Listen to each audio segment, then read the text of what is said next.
Hey there, hi there, everybody. What's up, Migashu? Thanks for 61 months.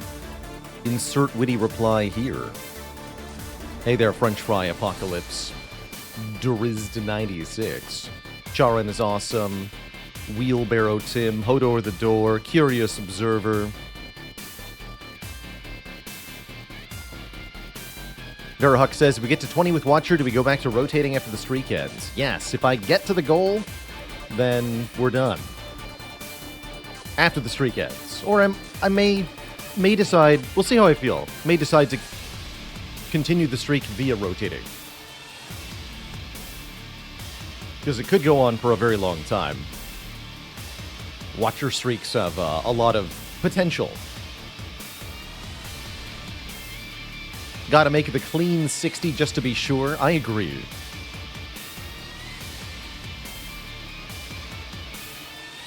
But yeah, we're a long, long way from getting anywhere near a record with the Watcher. As the record for her stands at 52. Absolutely ridiculous. And numerous players have gotten more than a 30 streak with Watcher as well. Maybe soon I'll be amongst them.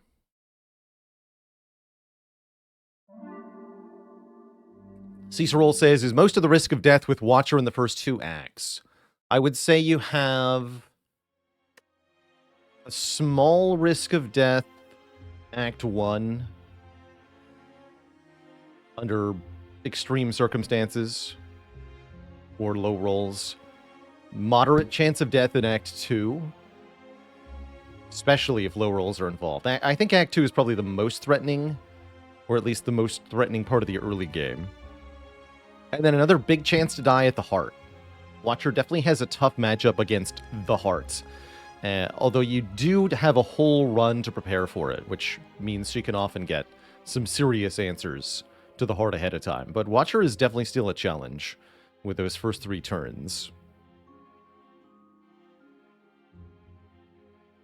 So I'd expect Watcher runs to die mostly in Act 2, a little bit in Act 1, and then also a similar amount in the heart in Act 4.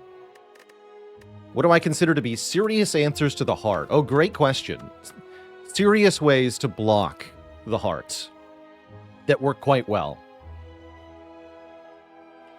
1, dexterity of any kind. Fasting is the easiest way to get dex on Watcher in large amounts, but you can also do kunai or duality things. And then combine that with any decent block card. Halt, Deceive Reality, Third Eye, Prostrate. You can use Evaluate an Empty Body if you absolutely have to. Just freaking Vigilance is like a lot of block for some reason. This card has way too much block on it.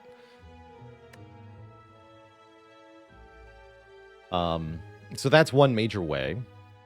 Mental Fortress and swapping stances a whole bunch is another major way.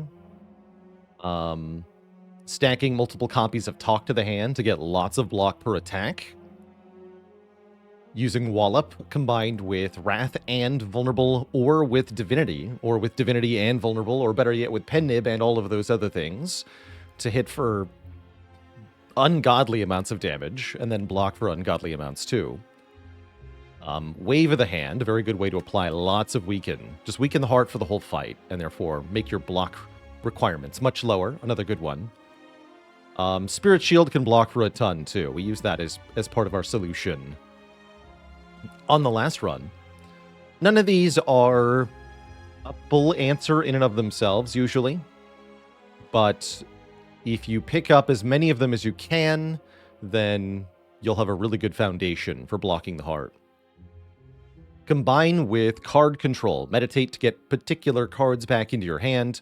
Foresight to scry the draw pile each turn. The more start of turn scry you have in the heart fight, the better.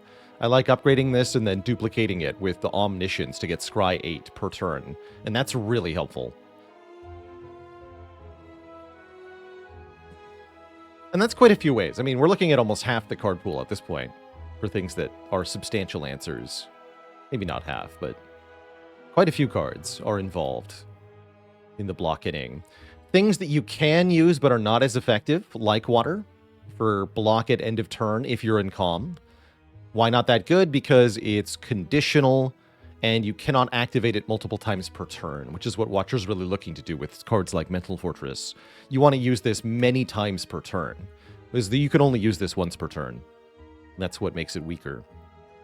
Nirvana in a similar boat. Nirvana is just, you can use this many times per turn. It's just not as big a number as Mental Fortress, and so it's not that good comparatively. You can use this as a major block mechanic, but it's pretty weak. Card like Perseverance can also work. You can scale the block on this per turn. If you have Vault, this can be a lot better. Can also work really well with Meditate. But it's definitely a very awkward way to get block, especially in the Heart Fight. You just don't have enough turns. Works pretty well in Time Eater and Awakened One, though.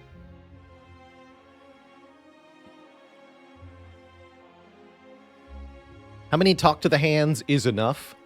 I feel like 2 is enough to really help with the end game. 2 means you can get 1 down early in the hard fight, and then you're hopefully getting more block per attack than Beat of Death is doing once both are down. It's enough that you can use one of them on Phase 1 of the Awakened One and on Phase 1 of Time Eater and save the other one for Phase 2. And it's enough that you can reasonably get through the artifact of some of the other combats that start with artifacts. 1 is never enough on its own, and ideally you want 3 or 4.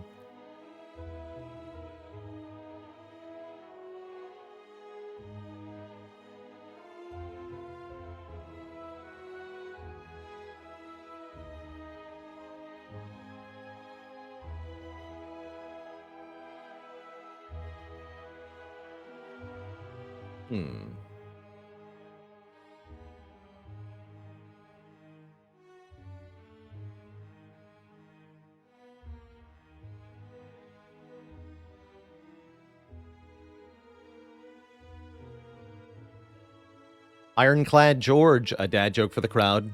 Did you hear about the Watcher who tried blocking attacks with bottles of alcohol? It's her spirit's shield. No refunds. Alright, we're going to play some Ascension 20 Heart Watcher here, going for 13 in a row. Let's embark on a new journey into the Spire. I'm eyeing lose all gold, remove 2, probably. But what are our starting options here? We are fighting Slime Boss. I'm definitely losing all my money and removing 2. There is little question in my mind. Though I do like this initial path.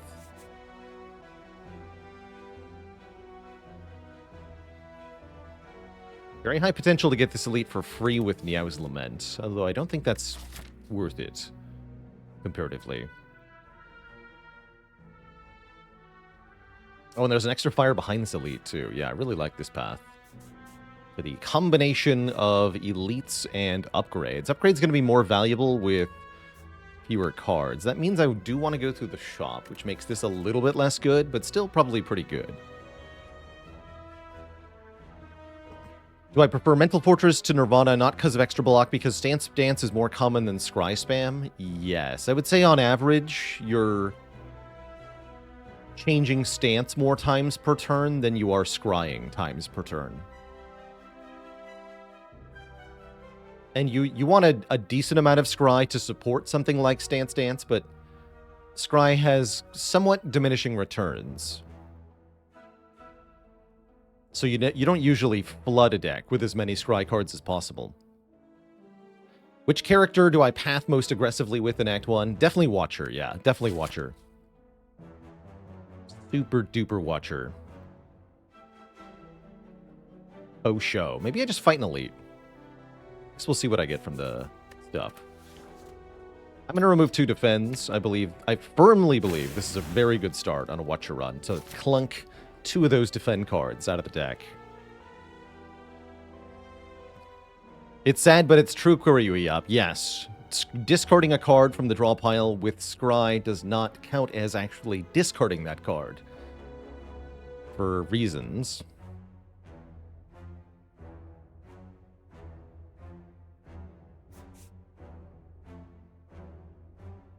Double checking that I definitely want to get on this path. Yeah, I definitely do. Okay. Good talk.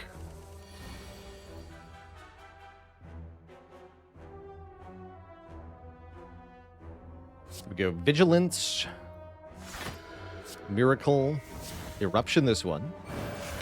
This one dies to strike, defend. We full block, we end in Wrath. That's how you deal with that. Mercenary, thanks for the Prime sub and the 5 months of support. We're offered an Empty Fist first card. I think we take it. Nice way to get out of Wrath. What about Nirvana, though? We just discussed how much block this could be. If only you took every scry card ever, you would definitely... Is 820 Heart modded to be more difficult? Nope. Nope, this is vanilla gameplay. None of the mods that I'm using affect gameplay, except just like I've got visual information and display mods, but barring RNG fix, which effectively it changes how the game is randomly generated, but not what is randomly generated about it. Just to avoid me predicting it. So you could call that being more difficult, but that's not what we're going for with RNG fix. But essentially, gameplay-wise, this will be effectively identical to what you would encounter in the unmodded game, which is absurdly difficult on Ascension 20. It is just very hard.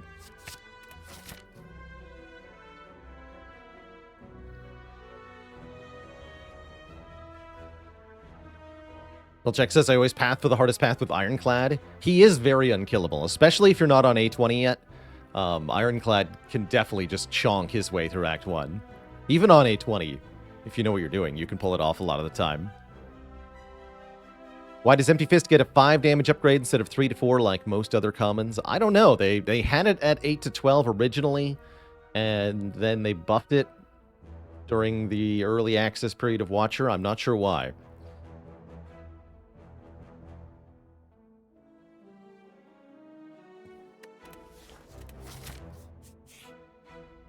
And King Midas, thanks for 500 bits. Can I discuss camp versus elite ratios for the characters? It's partly dependent on your starting deck. So, Silent and Defect have a little bit less...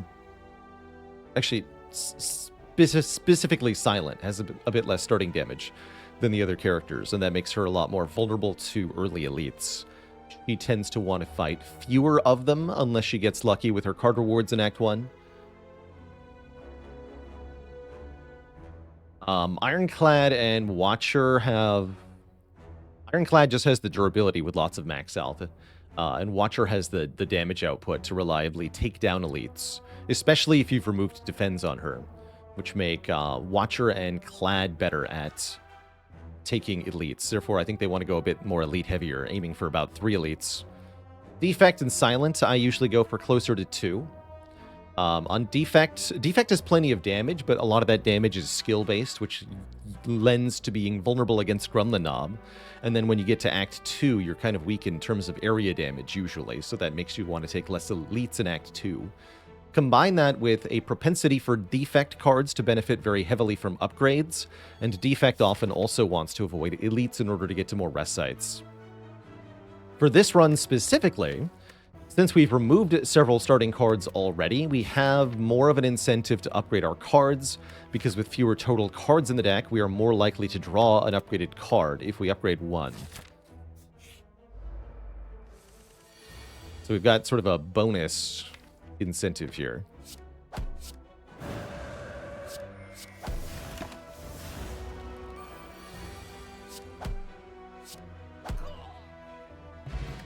Okay, attack potion's good. Carve Reality is also really good. One of my favorite early game damage options.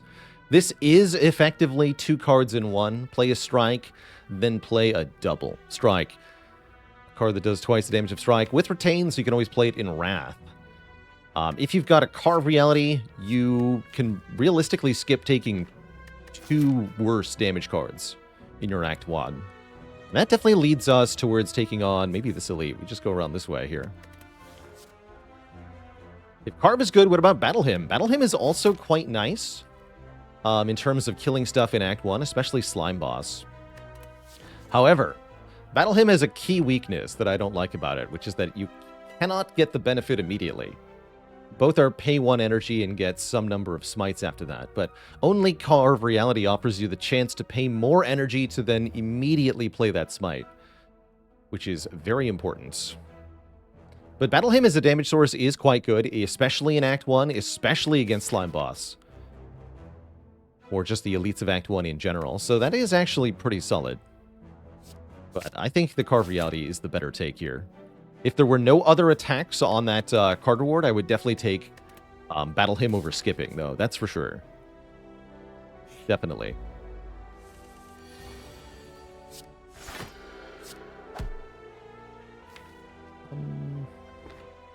I find my Wrath. I'm not going to need more energy, so let's just play that strike right now. I found my Wrath.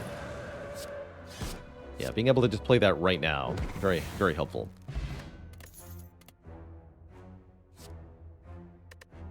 I don't hate Halt, actually. Alpha is here. Alpha with the small deck versus Slime Boss, it could be a thing. When do you take him over Carve? I would have to have more than one copy of Vault to want to think about it. Because with Vault, then you can make the Battle Hymn make a smite immediately. That way you can overcome the downside of it. I don't actually think Mummy Hand would be enough to convince me.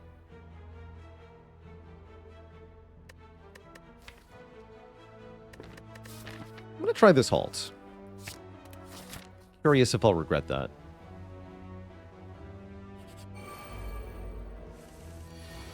So far, no. It do be blocking. You go to 18. Seems like a good number to put you to. Okay.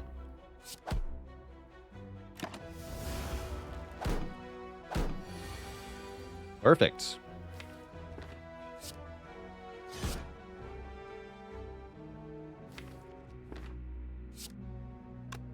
Just kill it. Then next turn we Eruption, Smite, you're dead. Yeah. Easy. Easy peasy. Battle Hymn also has a weird problem where it can clog your hand if you can't play the smites. That gets weird sometimes. Gonna take a Wallop here. Wallop's pretty nice. This deck already wants a second Wrath entry. Real bad. Wallop is expensive. Who cares? It's good. Okay, this is where Battle Hymn would be really nice, though. Truthfully. How bold am I feeling? Option A, play Eruption, Carve Reality right now. We have Halt and Wallop in the draw pile. We also have Empty Fist as a way to get out of Wrath here. So we do have an exit that we're guaranteed to get. We can use our attack potion with double damage here too, and we should. If we carve Vigilance, then our wake up turn is going to be kind of bad. But we do set up another, even better, Wrath turn later. I don't hate that. We can get rid of the Ascender's Bane. Let's wait, actually. I'm curious. What would we draw here? That would have been a little bit bad. We would be taking 17 on this turn had we woken up. Barring the attack potion bailing us out. I guess I'm not going to wake up yet.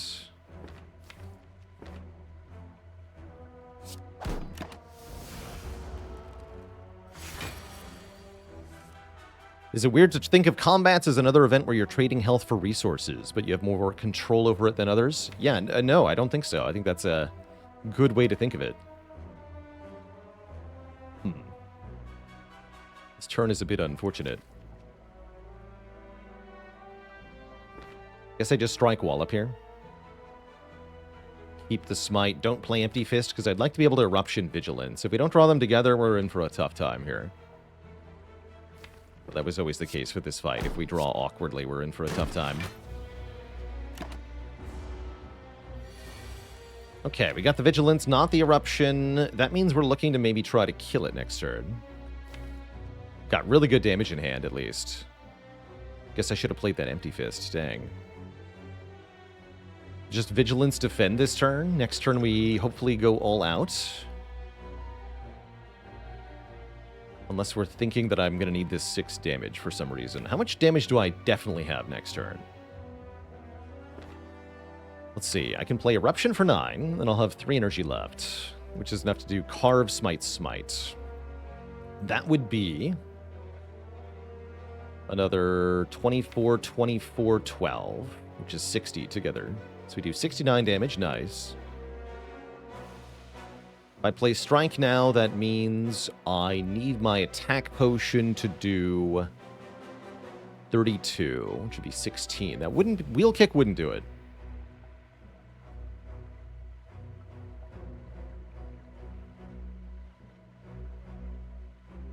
Although it'd be a lot easier. We could draw another attack, right? And I still have the Miracle. So I think it's probably worth taking the 5 here, just to do 6 more damage. Play Vigilance Strike. I could have also done Defend Strike Strike.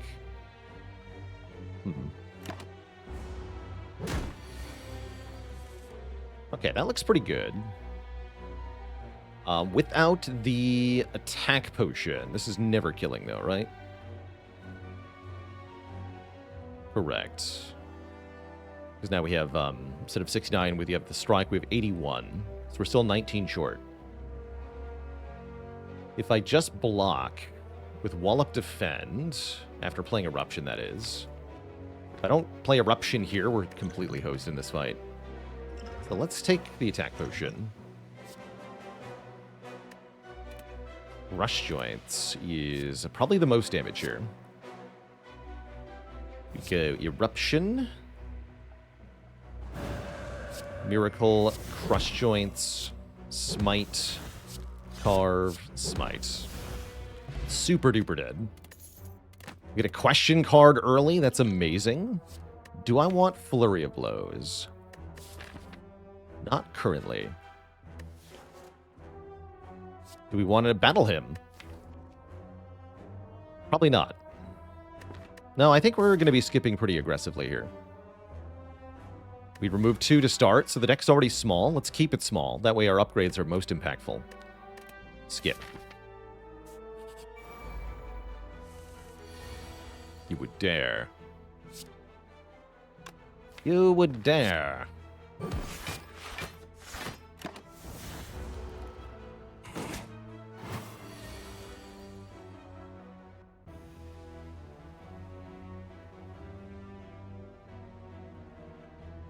We're killing the Jawworm here, right? I don't think so.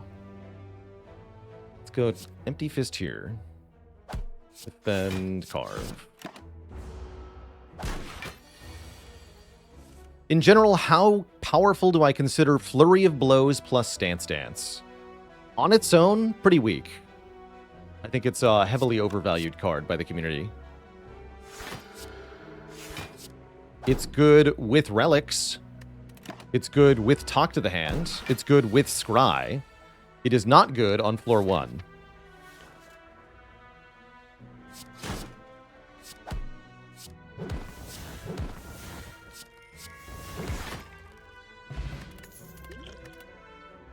Well, it's okay on floor 1.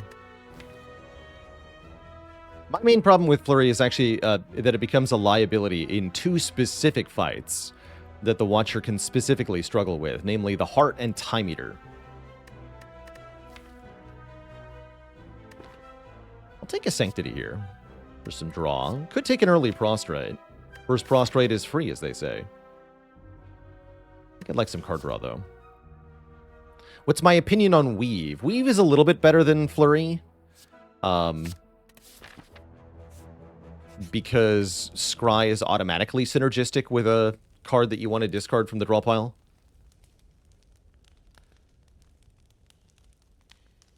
But it's got the same restrictions. You need Relic support for it to actually be good. Hey there, PTSXM. How many hours do I have in this game? I have 8,000 hours in Slay the Spire. A ridiculously long time. Not yet at 10,000. But I think I'll get there. But yeah, that's effectively us streaming this game as a full-time job for about 5 years now. It's a lot of game time.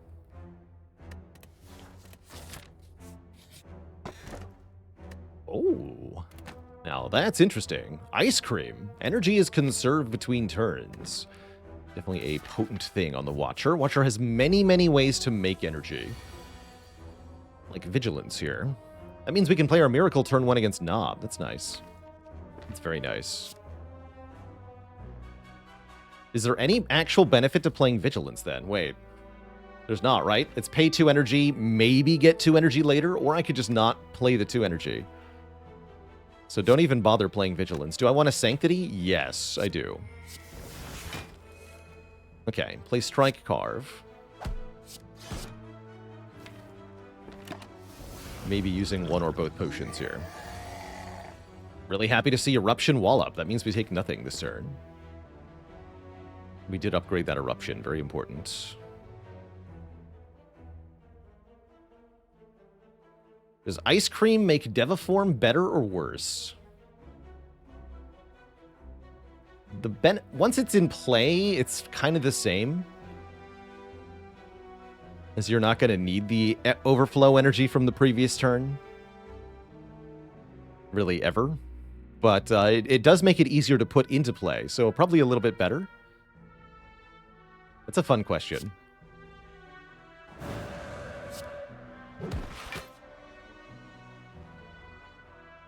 Okay, so if I strike here, we super kill you next turn, right? Yeah, you're just dead. No need to Empty Fist. Because strikes might kill. So we perfect the Knob, actually, with no potion used.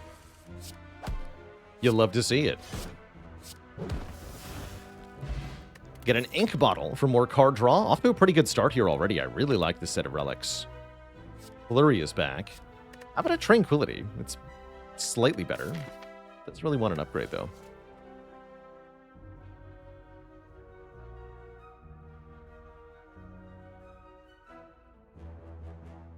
Flurry better now with Ink Bottle. Slightly. Yeah, it's slightly better.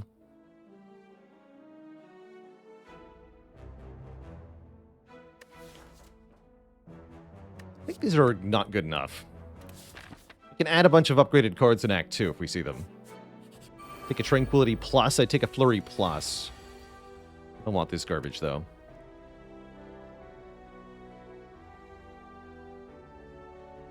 Alright, I guess we're blocking here, huh?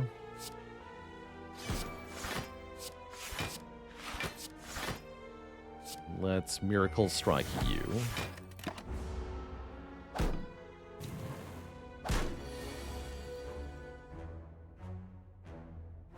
We can go Eruption here, Strike here, Smite here. They're all dead. And Ink Bottle's on 9. Perfect. That's perfect.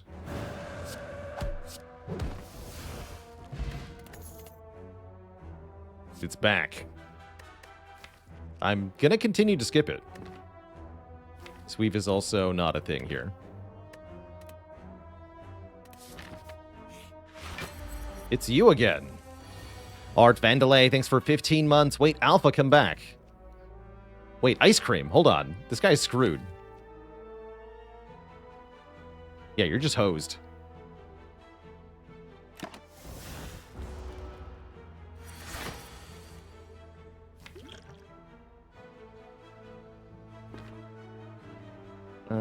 Let's play this. Play this. Wake up next turn, I guess? Sure.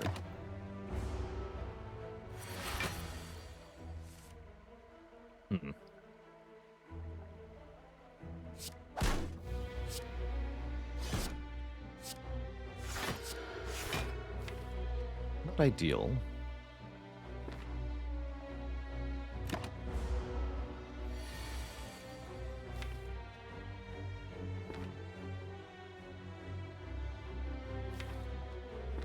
I like using the weak potion here.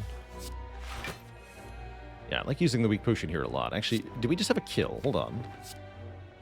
How much damage is this? Not quite enough. Sure means we kill next turn, though. So yeah, just block for 10 with this. Take 1. Take 1 damage in Wrath against Lagavulin.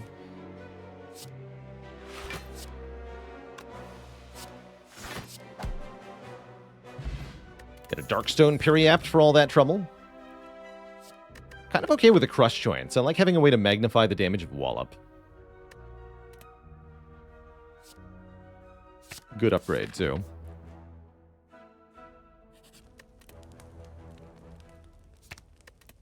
I'd probably upgrade Wallop itself. Although, I like Carve Reality as an upgrade, too. We might also get a card from these jerks. Hello. Jerks. Welcome to your doom.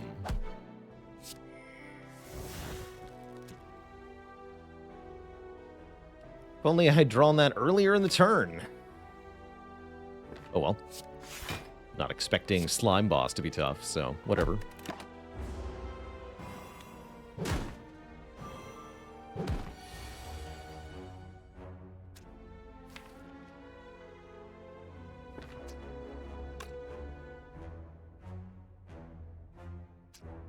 Want to go Defend, Sanctity, Crush Joints, I think.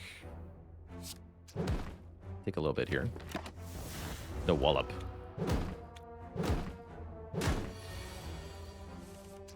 Yes, Wallop.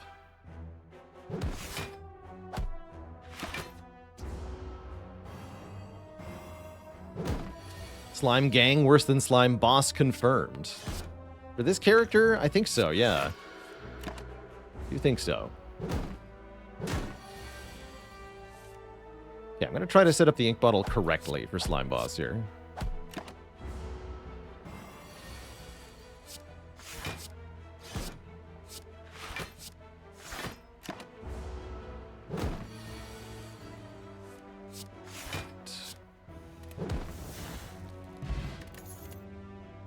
Ooh, every turn Scry is not bad. Or I could have had Mantra going. Could still take our first piece of Mantra.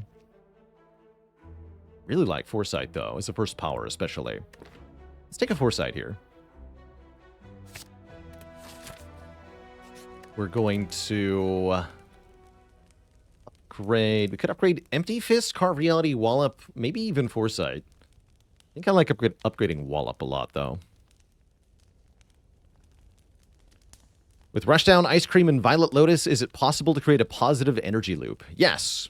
Yes. And there are many ways in this game to create such a loop, too. Beyond just the combo you stated, there are many other possible combinations that can create energy positive infinite loops, which you can then use to infinitely play an energy costing card. We demonstrated one a while back that allowed me to upgrade Searing Blow to plus 100 mid-combat against the champ, and then kill him in one hit. That was fun.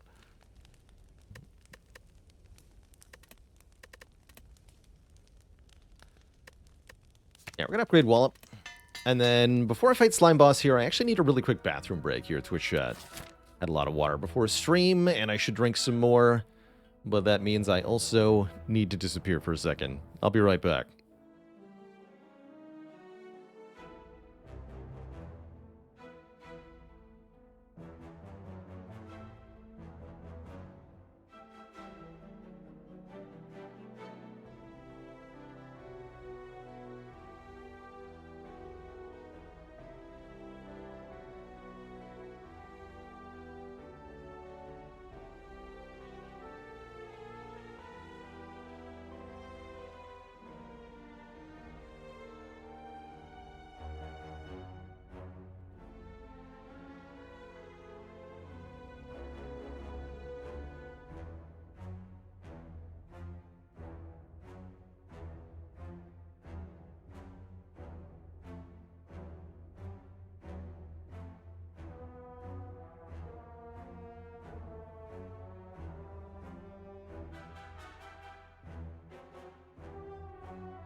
All right.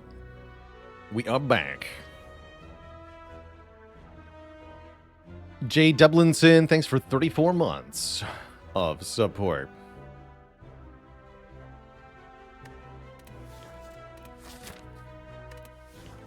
Okay. Let's crush the slime boss here. Thank you, Philly. Let's crush the slime boss. Crush the joints of the slime. Yeah, those vulnerable bone joints that you have.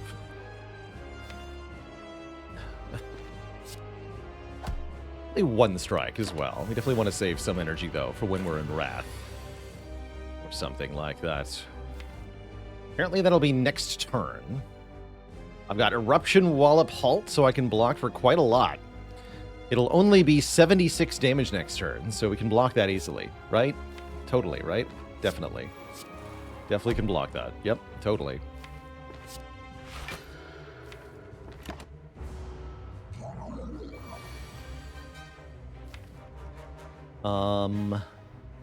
Yeah, don't shuffle the deck without all these important damage cards, please.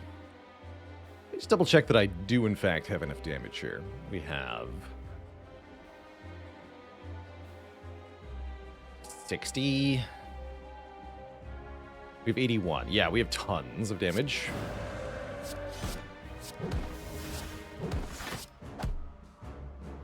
Or 72? Maybe that didn't include the eruption. And they have the Swift Potion in case something horrible happens here. Something horrible is happening.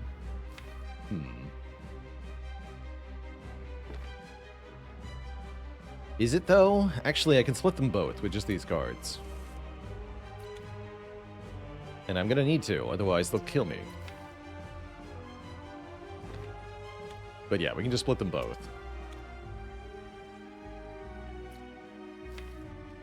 Leaves me with no energy left, but that's fine.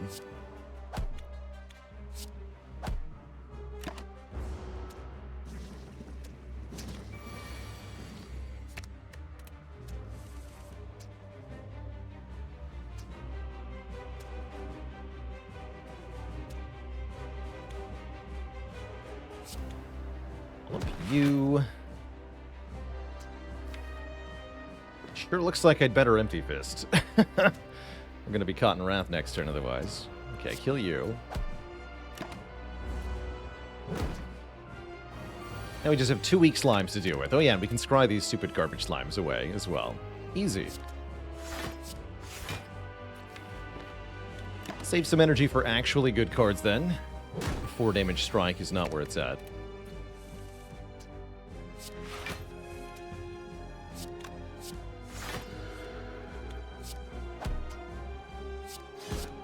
Or is it? Thank you, 4 damage strike. You're exactly what I needed there. Huzzah.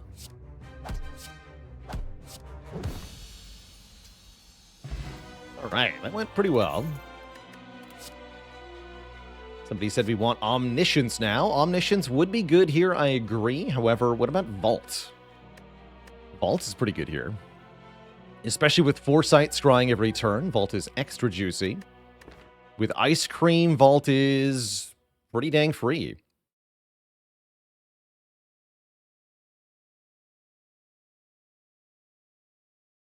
If you start today and have the DLC for Factorio, should you keep it enabled? Yes, I think so. For your first many hours of gameplay, you'll be interacting with effectively base game content anyway. Most of the new stuff requires you to progress through the game anyhow.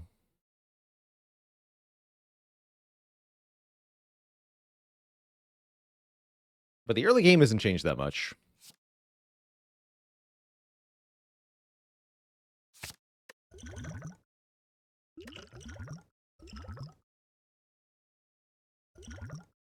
I like this Bottled Miracle quite a lot. I'm going to lose the Ancient Potion going into Act 2 here.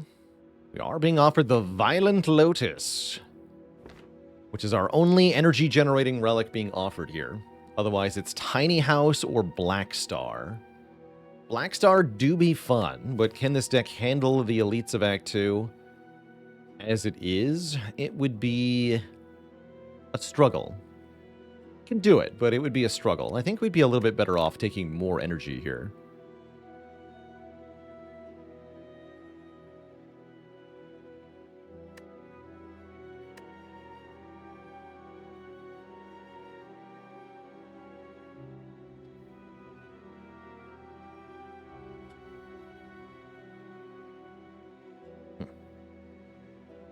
Yeah, let's take the Violet Lotus.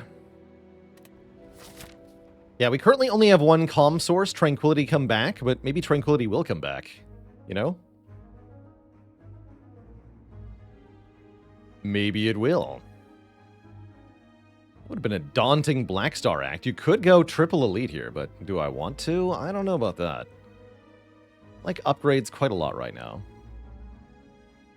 I think I want to start something like this.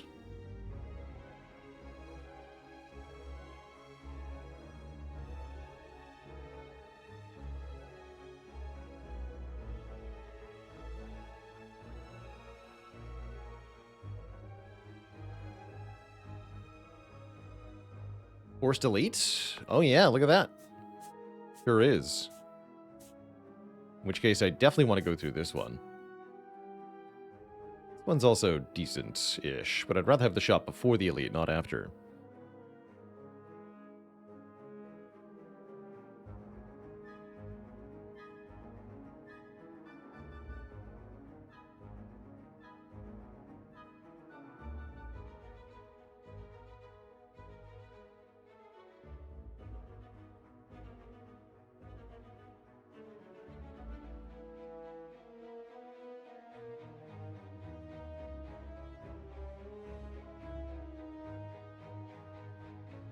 Alright, I've got a stupid dad joke for the crowd.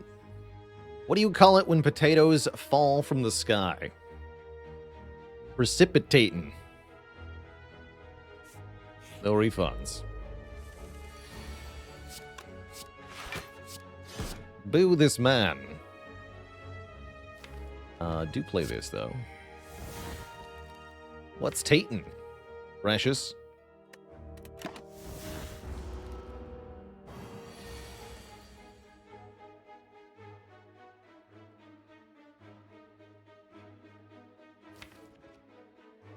Don't think I care about vigilance here. Don't want the stupid days.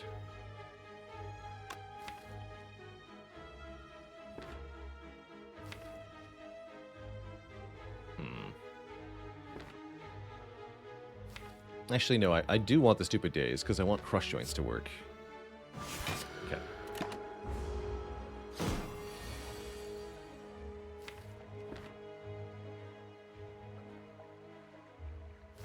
So you go Sanctity, Crush Joints, Eruption, Foresight Vault.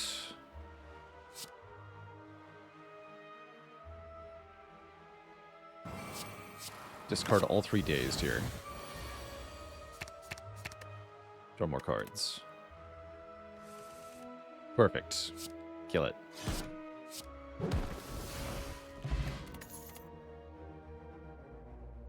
Not bad. Empty booty.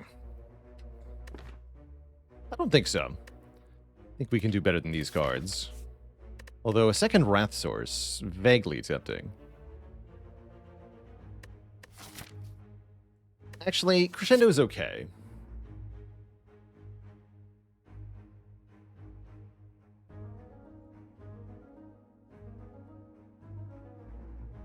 Would need an upgrade, though.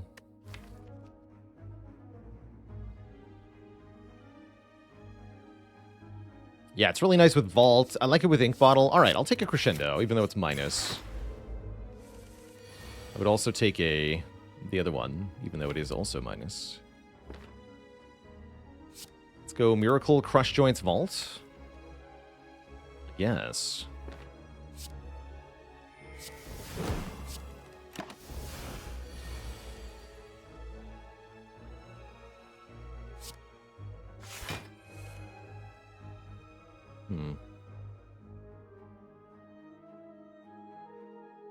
Tempting to dish some damage out, but it doesn't seem very beneficial. Probably want to go Foresight, Defend, Defend, which would mean playing the Miracle in a bottle here. I think we should probably use that.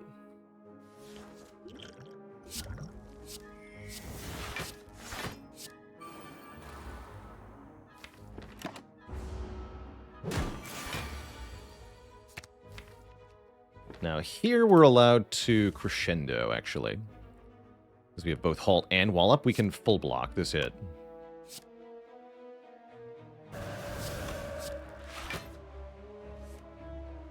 Oh my.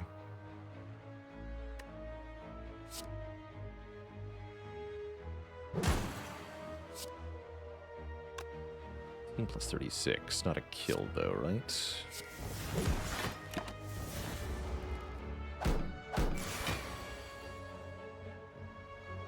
These are 18 a pop.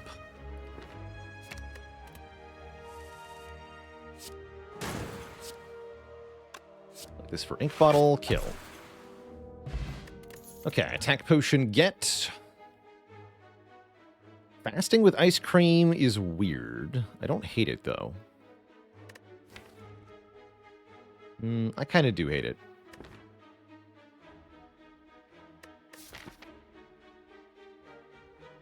But what if I get orange pellets next floor? What then?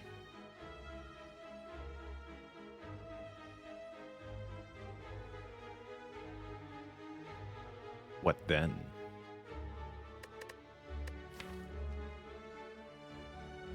Does Master Reality upgrade cards from potions? Yes. Could take a second halt here. I don't hate that, but I also don't feel like I want it. And the fasting makes the existing halt way better. Are there 12 different shop relics? There are more than that. I think there's like 16 or something.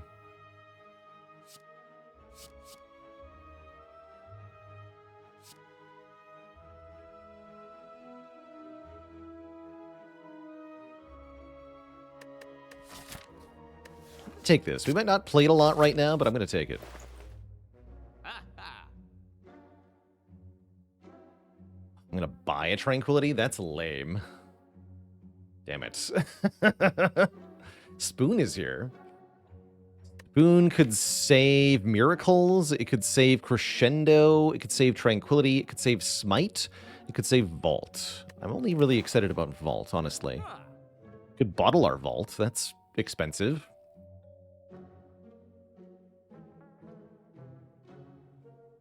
Panic Button's pretty strong on Watcher. I'm definitely down for second Wallop. Definitely down for second Wallop. I'm gonna go ahead and buy a Wallop. I'm gonna remove a Strike from my deck. And I'm gonna buy this Tranquility, as weird as that feels. Feels bad to buy that, but I'm doing it.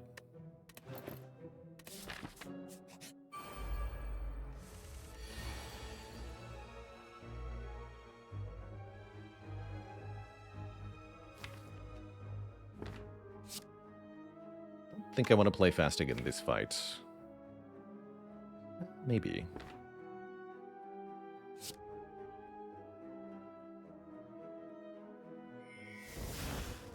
I'd have to do it at the end anyway.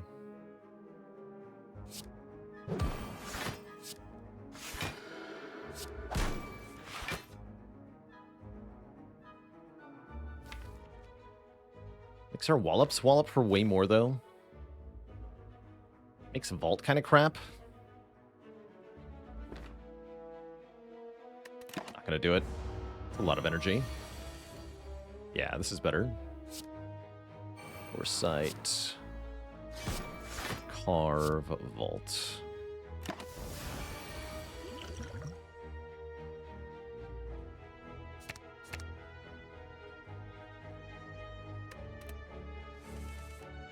Perfect.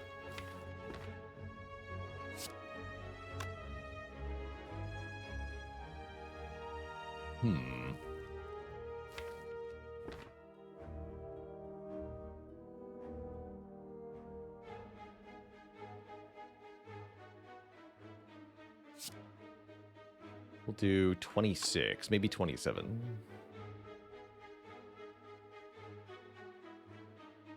So if I Tranquility Crescendo, I can play all three of these attacks. I'm pretty sure that's a kill.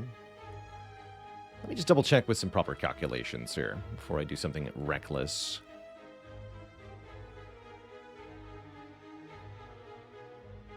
We're at 12 times 3 times 0.75. So yeah, this does 27. That means this also does 27. And the other one will do 20. That's definitely enough, right? Just double check. Because we're at 58. Minus 27, gain 4 block. Goes to 35. Minus 27, gain 5 block. Yeah, goes to 13, dies. So it's dead. No need to attack potion here.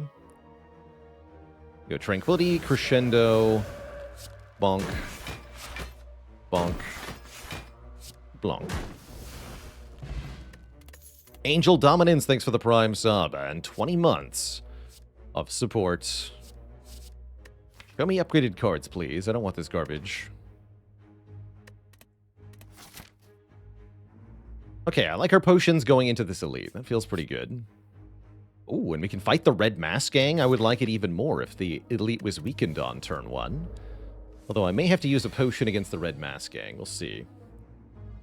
Looks like a solid turn 1 here. We can do Eruption Wallop to full block. And then play Foresight, too. Keeping Crescendo in hand.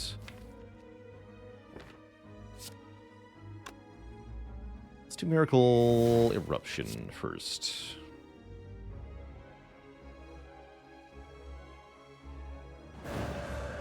Fasting, huh? Okay, we're not playing Fasting. Bear, yes. Usually like to go for Romeo first if I can't kill Bear on turn 1.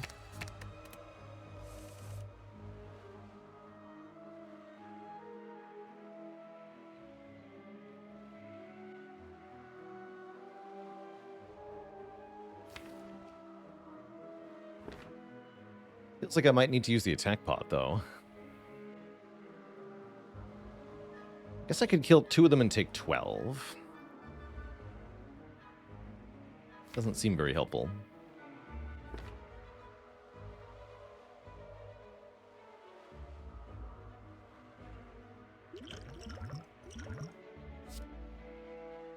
Give them the blip blap. Good talk.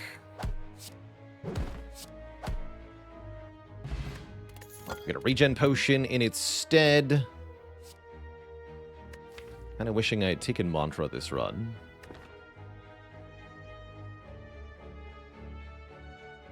Someone with less than 50 hours in the game or their starting bonuses, I would gravitate to more over others. Gold is a really good starting bonus. Max health is reliable, but not great.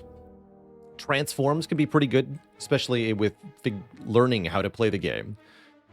Also, in terms of learning, boss swap is quite good, although I wouldn't necessarily say it's going to make you win. It will make you learn. Melting Pot, thanks for the Prime sub in 6 months. Niao's Lament to snipe 3 1-health enemies. I like that okay if you can get a 1-hit point elite. Otherwise, it's not usually worth it. Swivel is not horrible here either, actually. I'm going to take another halt, though. Feels like a halt kind of deck with the fasting. Okay, we have many upgrades. All of the energy upgrades are the most important upgrades at this time. Let's upgrade the Crescendo first.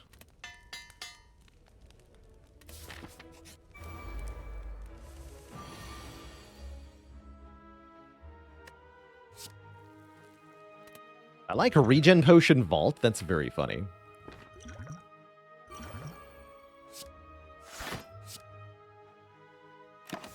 We heal immediately. That's cute. All right, definitely want to get Foresight set up. We're looking to set up a massive Super Wallop turn.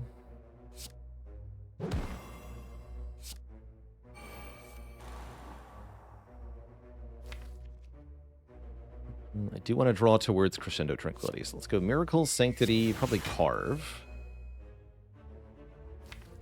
Kind of fine. These two are still in the draw pile. That's what's important here.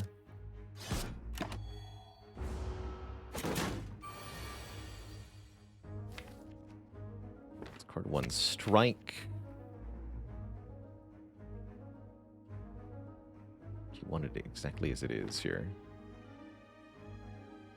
I think we're good to use this Swift Pot to just crush this elite here. Like so.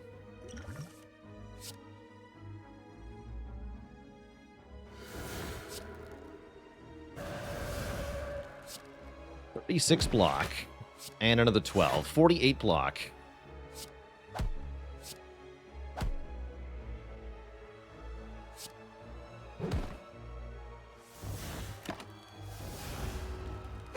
What happens now? Now we die. No, now we win.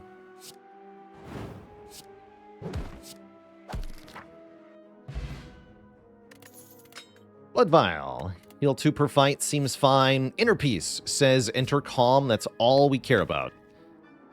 That's great. With the Lotus, very good card. And another Alpha.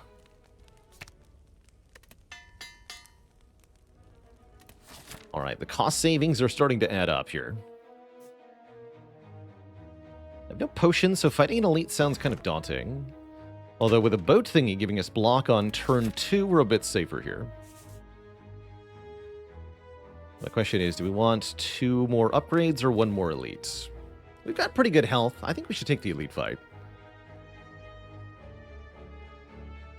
We have weaken on turn 1, block on turn 2. Yeah, we're in good shape here. Let's fight the elite.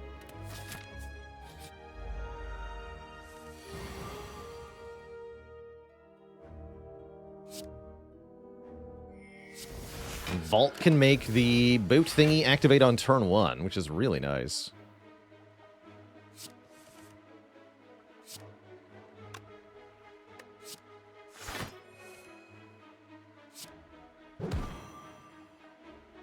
Draw.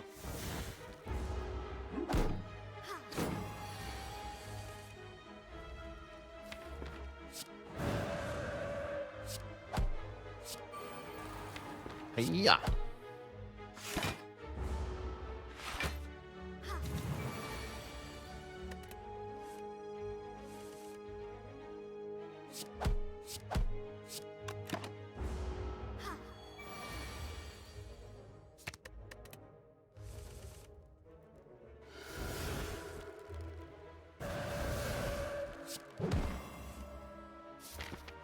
We should definitely make sure we set up the ink bottle, though. Don't be a fool.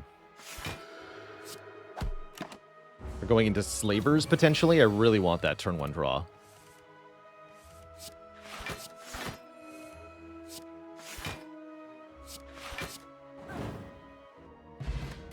Energy Potion helps a lot, too. Meditate. Here we go. Put a card from your discard pile into your hand. Retain it. Enter Clam Stance. But also end your turn. Really powerful card.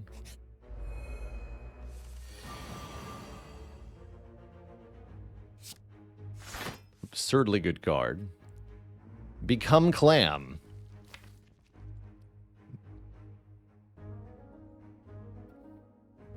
Might be a good fight for fasting with the energy pot. So expensive, though, compared to not playing it.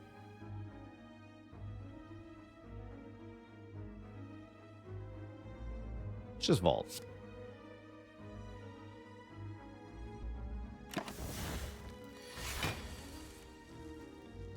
Ugh. Slight awkwardness ensues.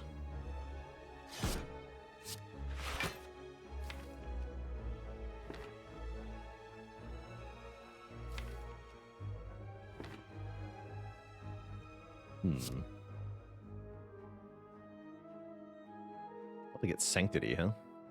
Need more damage, though. Sanctity is damage, because it's draw.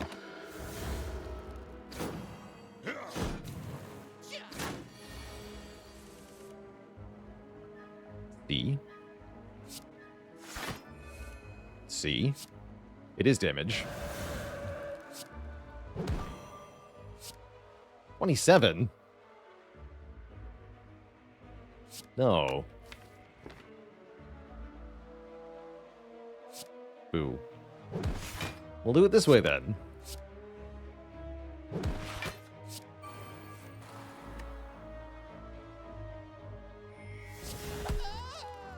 I can actually stay in Wrath here. I guess I'll do that.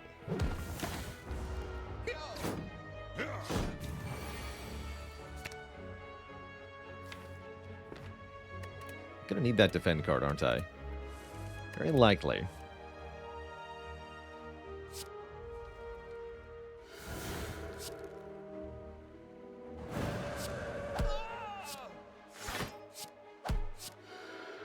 Four. Thinkers with a Prime sub and 8 months of support. Thank you, thank you. The many moons of support. Okay, excellent fight overall. We get a Juzu bracelet, an explosive potion, and another copy of Foresight, which I will take, actually. It's a way to scale. Let's have more start of turn scry. I'm also definitely down to transform 2 cards here. Strongly considering transforming fasting. It's not helping me now that I did not get an energy relic. I guess I took it after not getting an energy relic, but it's just not helping with all the stuff that's going on right now. But I probably want to keep it for a little bit longer. We definitely need more energy before it's viable, or a way to negate the downside. Let's transform 1 strike, 1 defend into Pressure Points Flurry of Blows. Superb, he says. I'm not sure I agree, sir. I'll take the flurry, at least. That's fine.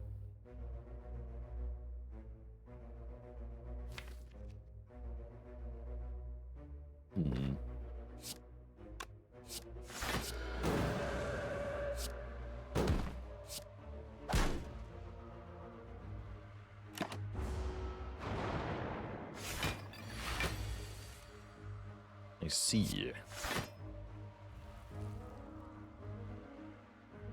Just shreds, you say?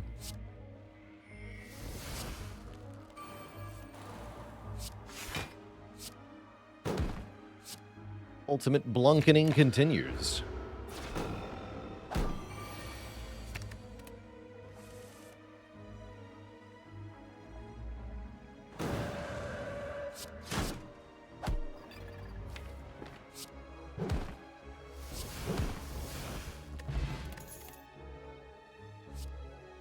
Is it time to add a wave of the hand?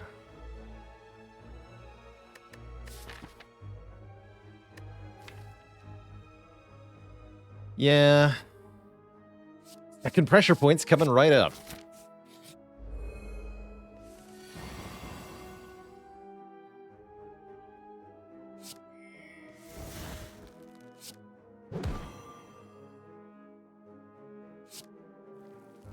Guess I'll leave Wallop. Yeah, I'll leave Wallop. Unplayed. Just meditate Carve here.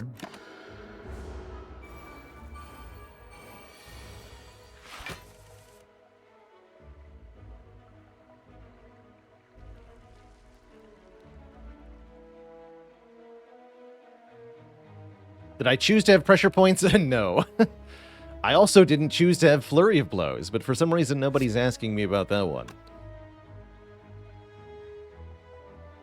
Suspicious.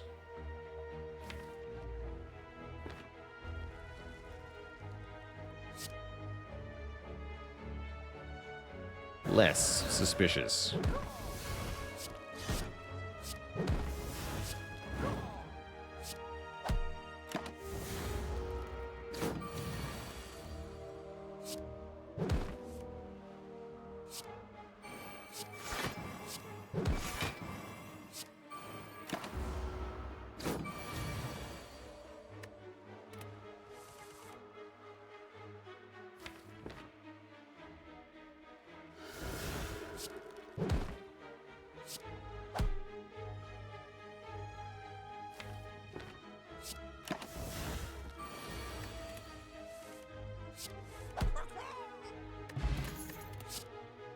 Talk to the hand. Here we go. That I will choose to have in my deck. That's gonna make that makes the wave of the hand way better instantly. In addition to just being really good. I like having the offering potions here.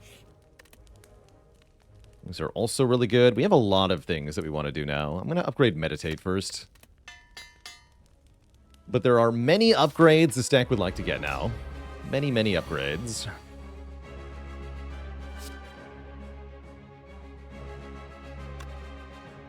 Just going to wall up. Heck. I feel like I'm scammed somehow here. Whatever. It's funny.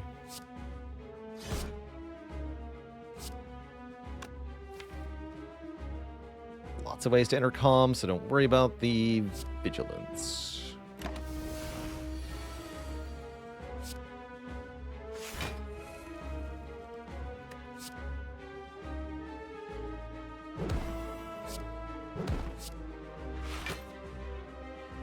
Meditate what? The eruption wall up, yeah?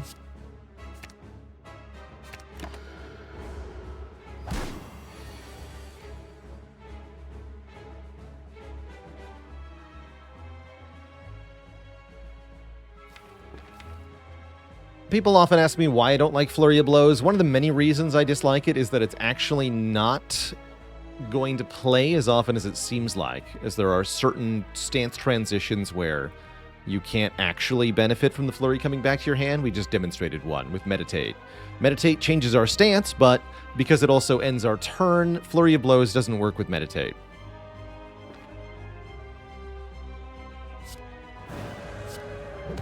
And that is stinky. We'll play pressure points against the champ. I will.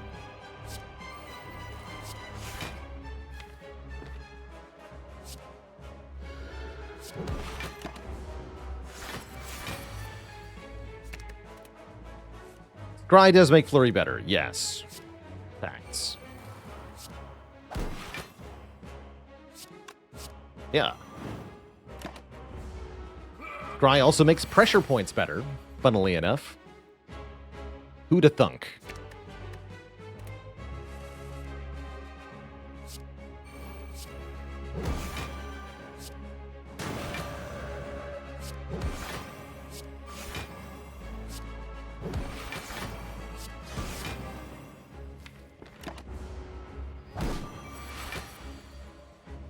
That's a big number, sir.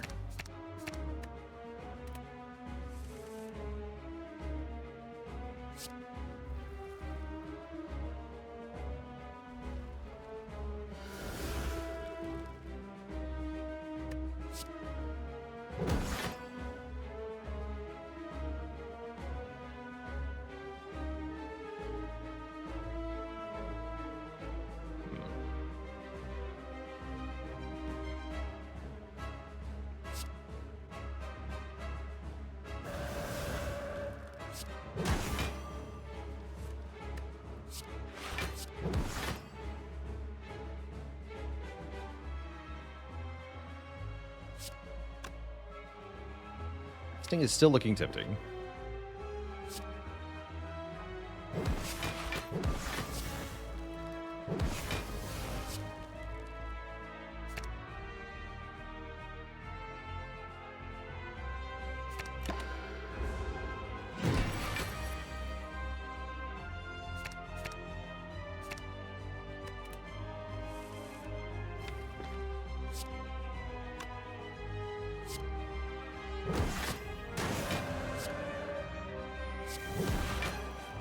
I didn't need that actual vuln.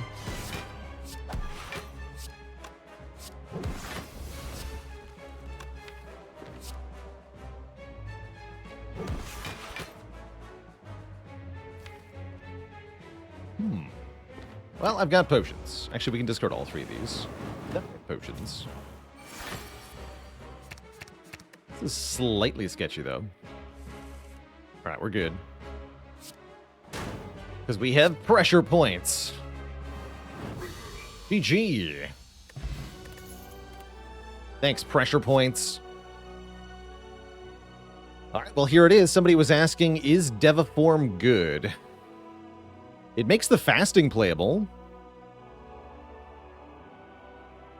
So I'm going to go with yes, actually. Yes, it is.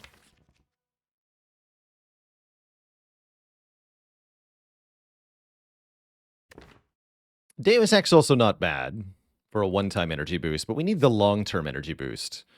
I'm going to take Deviform. Then I can take a non-boss energy relic or a non-energy boss relic, and guess what? That's all we have. How about Snecko Eye? We have Deviform, Wallop, Vault, Wallop, unupgraded Tranquility. It's a bit awkward with 2 halts, though. Snecko seems amazing overall. I like Snecko with ice cream quite a bit.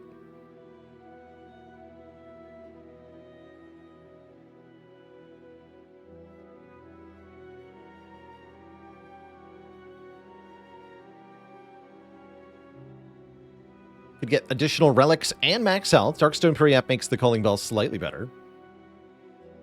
Pandora's Box would only transform 3 cards. It's definitely not Pandora's Box. I'll take a Snecko. What is my first remove?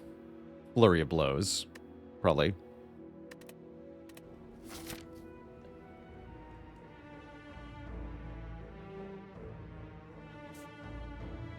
Thankfully, we do get a remove.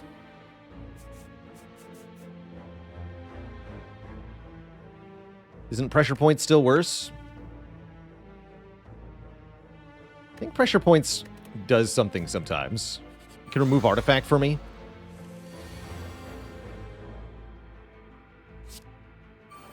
Don't feel like the same is true of the Flurry here.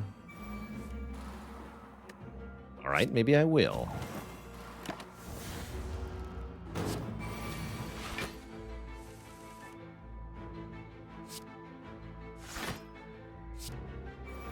It's only good if it costs 0. Trash otherwise.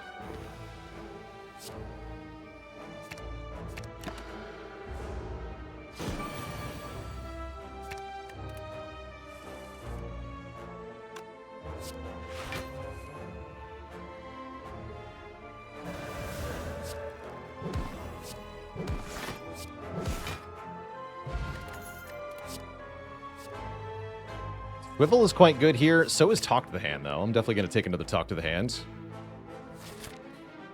We are not going to get as many upgrades as we want, that's for sure. We want so many upgrades here. Or I could just take more copies of Talk to the Hand and not worry about upgrading them. That's the other option here. Talk to the Hand is here, Mental Fortress is here, Card Remove is here. Seems good. Give me a Ragnarok next.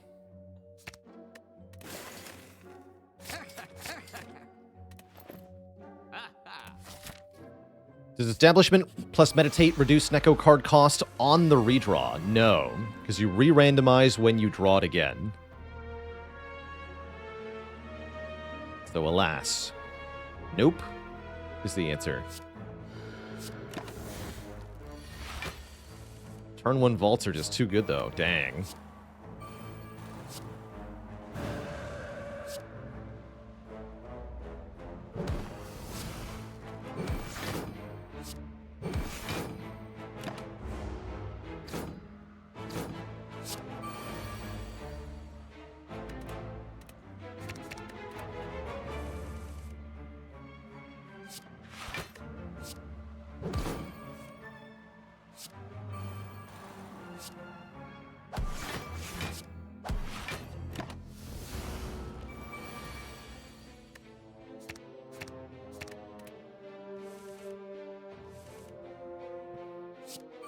And they said pressure points had no use. The fools. Of course there's something pressure points does that Flurry of Blows doesn't do. Kill the spiker.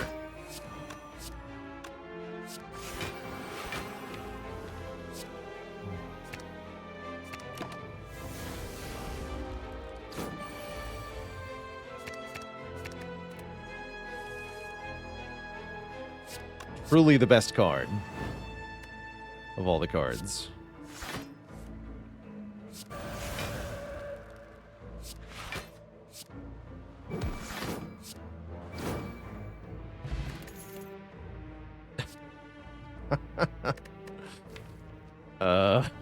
You know what? Sure.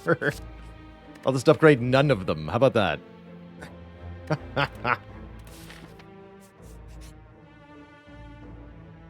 Excellent. 10 max health for one Writhe. 10 is a lot of max health. The reason I'm saying 10 here, we either lose 4 max, or we take a curse and gain 6 max. That's a difference of 10. And I can remove that here, probably, right? Take the curse. Thank you, Darkstone Periapt. Oh, and I'll take 222 gold. We can definitely afford to remove it. Nice.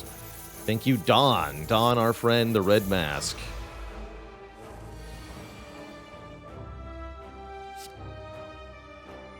Dang, Silvermine. That's a lot of waffles you got there.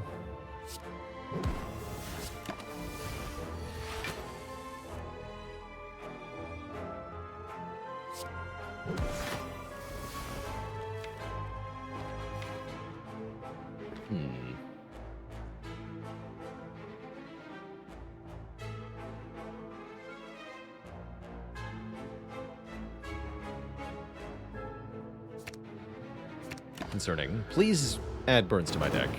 Thank you.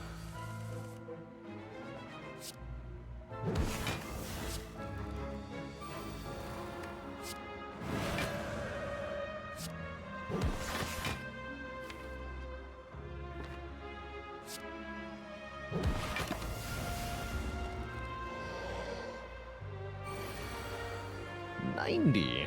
That's a big number right there.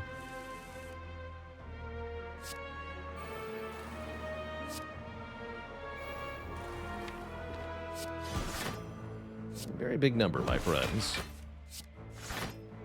Did you know? I can block for that much. Well, kind of.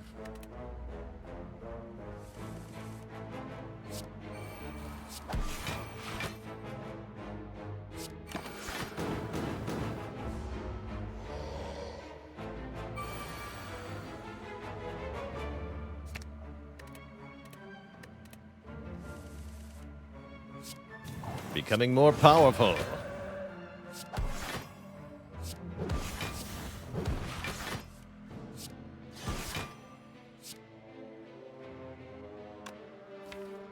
We should leave Wrath here.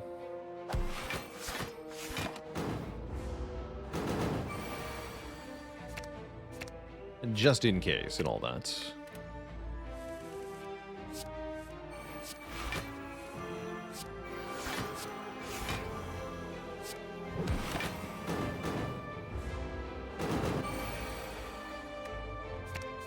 Alright, great Nemesis fight.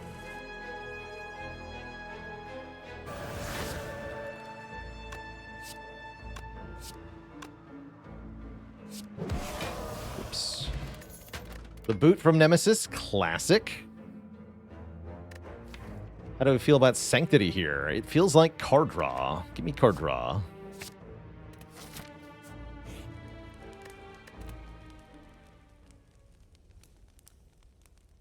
You need a plus.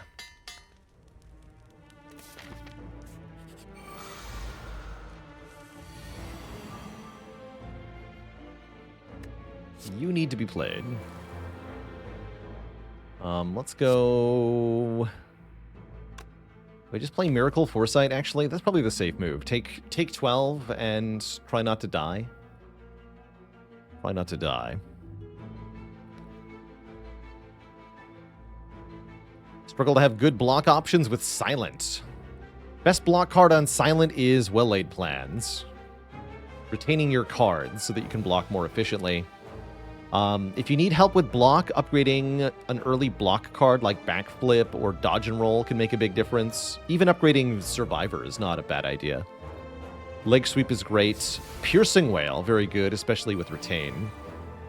In general, you often have a hard time purely blocking for enough on Silent. You also have to debuff the enemies with Weaken or Strength Down.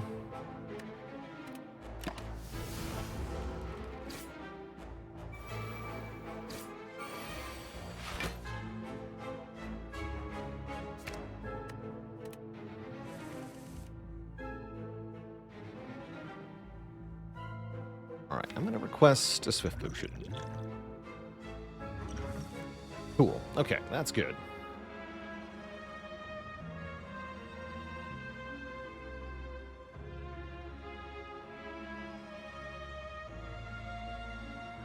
Well, I have to exit Wrath at the end here, right?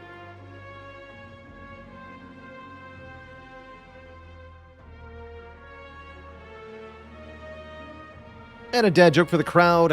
What do you call an Act 3 elite who's really into hip-hop? A raptomancer. No refunds. Who's shut?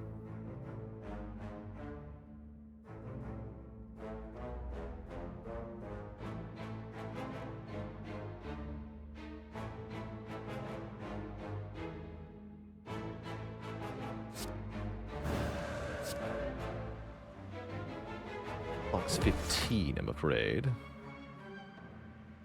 And I only have one energy left. Ouch, still. Guess I'd better energy pot too then, so we can do this.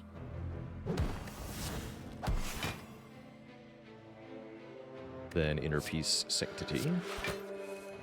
Defend. Alt? No. Okay, not a bad turn. Could be another bad one coming up, though. Okay, we have Vault. Looks good.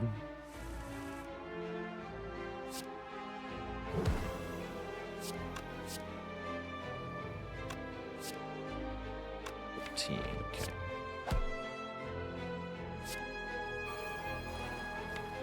Let's kill you in Vault.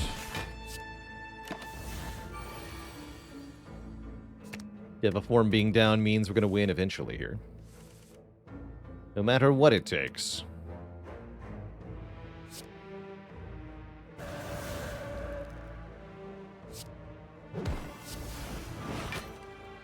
It might take quite a lot.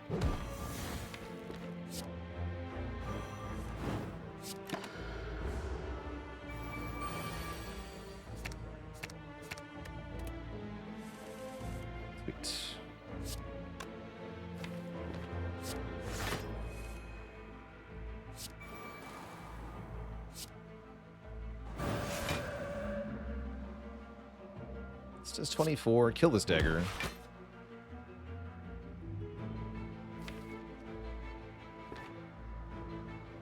To put Vuln on Repto, is that true? Not really. Okay, let's kill you. Pressure points Repto. Not a good sign. That's my best option. Pressure points the Reptomancer. Terrifying. I like these cards, actually. Those cards are what you might call decent.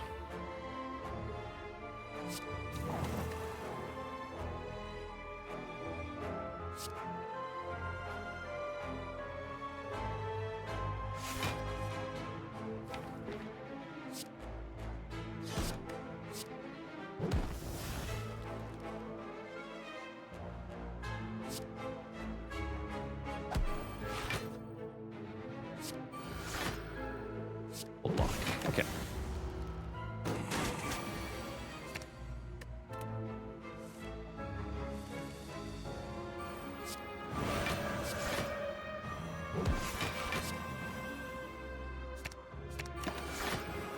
Get weakened. Foul creature. Okay, here we go.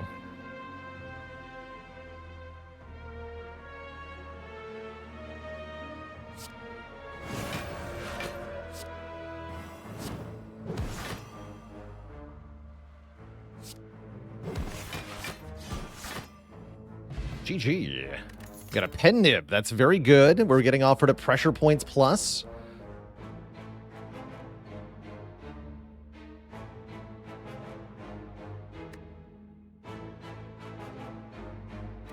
Skip it. It's hot garbage. Take the blue key. Wait. Actually, that's great. Ancient Tea Set. I love it. I plan to go this way. Flurry of Blows. Good to see you. Now, we lose the Writhe here. That's why we came here. Also consider a potion. Power potion? I'm down to buy a power potion. Leaving just enough money for next act. Could take a boat thingy. Cute. Necessary? No, I don't think so. Especially with not with how often I'm playing Vault on turn 1.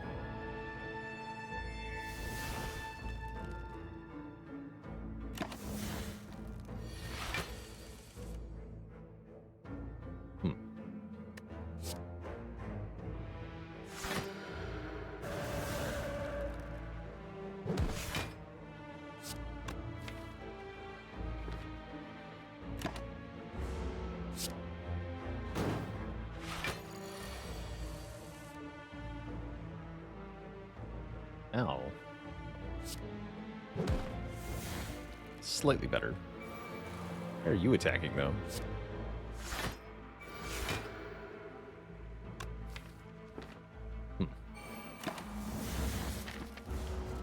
It's annoying. And then this turn is also really bad, huh? Ugh.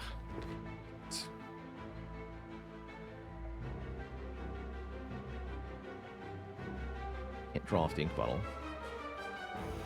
Bummer. Well, I guess I'm resting then. It's lame. Block for 2. That's it, though. Deck is kind of garbage. It's concerning.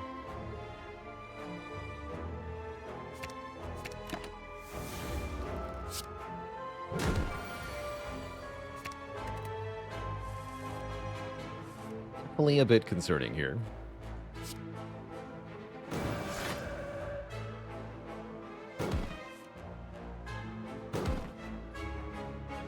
Bonk.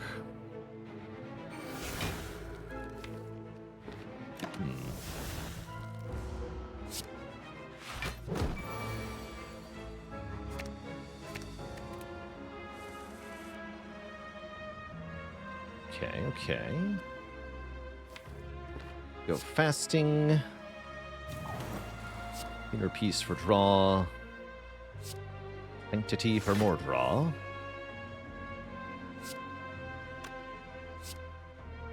A talk. Empty fist. Block. Okay, you're negated.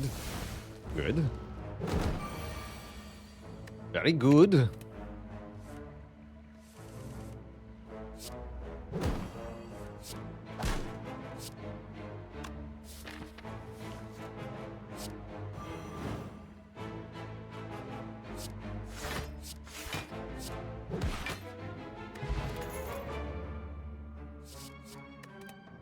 Trash.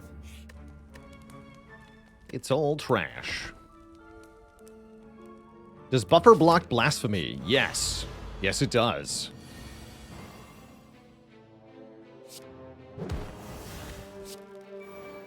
Put these in play. Let me get the other stuff set up real fast. Ancient tea set helped a lot there.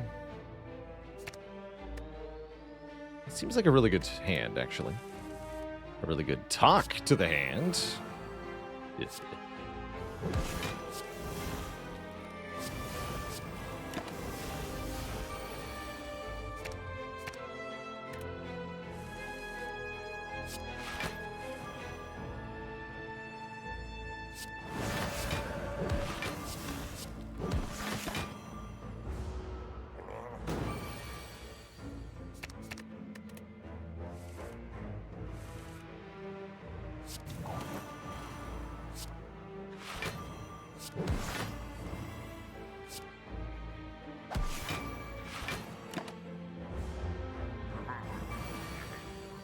Give me the big bonk.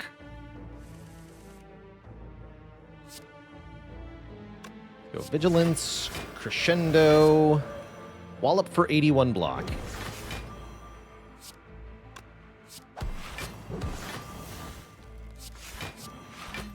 Seems okay.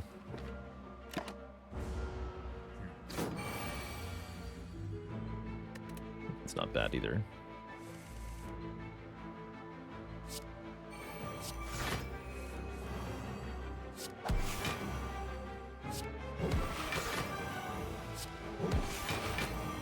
make enough block that I don't care that I'm in Wrath. That's pretty good.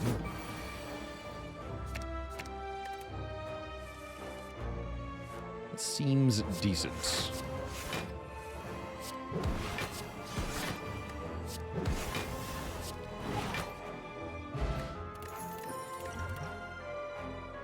I'm going to take that card.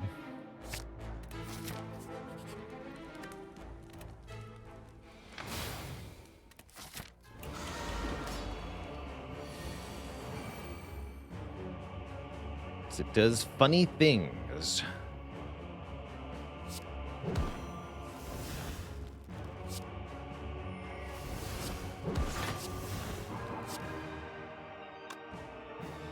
Do I actually want to vault here? I'm getting the free block next turn, though. Hit me.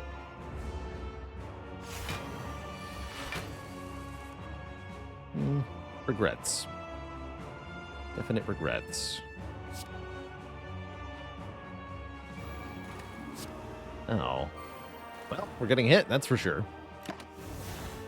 What a rude opening from the Time Eater. Ouch.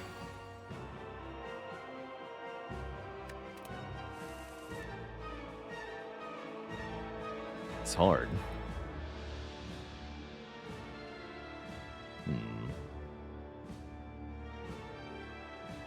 Get Mental Fortress here.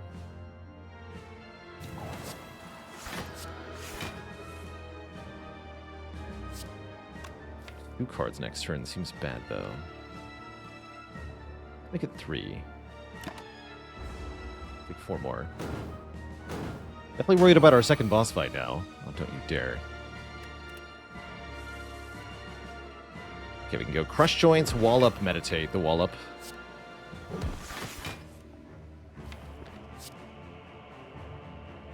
3 cost. Ugh.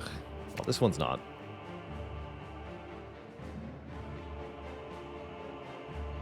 And Worship.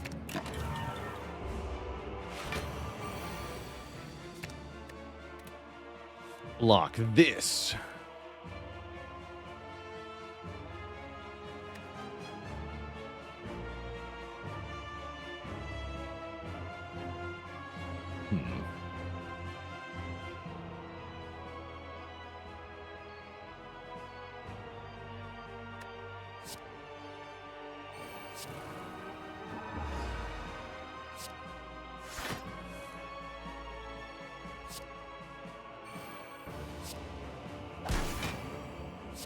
Bonk. Cool.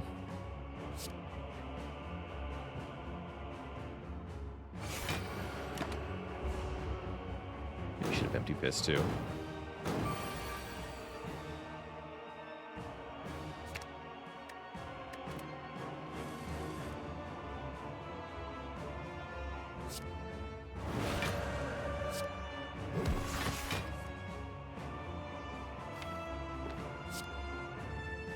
I'd like 2 of these Talk to the Hands for the second phase of this fight. Well, I need to play another card this turn, so I'll play 1, actually. And I showed the stats on Snecko Eye here. It's definitely been trending towards higher cost, slightly. Just the 2 energies rolled up high. Pretty typical for a Snecko Eye, not unexpected, not bad either.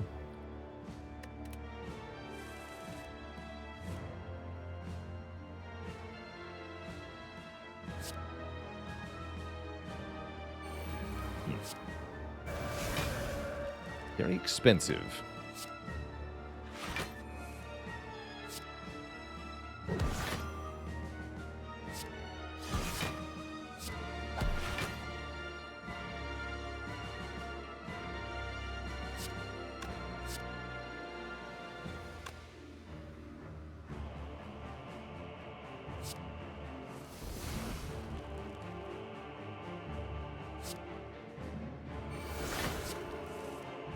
Okay.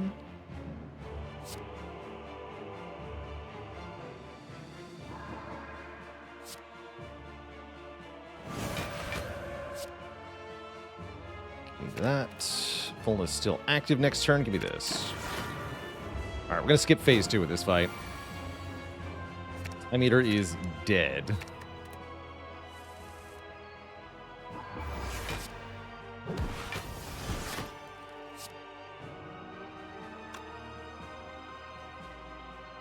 Bottle's a bit off, though, as usual.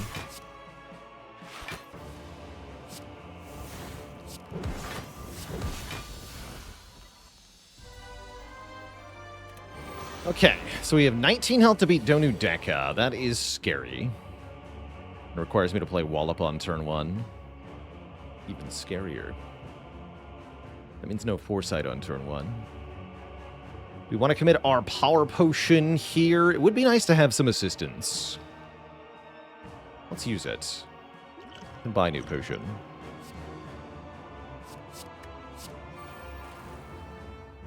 Let's do that.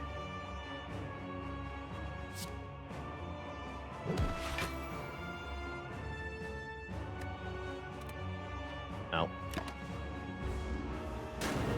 Okay, balanced on a knife's edge here. Got some pretty good stuff going on, though. Definitely want to play Vault here, although we do lose a whole bunch of free block. That part is spooky. Part is very spooky. Good luck. I mean, we're dead if I end turn, right? So.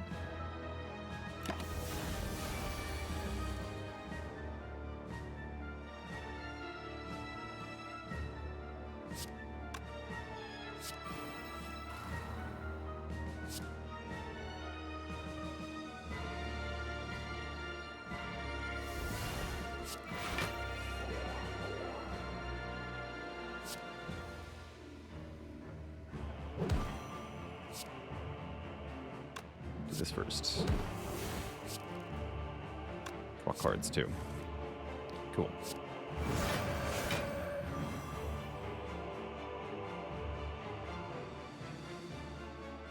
It's very important that I play this Foresight.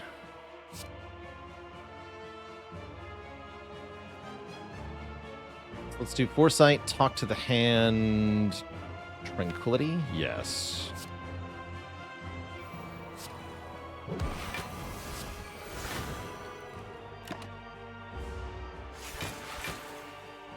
Both weakened for a while. I think we're okay here. I do think we're going to be okay.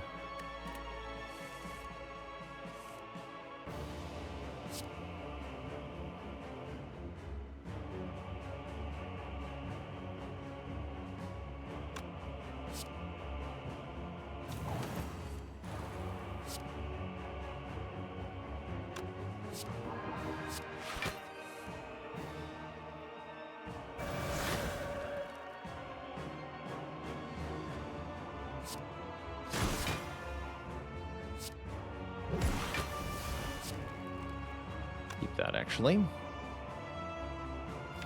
Just meditate, worship Carbiati. Actually, it's just the same damage this turn. Do it now. Meditate, worship Carbiati.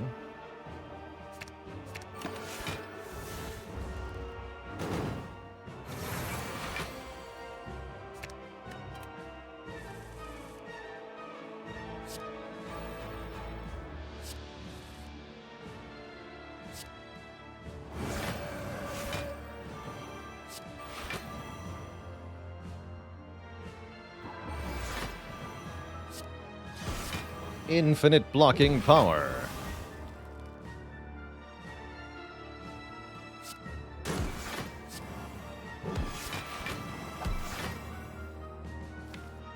Be weakened forever. Possibly followed by me dying. Concerning.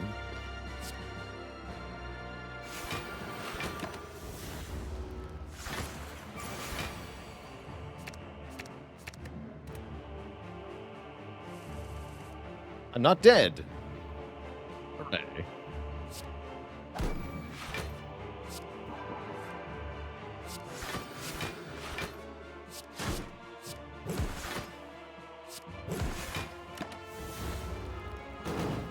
Would calipers be good here, though? Just a little bit. Just a wee bit. Would calipers be good here?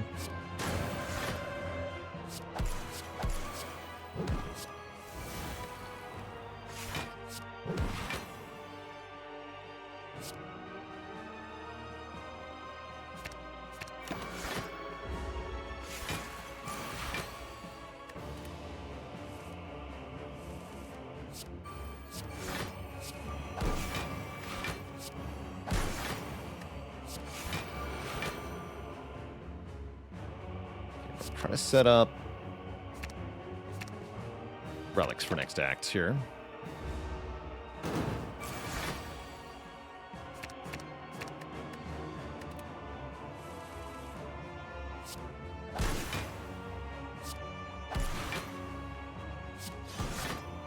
Playing a lot of attacks, ideally.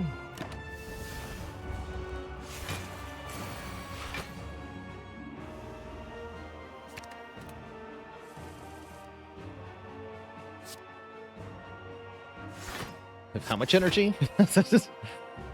What? What do you mean?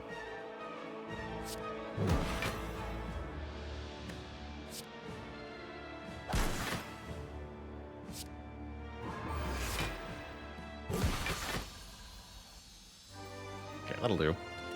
Two thump, a deep pulsing dread can be felt throughout the room. Is this the heart of the spire, the source of all this energy? You prime your stick, dealing 2079. Have I been here before? Unfortunately, with how low on health we are, I feel like we gotta rest here, despite all the good upgrades in the deck. So, resting it is. Get one card at least. Flurry of blows, just in time. Membership card, you're too late. Tantrum is good, just because I have 4 Talk to the Hand. Ancient Potion, also very good. Can block either Fasting or the Heart's vulnerable debuff. Probably Vuln from Heart. So it sounds like Tantrum plus Ancient Potion for me. And I could swap Stance Potion, but I don't really want to.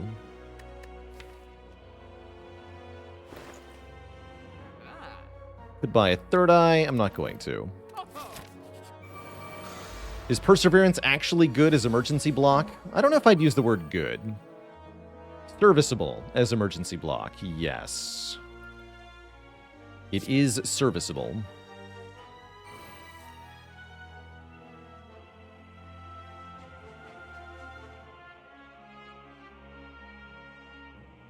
Let's see. 1, 2, 3, 4. So I can't play this wall up, huh? Okay, so we gotta go talk to the hand, talk to the hands. That's fine.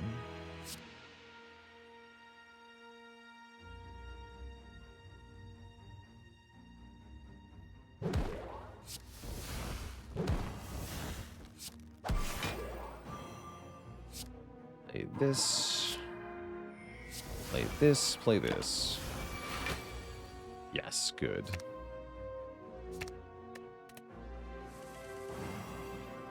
Damn it.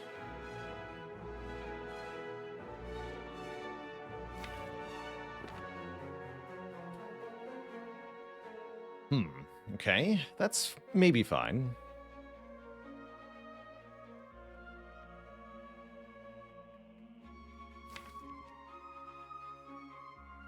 That seems fine to me. We block the heck out of next turn. So I'm going to want that carve.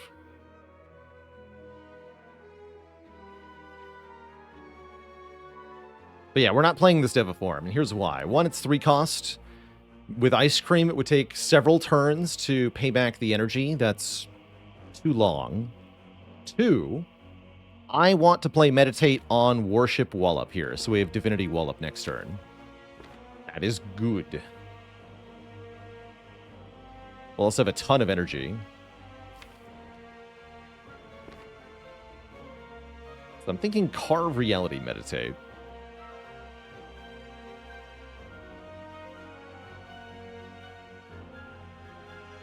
I want that Smite, too. Bit more weakened to both of them. Worship Wallop.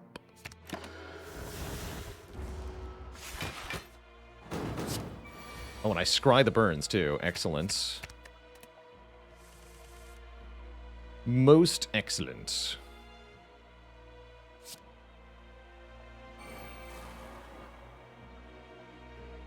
Okay, not the most amazing turn, but pretty good. Looks like I want to hit the Spire shield as hard as I can. Since I can't get a kill. I want to kill it next turn.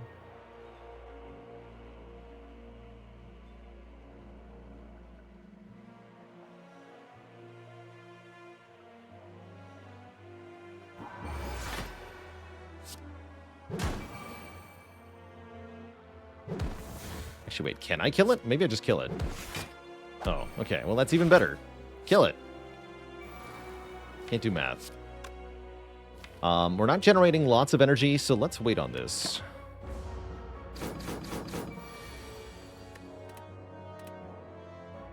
And this. Yeah, classic Watcher. Oh, wait, I had lethal? Didn't realize that.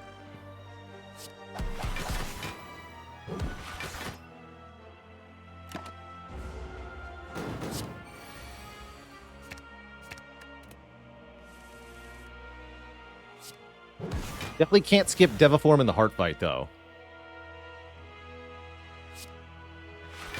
No way.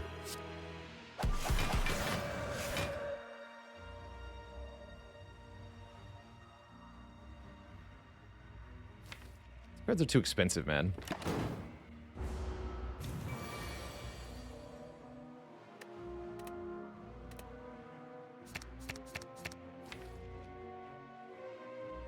There's no wallop in the draw pile, huh? Should have been more aggro last turn.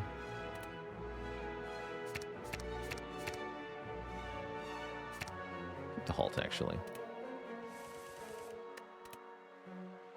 Looks fine-ish.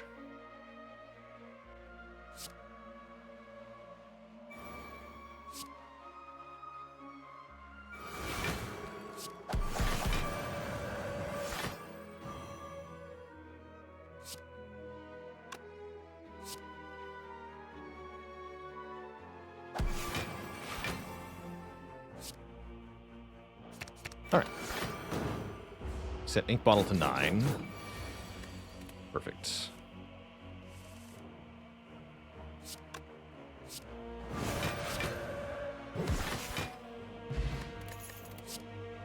Get one more wallop for the road. I would love a third copy of this card, especially if it's about to get upgraded, potentially. This might also hit Talk to the Hands, which are also very good. That's a good whetstone. Okay, Carve Reality and Tantrum. Tantrum's a good upgrade for one more hit. Oof.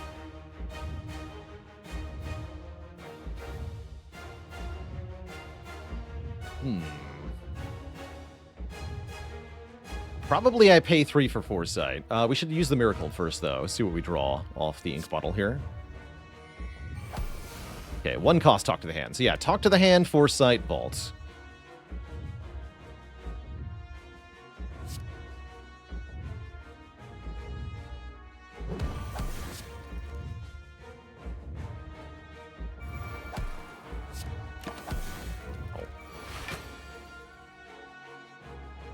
Don't want Wallop right now.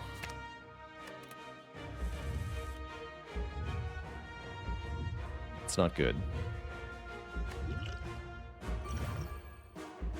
I could have played this with the Ancient Pot, but I don't want to. I'm going to skip it for now.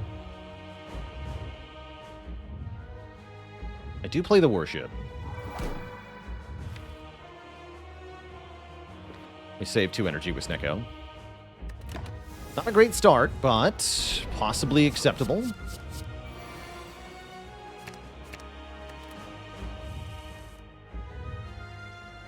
Okay.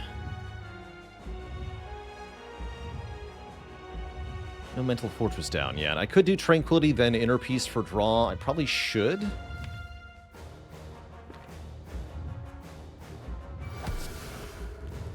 There's the Deviform. Okay. That's really important. So we go Talk to the Hand. Then Tantrum, defend, crush joints, Div 4, meditate, something like that. Don't die. That's good. Not dying is good. Both wallops in the draw pile. That's pretty nice. We have stance potion to get out of wrath. Oh, also I can meditate the worship. So we have divinity double wallop coming up. Seems good. Okay, we'll take a bunch of damage this turn, but then we're golden here. In fact, I might want to skip the Tantrum to use Pen Nib. No, that's going to block for too much. Let's play the Pen Nib.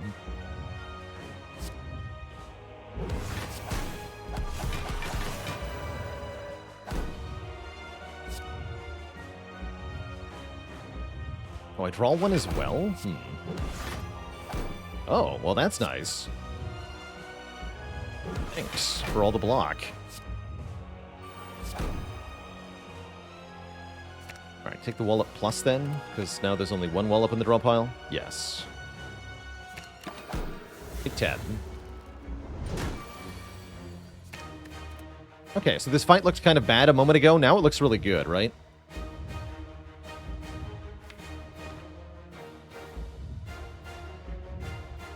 Yeah, looks like we're cooking.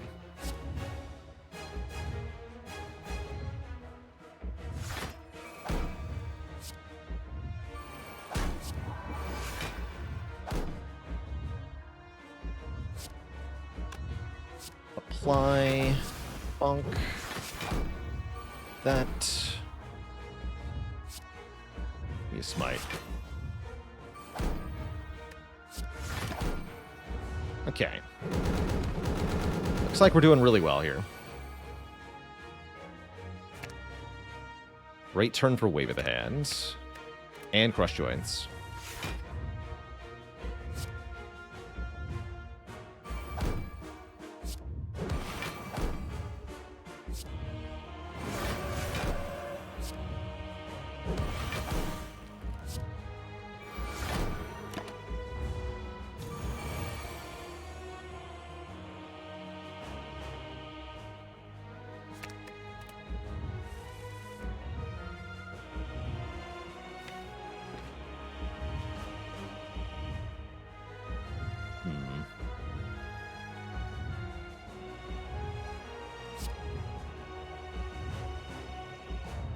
Why so expensive, though?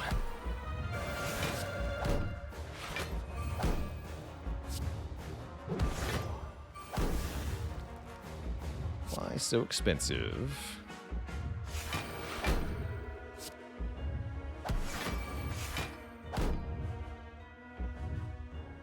Can't do meditate and worship, huh? Well, then just meditate.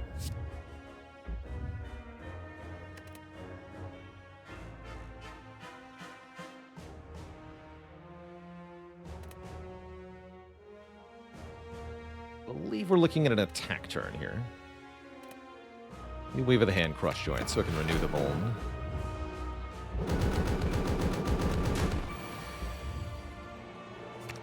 Perfect.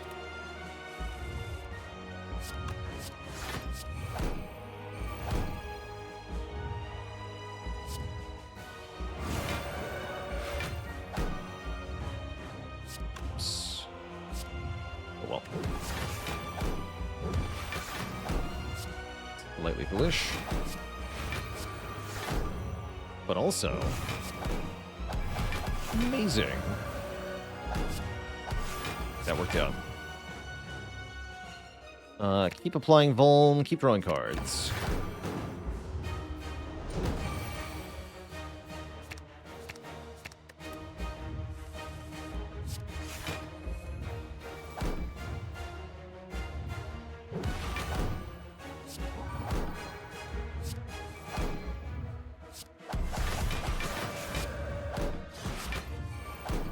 Bonk.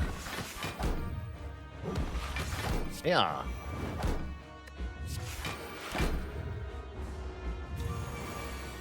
Right, 4x15.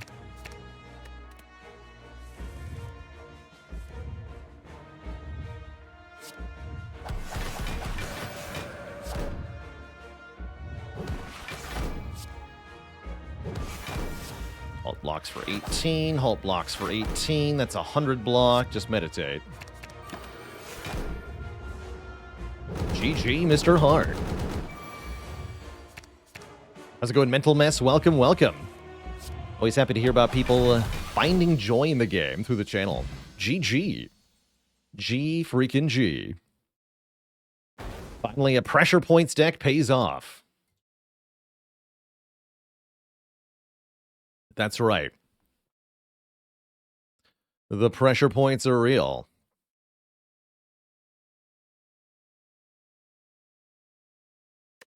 GG. Seemed a little weak going into Act 4, but we definitely made it work. That's Snecko Eye proving that you can trust it after all. GG. G freaking G. Tim does do that, right? Yeah, what? Has it been done? The Spire sleepeth, and so shall I. GG. The Busted Crown run was easier, true. Busted Crown run is the easiest run we've had in a few runs. This run was too stupid.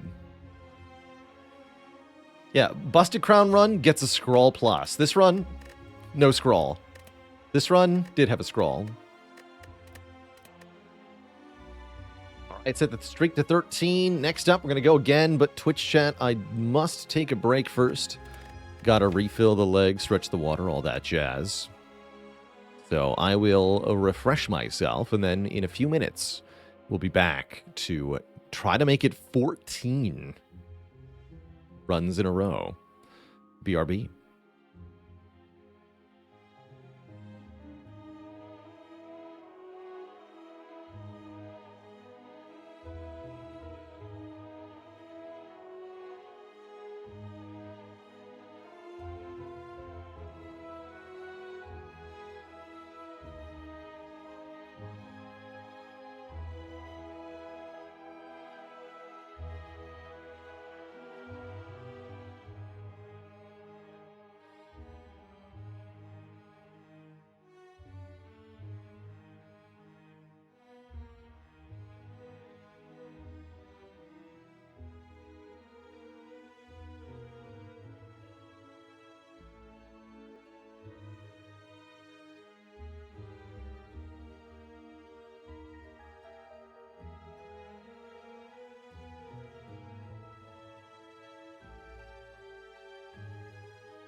Alrighty, Twitch chat.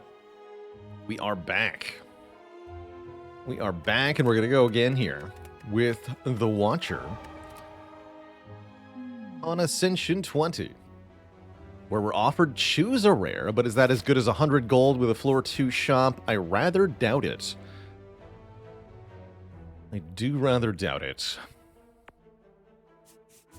It's a juicy path. That's a juicy path. This is a slightly less juicy path that is still pretty juicy.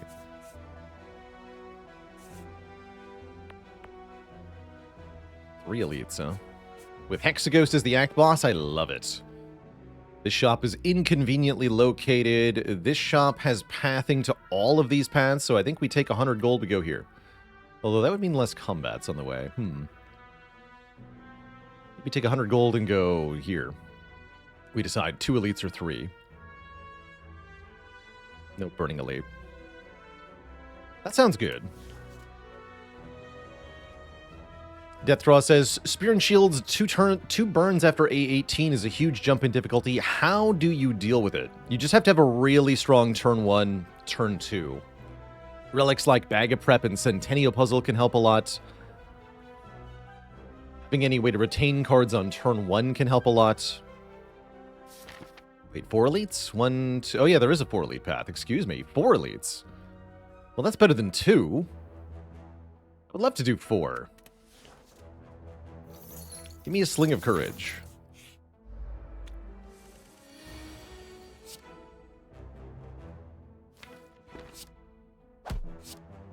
Just block next turn. Take 1 at most.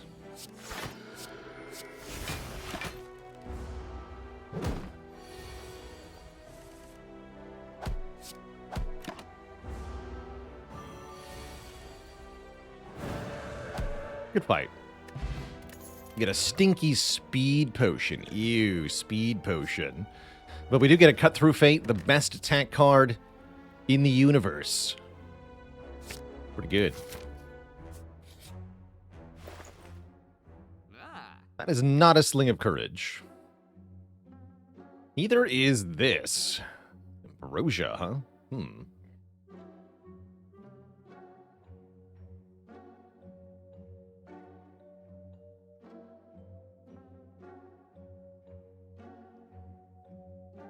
And a dad joke for the crowd, courtesy of Matt.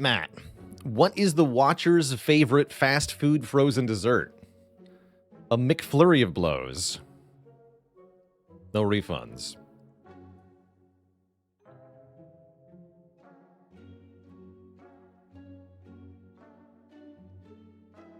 Perfect cost master of strategy. That's interesting. I wish I could afford Vajra Bowling Bash. I think it might be Vajra Flurry of Blows.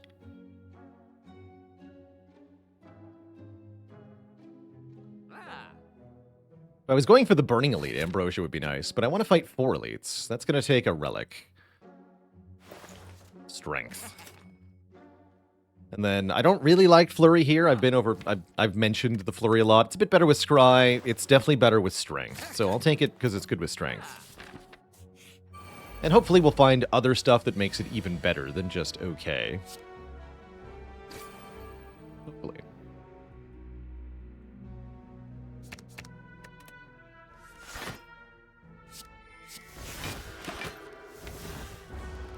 Might take 1 next turn. Yep. Actually, wait. Do I? No, I don't. Ah, the power of Vajra.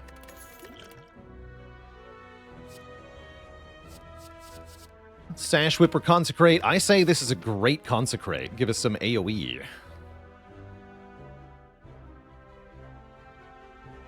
Sounds good to me.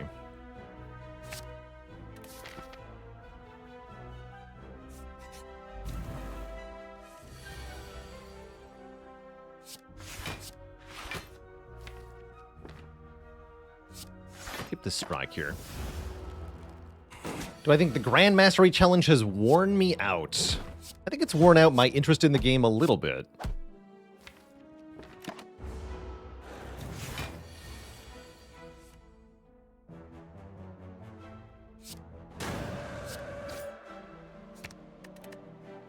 Just a bit.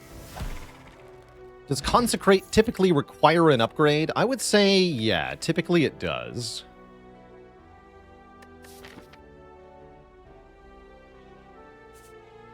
Go for another combat here. Do I dare commit? Probably shouldn't. I'm going to.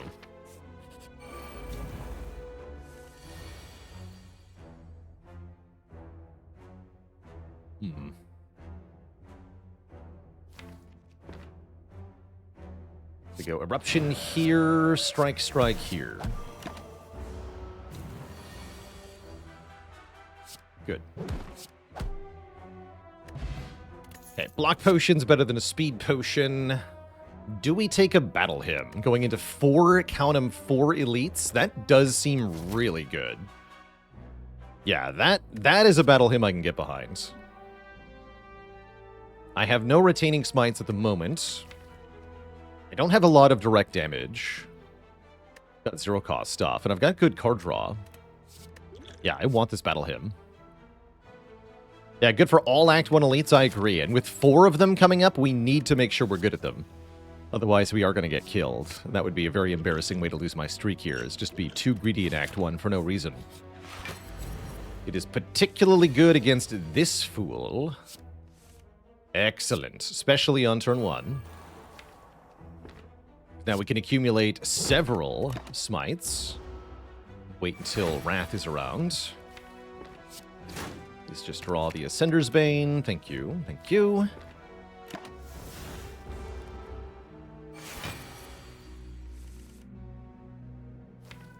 Eruption would have been nice here, but that's all right. Freeze strike. I'm pretty sure I can kill. Yeah, we got Eruption natively, so let's just quickly check here. Each of these smites will be 26 damage. 26 by 3 is 78. The Eruption also does 10. The Flurry also does 10. That's 1 short. We have Miracle, Cut Through Fate. We're there. Fluffy Mittens with 56 months. The streaks must grow.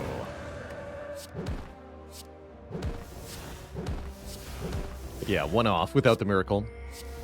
How embarrassing that would be. Get a stinky Juzu bracelet. I'm going to take it.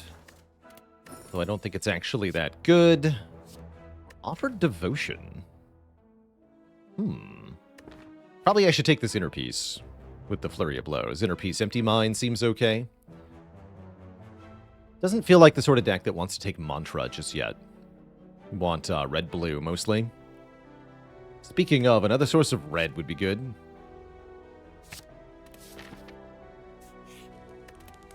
Yeah, having 2 slow powers, maybe not the best idea, especially not with, again, all these elites we have to kill. Let's start with Eruption.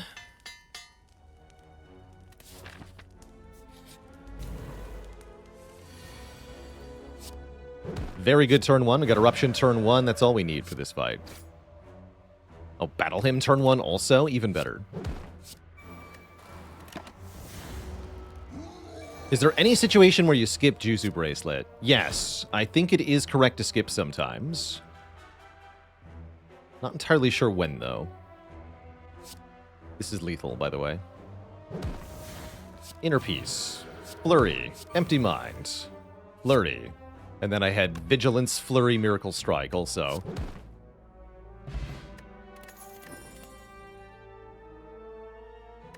We take an Empty Body. Looks skippable. We could take Tranquility or Empty Body, but I think they're skippable. Red-blue meaning Wrath and Calm. In answer to your question, Spades. Wrath and Calm. The red stance and the blue stance.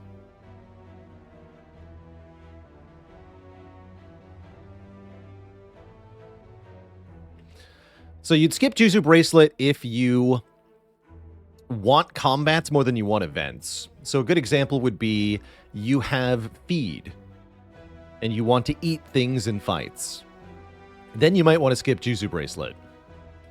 Or Lesson Learned, perhaps, or if you have question cards, you get more card rewards from combats. Stuff like that. Honestly, I think it might be correct to skip all the time. So, it's a weird relic. It's bad. It's very bad. Oh. Bag of Prep, however, not bad. Makes me want to think about upgrading Battle Hymn, or at least it would if I wasn't already going to have killed all the elites. Right. Do you have Wrath?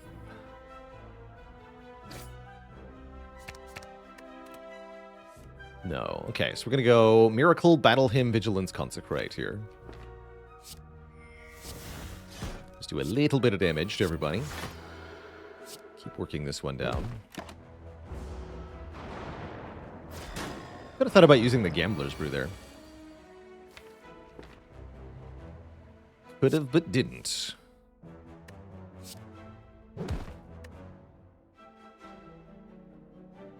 Both dead. Seems good to kill things. Probably I should leave Wrath, otherwise it's going to be a scary turn next turn.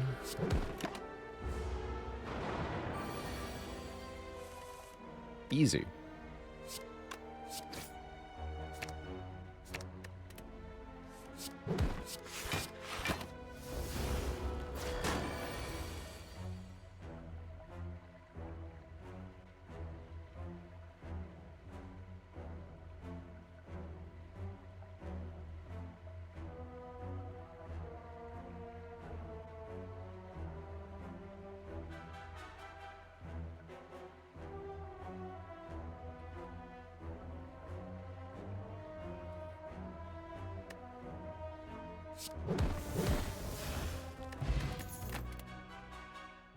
Oh, Memori.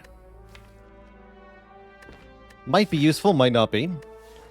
Wheel Kick and Foresight, though, I like quite a bit. Wheel Kick for immediate damage and draw. Foresight for scry per turn. I like the Foresight with the Flurry quite a bit. Helps the stance dance. Really helps with the stance dancing. So does Wheel Kick, though, right? Because then you draw cards that you can stance dance with. Also, we need more damage payoff. So I'm going to take a Wheel Kick here.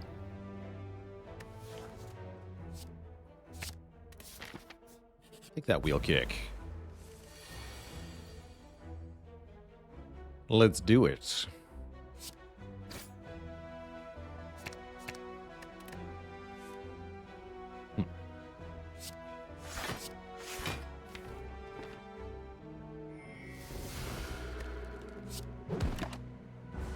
Might have been correct to go Cultist first. Dang. I guess I'll Block Pot then. That sounds fine. Alright, now Flurry will kill the slime. Except I'm not drawing Flurry. Whatever.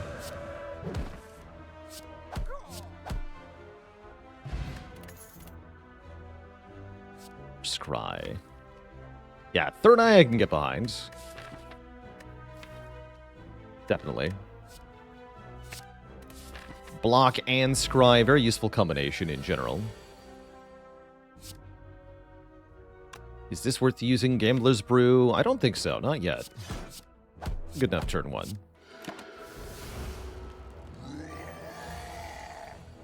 Perfect.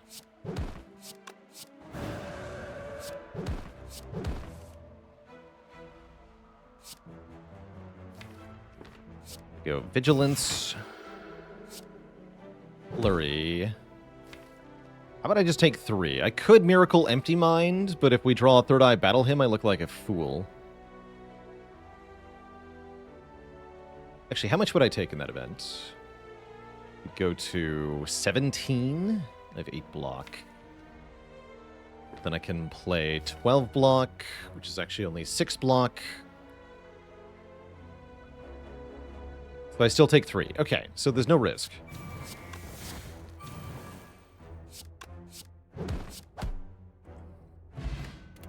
You get a shovel. Pretty mediocre relic, in my opinion. Not usually worth digging for a relic over upgrading your best upgrade. Especially with a deck like this. We have a lot of upgrades to get.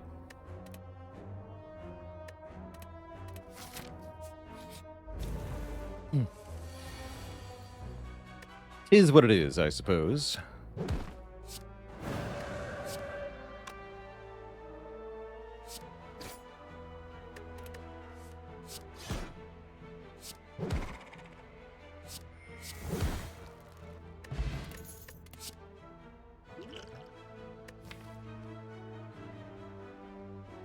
No thanks.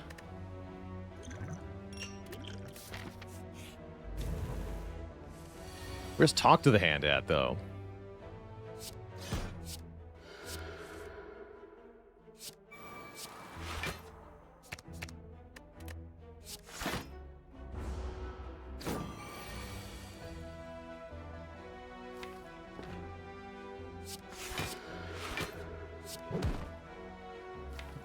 We'll wait one more turn.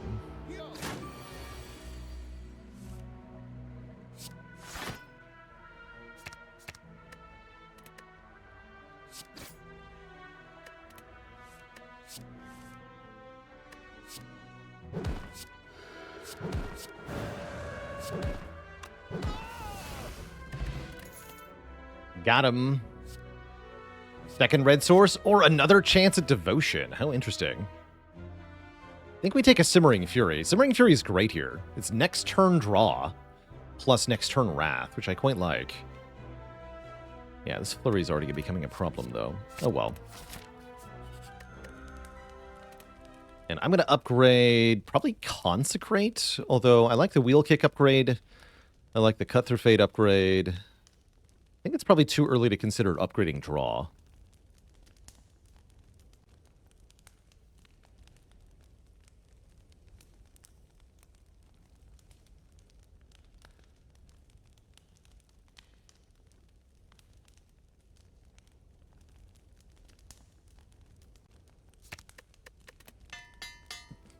Hexaghost is going to be really mad on turn 2. True. It's very important that we not end turn in Wrath. Otherwise, bad things could happen.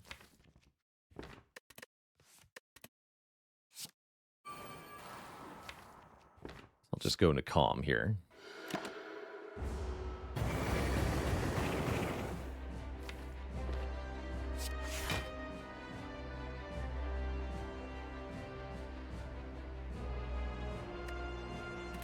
Okay, that's a bit of an ouch, but we expected this. It's fine.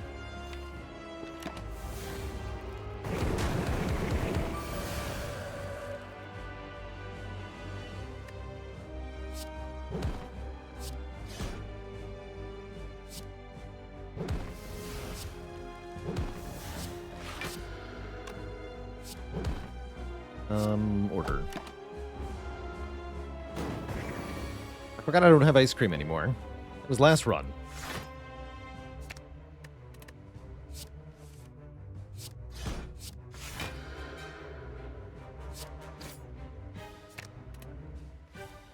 Show me the eruption. Thank you.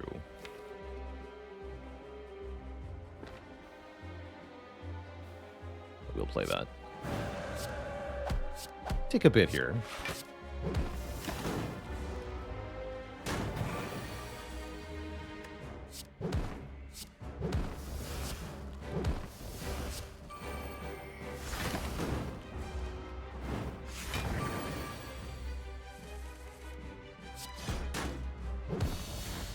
GG. The Ghost Falls. We're offered Brilliance, Establishment, or Deviform. Establishment with Battle Hymn seems kind of like a combo, but it's a slow combo. I don't recommend it. I don't hate Deviform. This deck has a lot of draw. Could make a Snekawai very takeable, too. Means we can take more copies of Wheel Kick. Let's take a Deviform.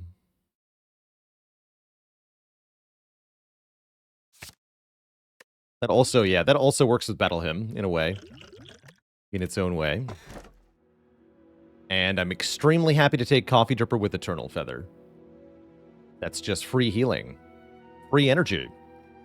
Is Battle Hymn ever bad? Oh yeah, of course it is. Battle Hymn is a card that does not do anything on the turn you play it. And like all cards of this category, they can be really, really bad on turn 1, or just if you draw them on a turn where you needed some kind of immediate output in general.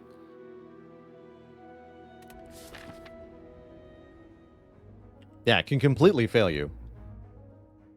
If I want to go to a shop, well, we'd better go early. Apparently they're all right at the start. Interesting. Looks like a pretty good act overall. We can get to several rest sites as well as several elites. Well, by several I mean probably two. Two elites and several rest sites is good. Keeping us at full health while continuing the trickle of relics and such. Yes, Battle Hymn can also lead to serious hand clog, is another big problem with it.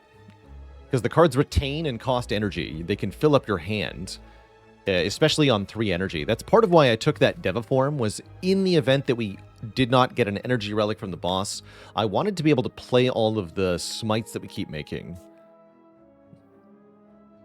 Otherwise, we could be in trouble.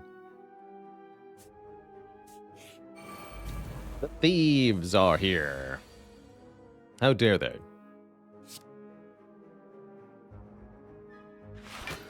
Guess I'm going to block. That would have been a good Forge Potion. Still is, but would have been even better. Before playing Vigilance there, that's fine.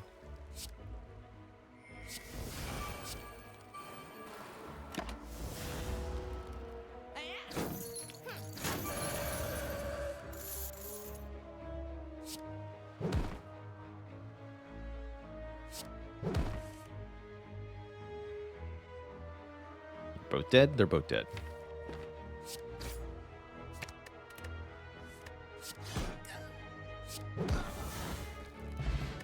Should have used my Forge Pot. Oh well.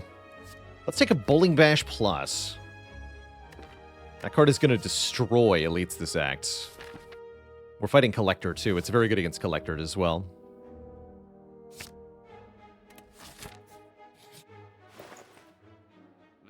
Orange pellets are OP. Meditate is also OP. Anchor might be OP with the Coffee Dripper. Cham Scampy with the 17 months. Third copy of Devotion is here. 2 powers already. Kunai is very good with the Flurry of Blows. That's also a thing.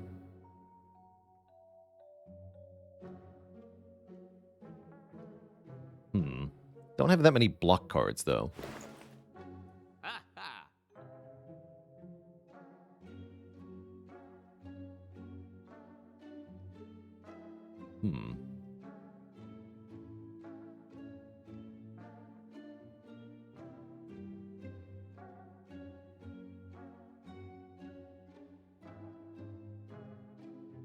Just shy of being able to buy Pellets, Meditate, Remove. Still have all 4 defends. I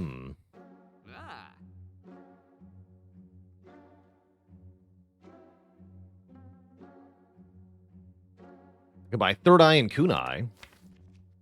That's kind of spicy.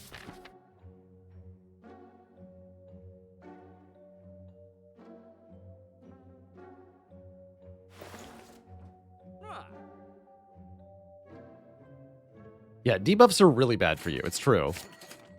I'm going to take the pellets here. Especially given that we're fighting Collector this act. I really value these things. Okay. Hurts to not remove, though.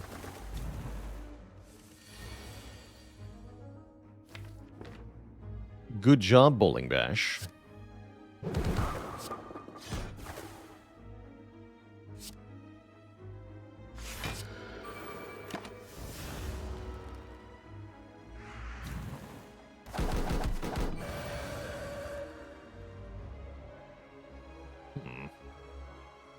When I come back.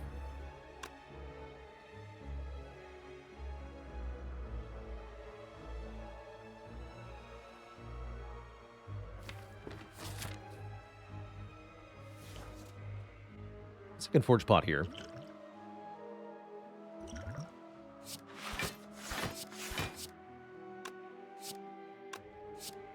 A kill though.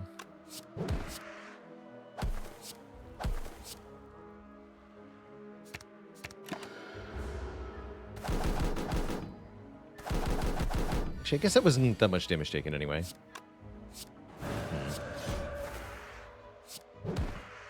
Mr. Robbie with the Prime sub and 28 months of support. Thank you, thank you. Excellent. Could fight more elites if I felt so inclined. I don't think I'm so inclined.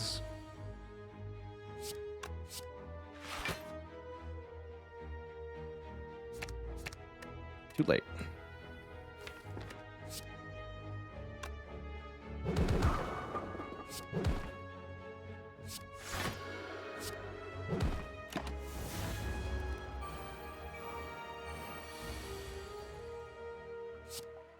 Ow.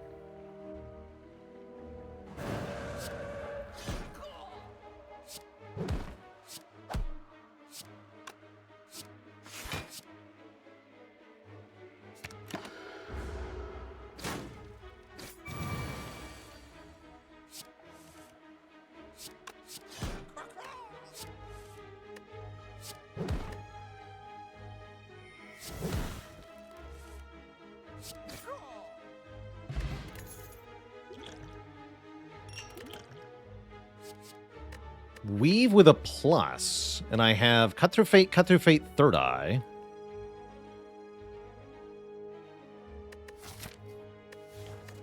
Yes. Kunai come back? Maybe.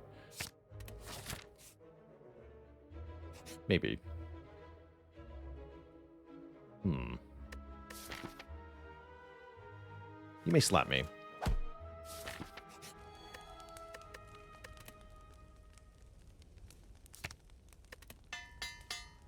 If you enter a shop but don't open the vendor ablaze above the ashes, then the shop contents are still generated. And so you are not really benefiting by avoiding that.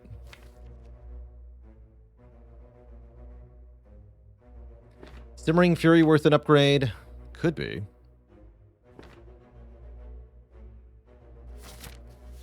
It's just Third Eye here. Oops. Definitely forgot about that card.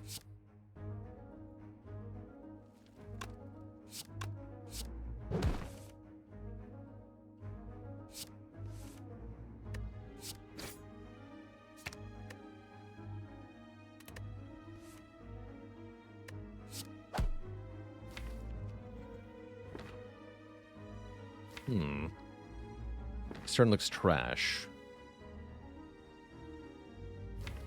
Damn it.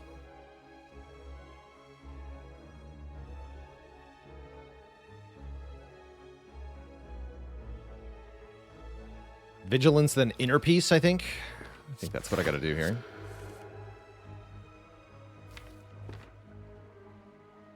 Ugh.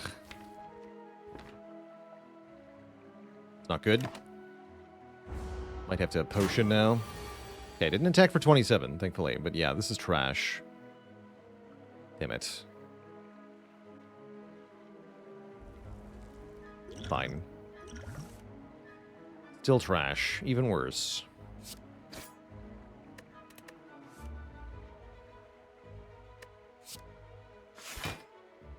Ugh. Come on. Yeah, this deck does not work with my card cost randomized. And the pellets did not work out to allow me to purge either. Damn it, Snecko. I hate that you can do this sometimes. Yeah. Please tell me whip me again. Thank you.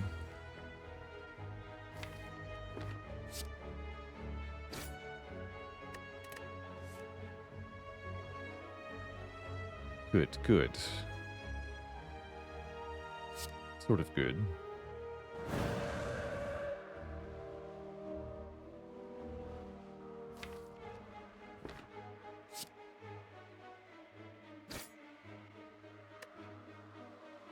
I guess I'll take that.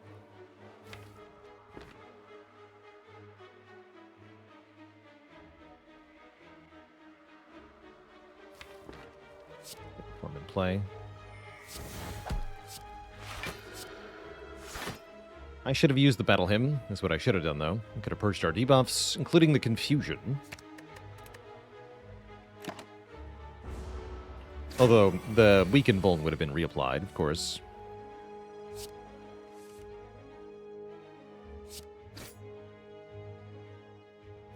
Wrath.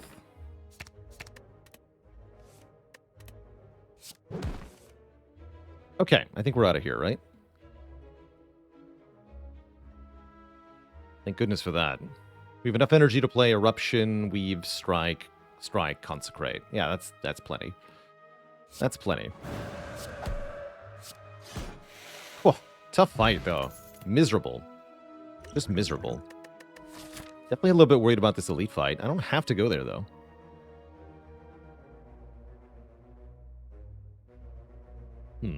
Maybe for the best.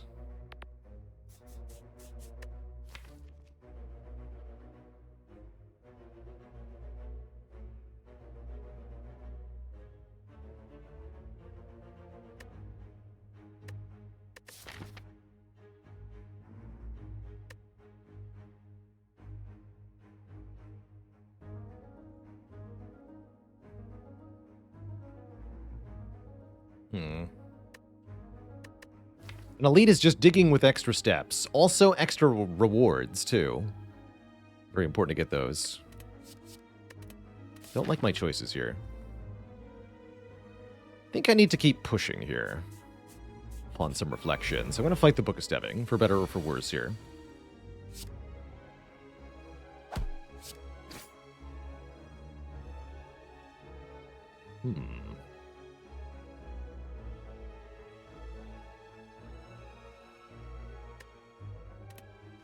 Alright, maybe I will.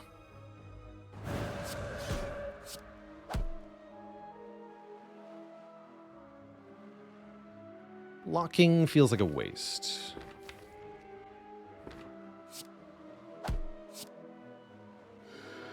Take 14.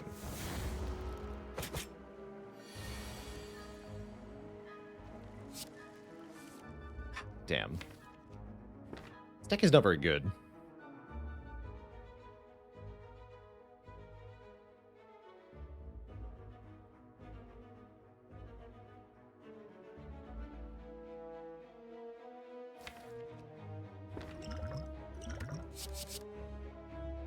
I think I need to play this.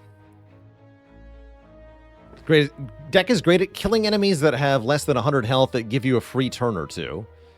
That's why we got through Act 1 so easily. But these cards that solved Act 1 do not solve Act 2.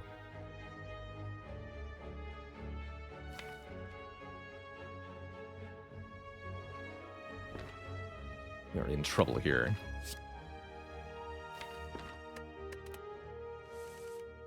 Relic Bar isn't helping. We have Coffee Dripper, Bag of Prep, Vajra. That's all we need. You don't need more than that. This looks like a good turn, too. Ultimately.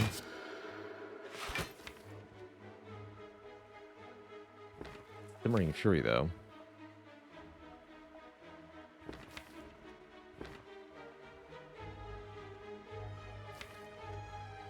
Do it like this.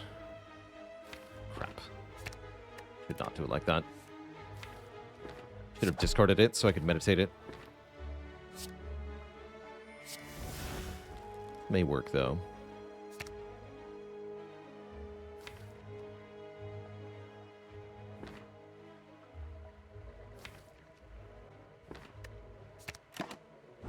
Sure hope this is enough damage.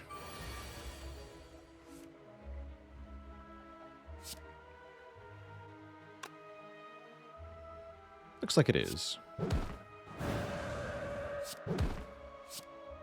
Yeah. We do get the wheel kick, too. Okay, not so bad. Prayer Wheel is a pretty good reward. I wish the card rewards hadn't been so trash this run, though. They have been stinky. Persistently stinky.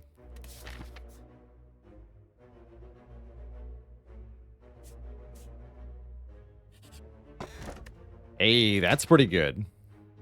And that's why we take the extra elite, right? If we hadn't fought the Book of Stabbing here, then this chest would have contained the prayer wheel. And then we wouldn't have the helix for this elite. Kind of a big deal. Kind of huge, actually. Upgrade our third eye. Need block improvements, and more scry is good too. Oh, helix. What a time to be alive with helix. Good.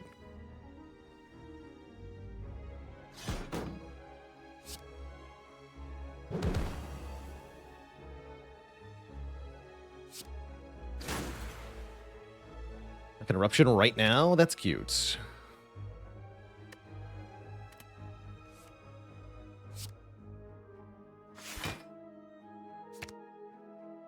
At what point would I start digging over smithing?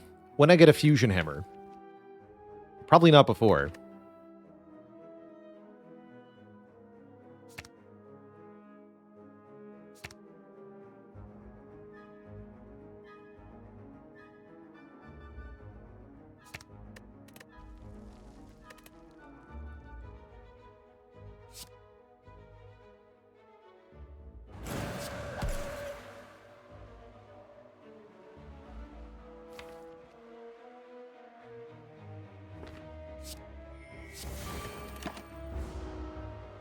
$63.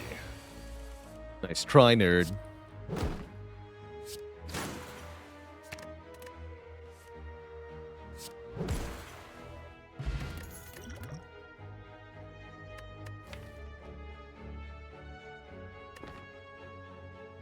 Wishes here.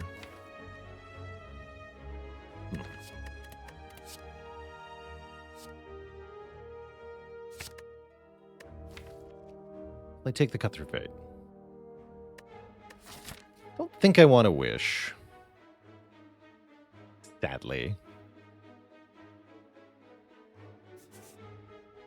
Not the way that I'm going. Take more combats on purpose with prayer wheel. Yes, probably should do that. We're also really good at fights now. But I take Nirvana. I would hope not. Maybe if it was upgraded. Why not the double prostrate? I don't think this deck benefits much from divinity at the moment. That's the short answer there. We also have way too many cards as is. Yeah, deck is already slow. I can't afford to go slower. Is the other answer.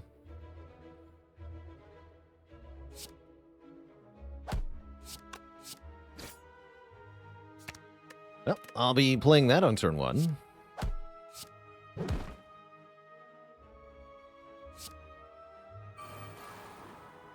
And meditating Cut Through Fate and Weave, I guess.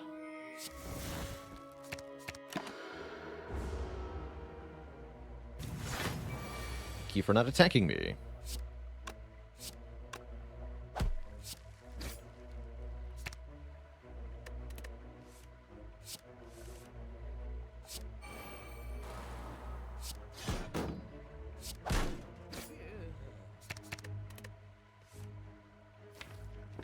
Excellent. Prepare the bash. Would Dead Branch be good here? Oh yeah, Dead Branch would solve a lot of our issues. Rather quickly.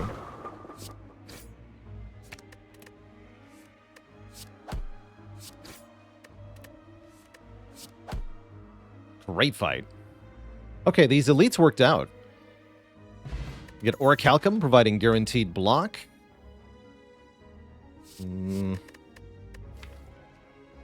Well, give me more card rewards.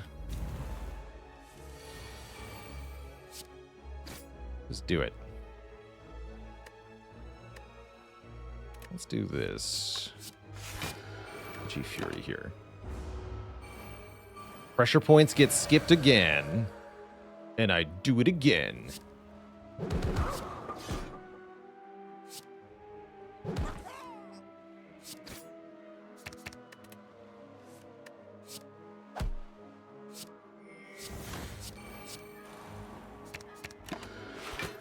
Full block.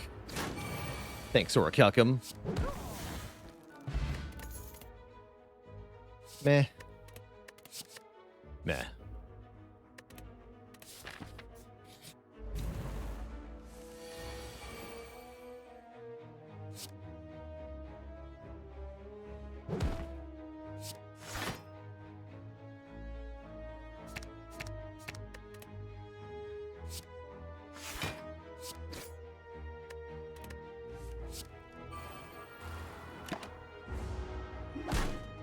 Is there a time when taking pressure points is a good idea?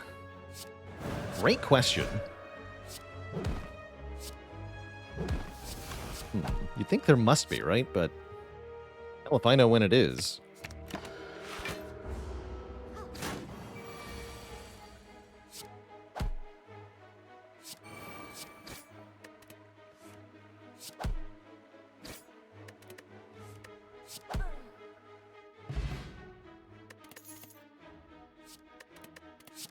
Wow, everything is garbage. We're looking for mental fortresses, we're looking for rushdowns, we're looking for talk to the hand, we're looking for wall up, we're looking for maybe wave of the hand at this point. We're looking for card draw, inner peace, wheel kick, empty mind, fasting, any of that stuff, but we are not being offered any of that stuff yet.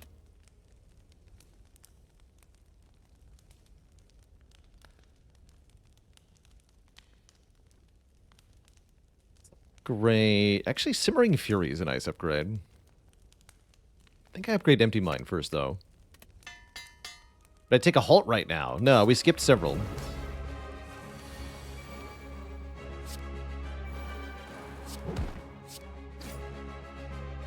Nice turn 1 Devaform.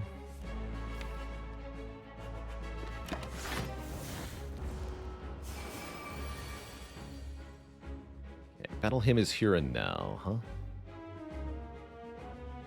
We're one short of using the buffer on the 21. That's sad. Sad draw. If I use the Battle Hymn now, I don't get 2 pellets. I don't think I care, though.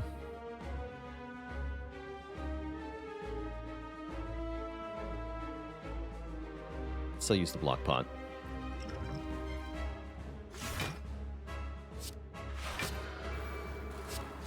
Is there a general strategy fighting this boss? I like to kill one of the minions early so that they don't accumulate strength. But it really does depend on the specifics of your deck. I think it's hard to come up with a generalized collector strat. Such a hard fight. Such a hard fight.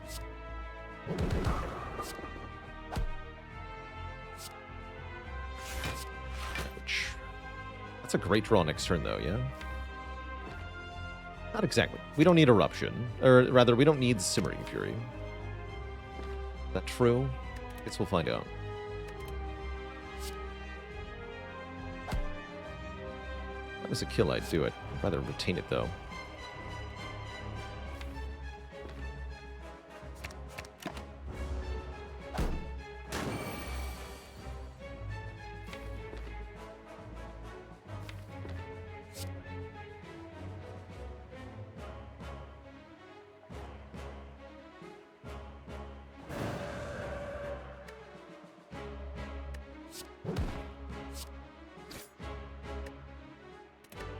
So I get Weave in my hand. Go Miracle, Wheel Kick. Go Weave. Through Fate. Weave. Go through Fate. Actually, draw the Flurry. Weave. Flurry of Blows. Inner Peace. Flurry of Blows. Eruption. Flurry of Blows, Strike, Might, Strike? Is that going to kill? I sure hope so. You want to draw more? Let's draw more.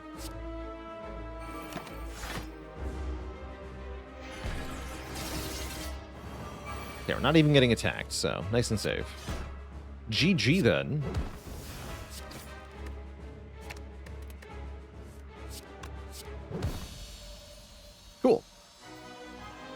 That went pretty well.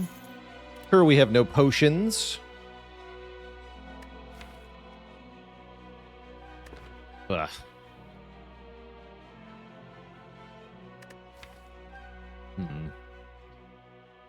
These rares have been very bad this run. How many devotions and mantra cards can we get offered, though? Brilliances, yeah. I'm skipping. Yeah. We're in for a tough time here, Twishat. Act 3 and 4 look like they're going to be very hard for us to get through. Maybe Omamori with 999 gold can solve our problems. That'd be nice.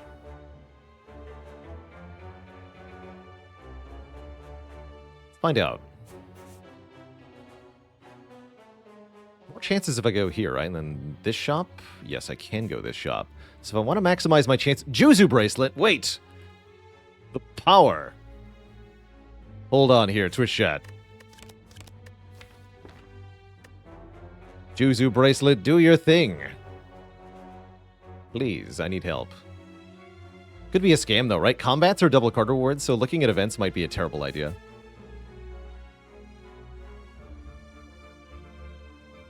Food for thought. It's definitely not a guarantee that we get 999 gold. Nope, not at all a guarantee. Nothing resembling a guarantee is being offered here.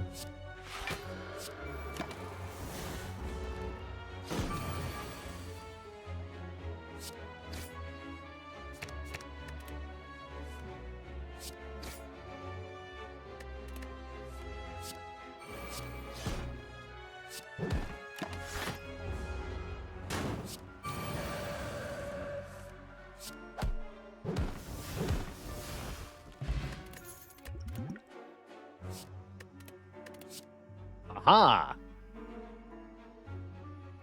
27th card reward is the charm. Guess I take Rushdown. It's upgraded. Mental Fortress pretty good too.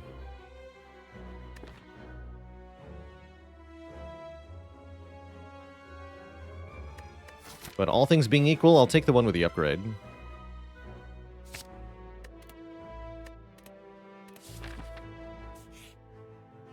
That's the opposite of gaining 999 gold.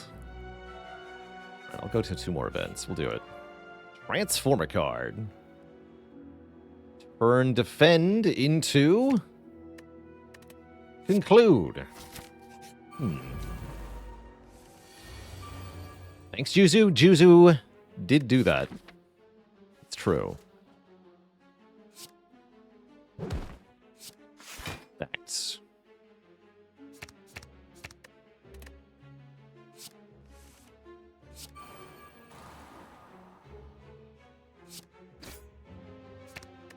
Here we go.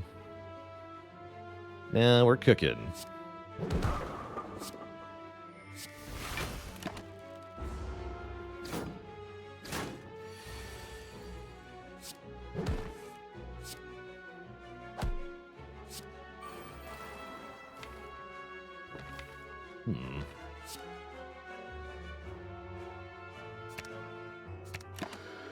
Modus Pones, thanks for 9 months of support.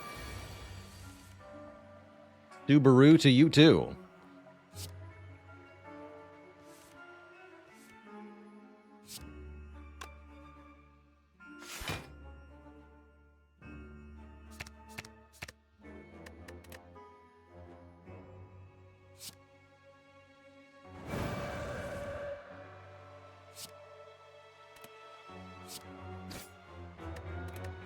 Meditate to block here. So I can go Consecrate, Vigilance, Meditate. Let's do that. Take 1, actually. That's fine, whatever.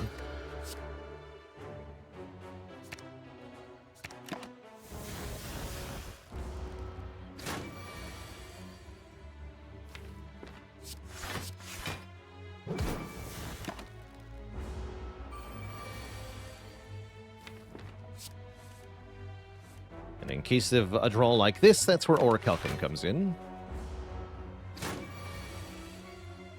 If I kept drawing like that, though. Spooky. What if my deck had no block cards?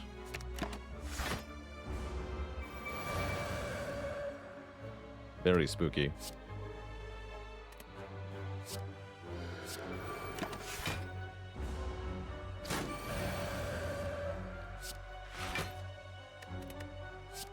Yeah, you can see where Battle Hymn can be a potential problem for certain fights.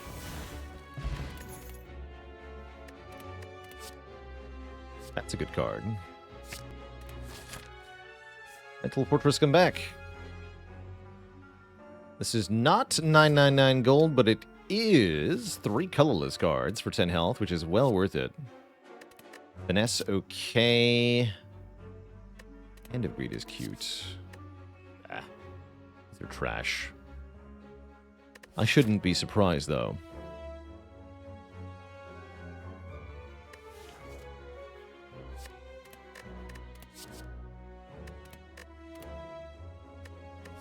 Yeah.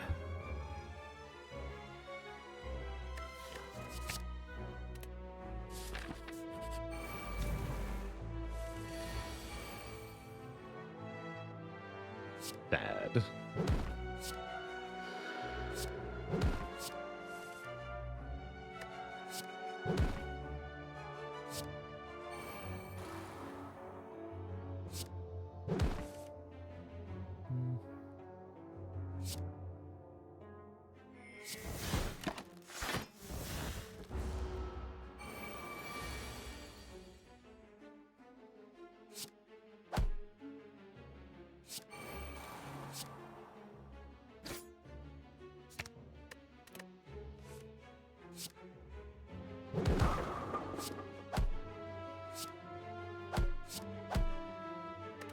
Okay, well, Buffer's here. Buys us some much-needed time. Good job, Buffer.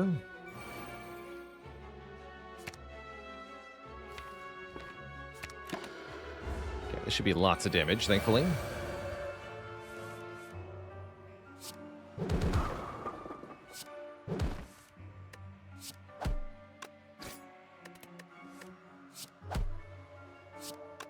Currently, our plan is survive things with Buffer and then kill them with our damage, but when Buffer is no longer adequate, we're going to suffer big. Should have taken that Mental Fortress. I'll take another Rushdown, though. More draw is more better. Now I would take Halt, for those who are wondering. Definitely take Halt now. Kunai, come back. Kunai might have been the play.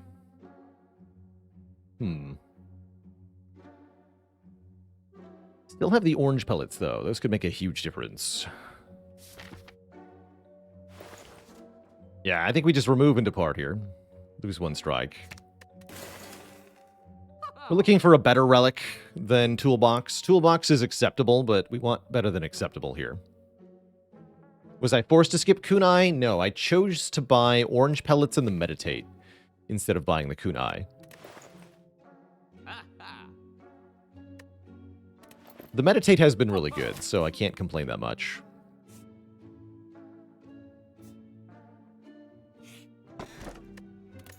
I'm forced to skip the Sundial. I think that's fine, though.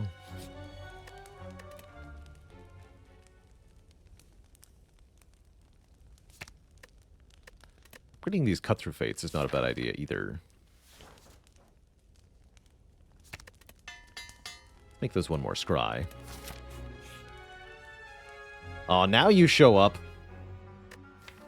Well, wait a minute. Upgrade all, you say? That's not bad. I think we get whittled down in the boss gauntlet, though. There's no way we do the bosses without taking damage. Not Juzu's fault, by the way.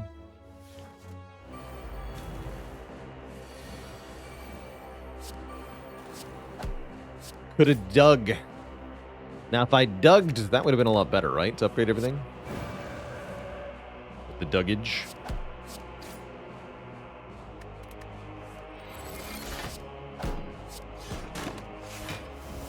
Klenon, thanks for the Prime sub. Welcome to the Cozy Sub Club. Question is, how do we block this enemy? I guess we don't. We talk.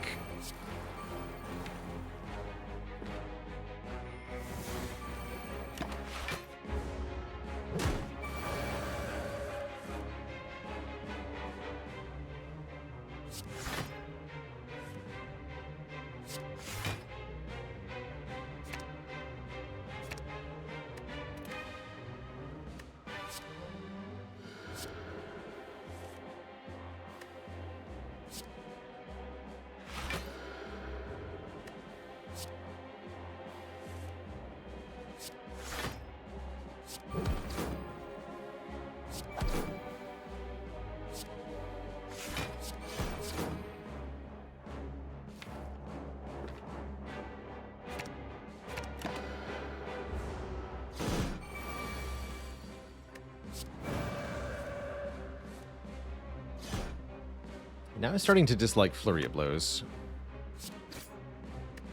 Once again.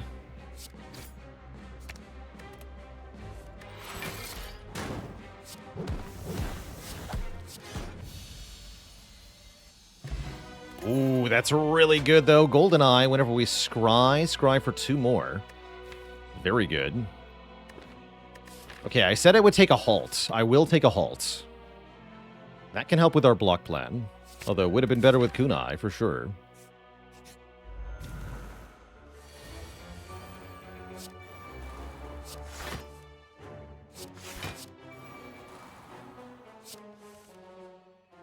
Yeah.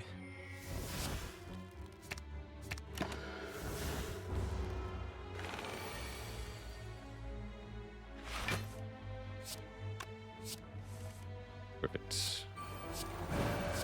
No debuff for me.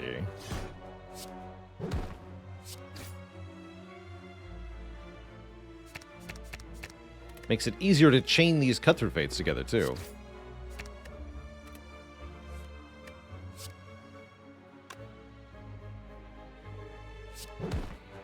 Let's just combo kill him.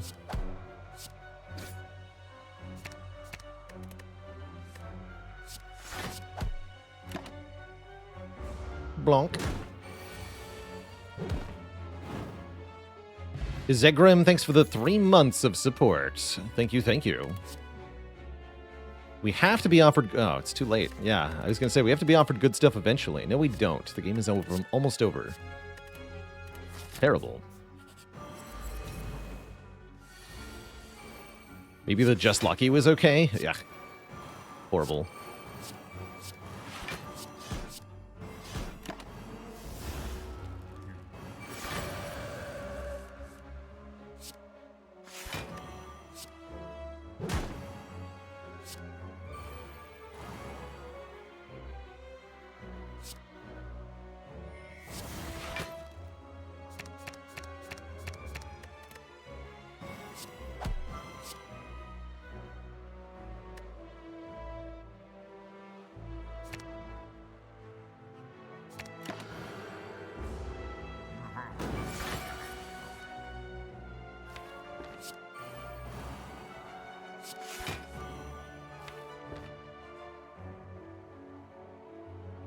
So yeah, why do I dislike Flurry of Blows? Because once you have 2 eruptions, 2 rushdowns in play, it no longer returns to your hand.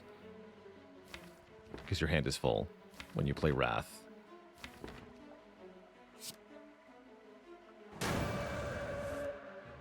No Flurry.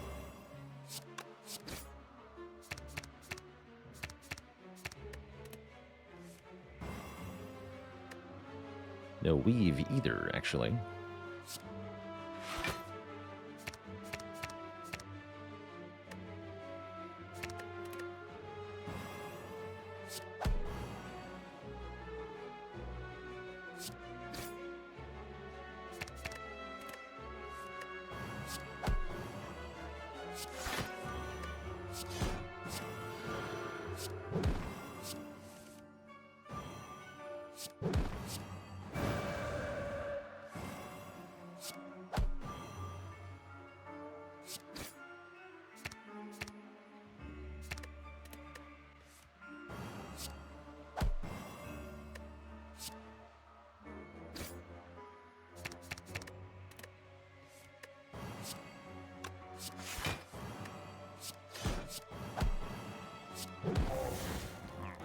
Dead. Pose an egg into 3 upgraded non-power cards. Alex with the 3 months of support. Yeah. Do I take Swivel? I don't think so. Do I need more block cards, though? Yes. Fine.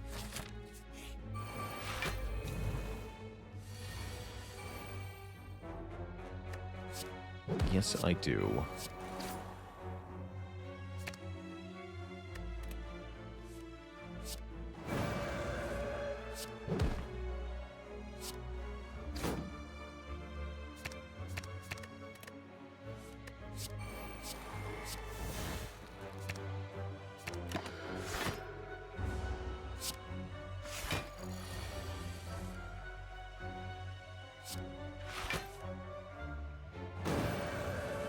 Again, no flurry.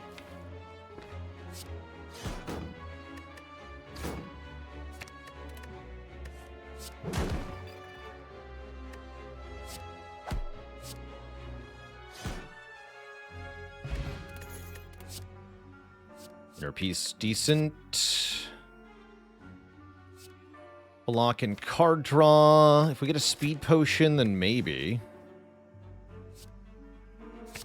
The bosses are going to kill me, though. Heck.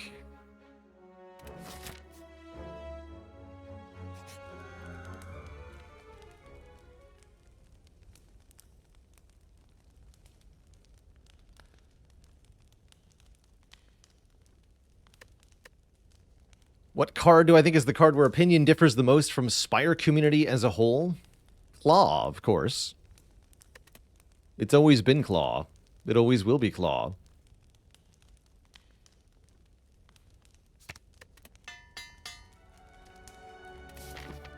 Alt is now my block plan, so I guess I upgrade it. Pretty sure we're dead, though, if I'm being honest. This deck does not perform against Time Eater at all. We lose our buff for turn 1. We get debuffed.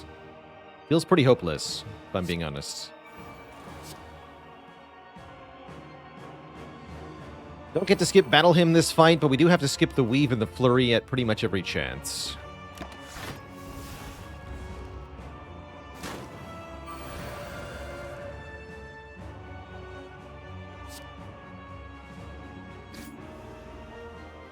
Okay, we can remove the drawdown, I guess. Actually, no, I should play Halt here. It's a lot of block.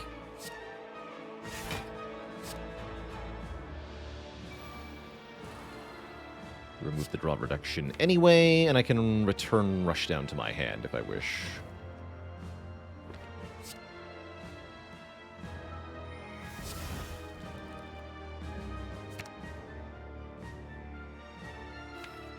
Block, though.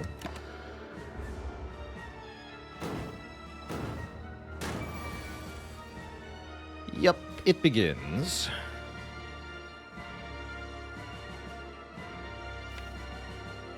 Oh boy. Time for great suffering.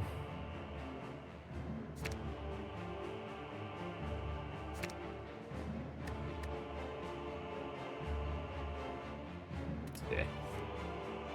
Oh, it's not even 2 draw. Damn it.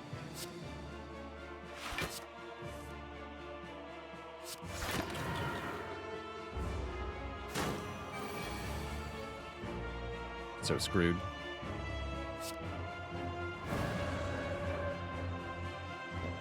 Play either Rushdown? Damn it, again.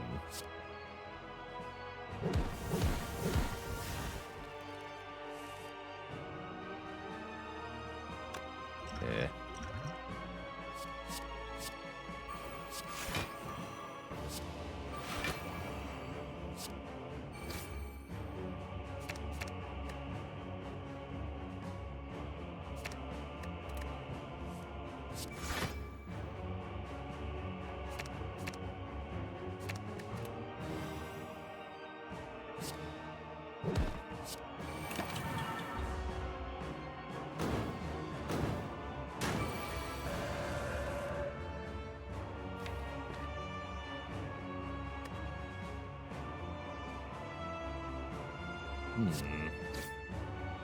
Okay, halt is definitely part of how we don't die here. Thank you for blocking for a lot. If it weren't for you, halt, I'd have no one.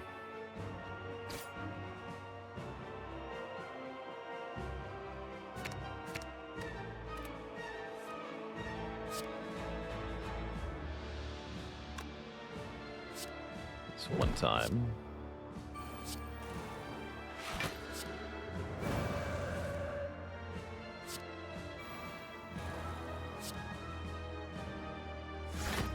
One, two, three. Okay.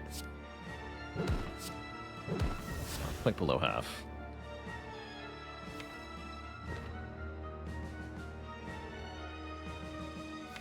It's spooky.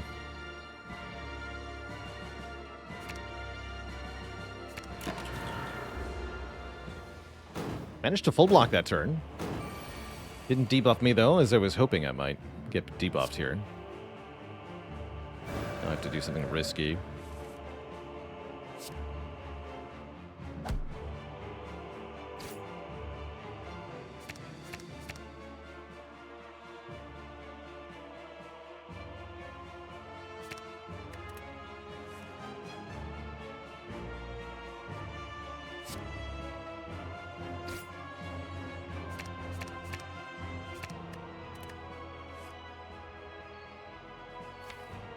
Oh, crap.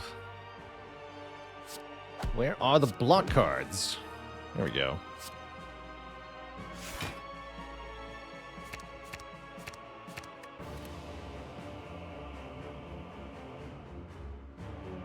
Yeah, so returning to my hand causing me a problem, also possible. Apparently. There's so many ways to have problems.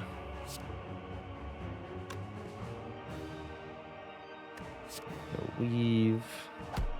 Empty mind. This swivel sanctity.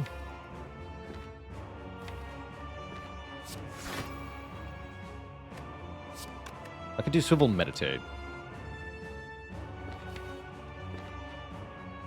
That seems smart. Then I could probably kill next turn. Because it's going to be purging.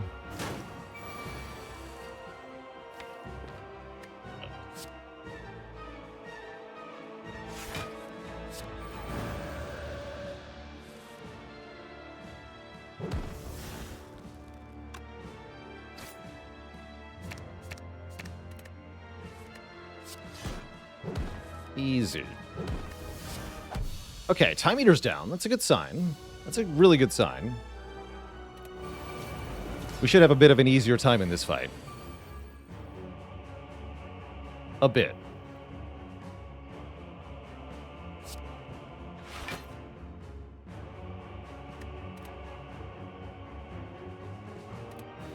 It's 4 blocks, so I can play that. Not play Devil Form. I might get Devil Form in play in this fight. The other option is to just hard cast the Devil Form right now. And rely on it. It does seem important, actually.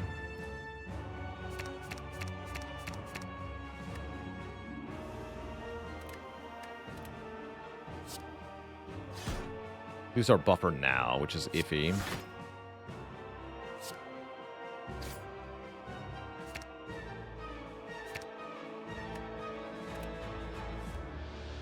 Discard the Deva, get it with a potion. There's an idea. Keep the buffer. It's a cute idea. Burby with a Prime sub and 2 months of support. Thank you, thank you.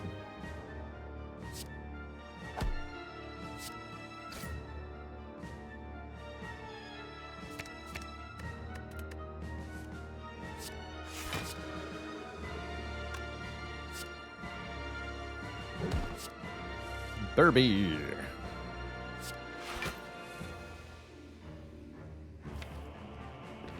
So screwed.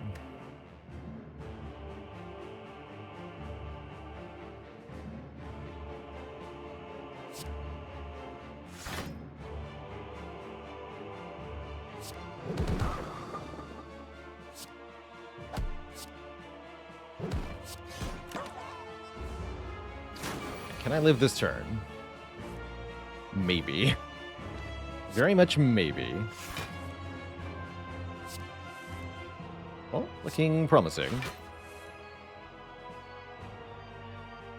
Living is a generous description, but yes, we may live for now.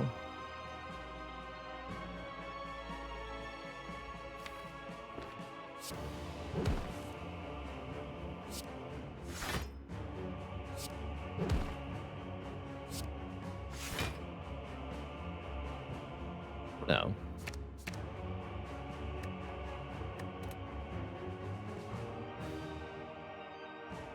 Is this really living? Yes. With Deviform in play, this is acceptable. I can do some crazy stuff next turn, too.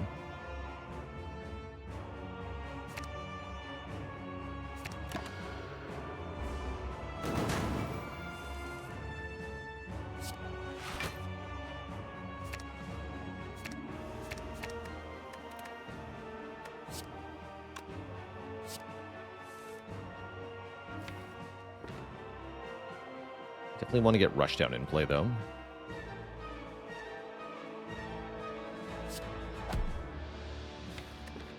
Let's do that. Good.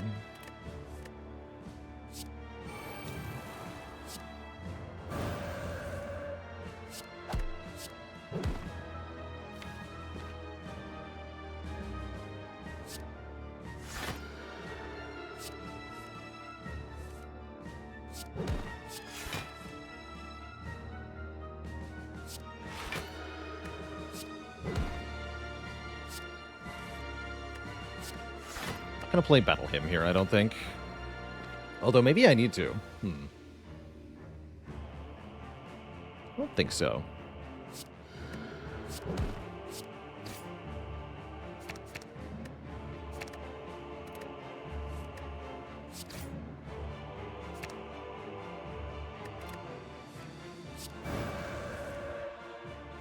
To play this.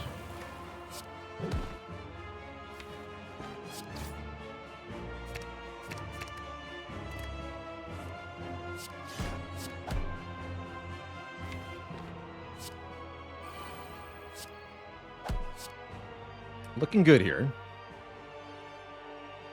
Give me... Will Kicks in the draw pile. Give me Cut Through Fate. Cut Through Fate, I guess. Actually, Weave.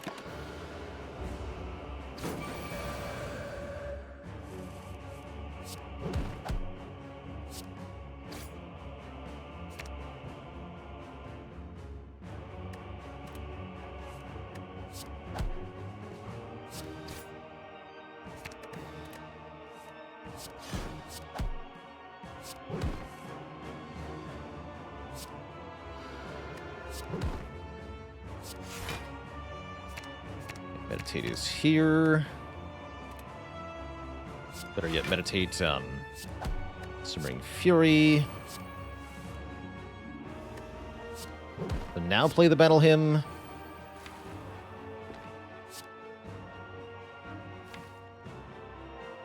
Those cards are fine for next turn. Give me Halt. The Way Out of Wrath. Give me Halt Empty Minds.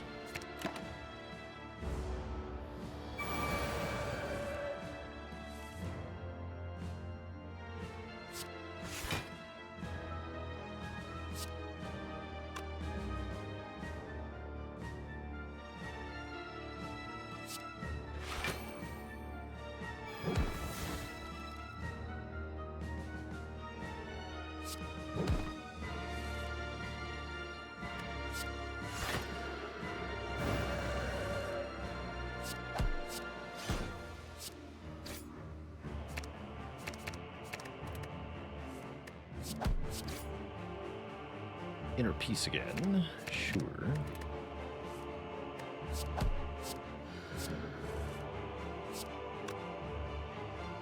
Let's do it again here.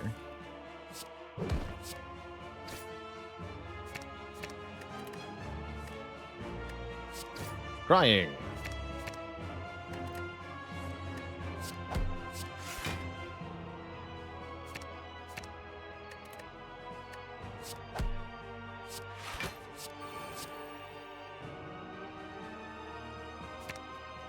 What a turn, eh? Okay, so we can block for lots as long as we're not taking Beat of Death for every card we play. Once we start taking Beat of Death for every card we play, this is not going to work anymore. So we still need to find more answers next act, or we're toast here. Good news is we at least get to next act.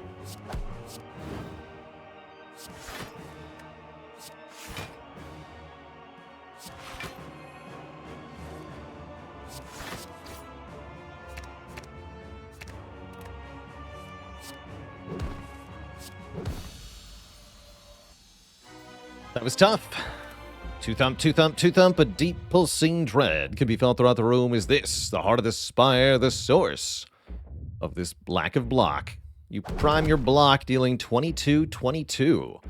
What could it mean? Will there be a speed potion? That's my question. Speed potion's all we really need here. Fasting or duality would also work. Think I upgrade vigilance, or we could YOLO a dig. Where we might be in need of that, actually.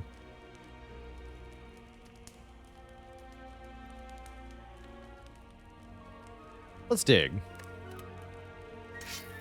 It helps a lot. Ornamental Fan. For every 3 attacks played, gain 4 block.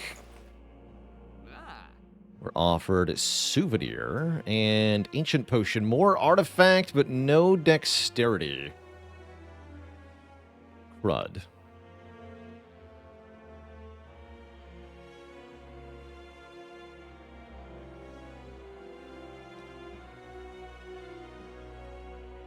Feels like we're pretty doomed then.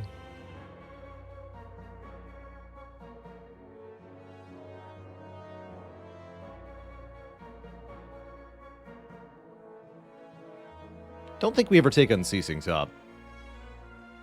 Probably something like Forge Pot, Remove,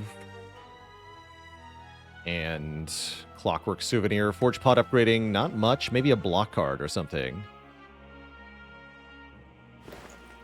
Take a Protect.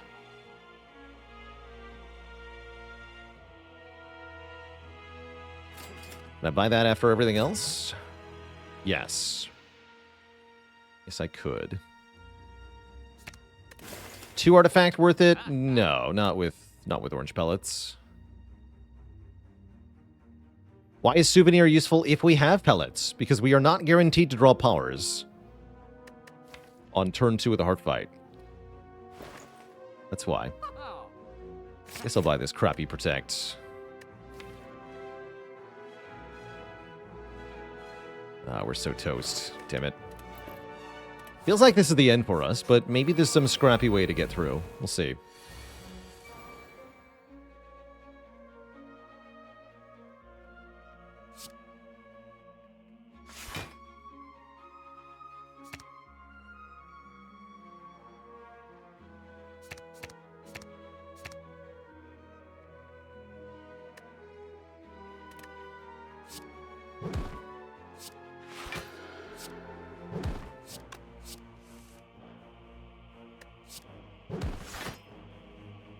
Blocking is nice.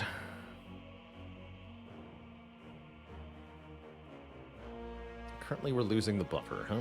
Let's see what Cut Through Fate draws then. Rushdown's pretty good. So we have Protect for next turn, even though it's not very good.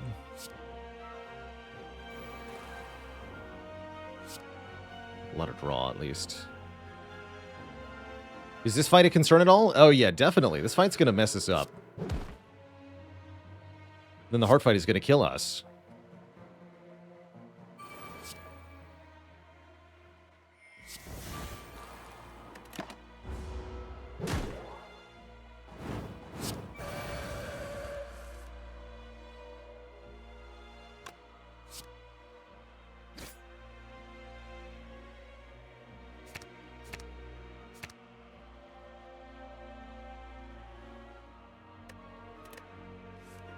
Bash does quite a bit of damage.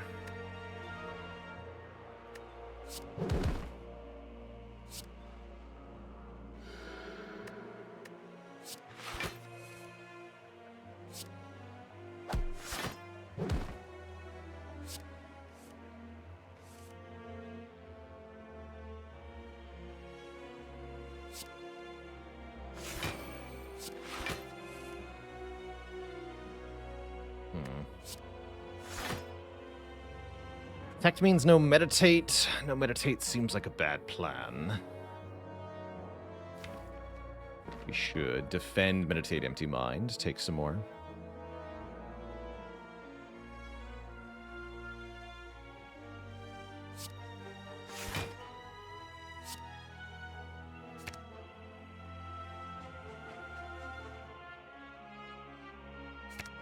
Lots of block next turn, too. We're in such trouble here.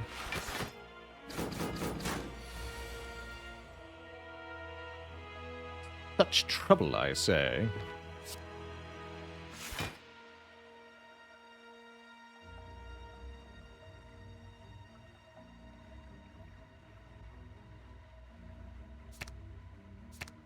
Oh, hold on. There may yet be some hope.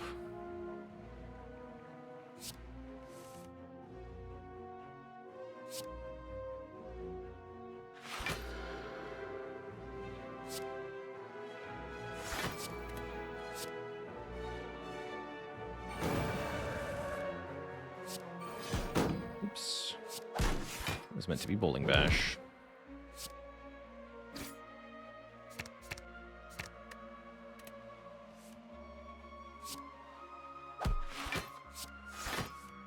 Cool. Okay, not too bad. Does Swivel stack? Yes. Yes, it does.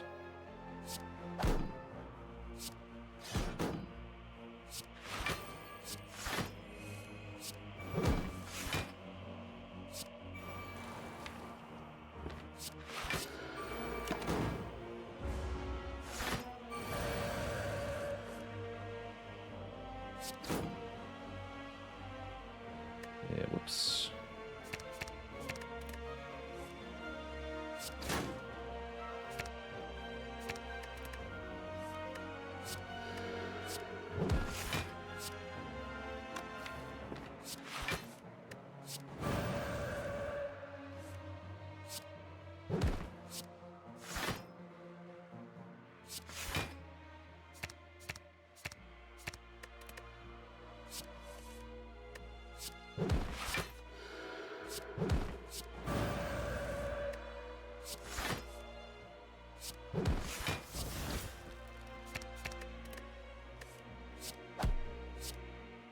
Nothing to sit up. Okay.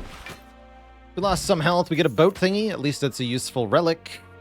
And a second meditate or a Simmering Fury plus. Probably second meditate, but this ain't it. This is not enough.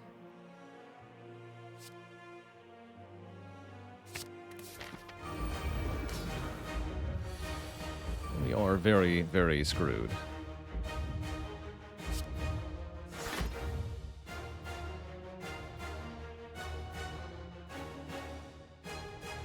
Okay, if I leave Rushdown in the draw pile, we can set up Power Attack skill pretty easily.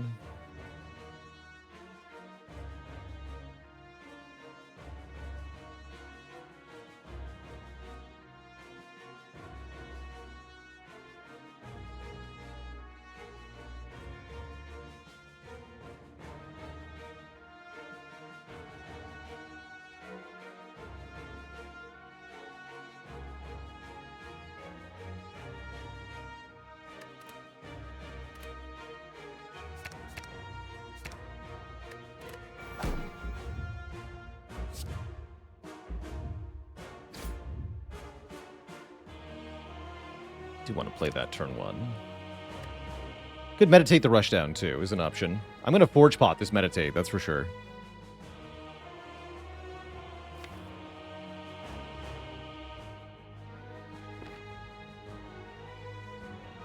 Yeah, I guess I should.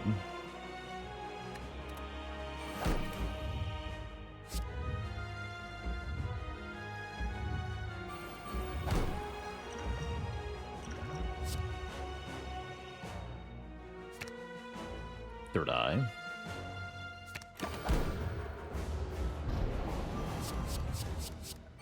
Okay, big hit first, so we're going to buffer that. For sure. That means I can enter Wrath here. That's nice.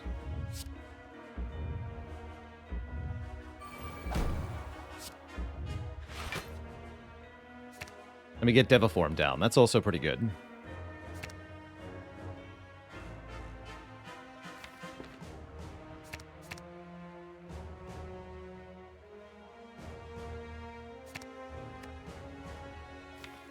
Keep drawing, just keep drawing. Use the liquid memories to get Deviform in play for free, question mark. I'm not sure that's actually what we want here.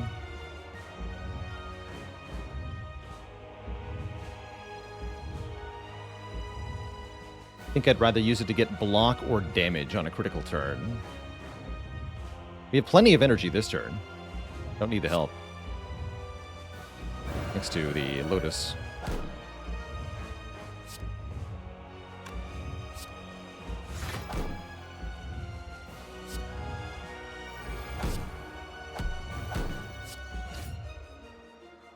Meditate. Perfect.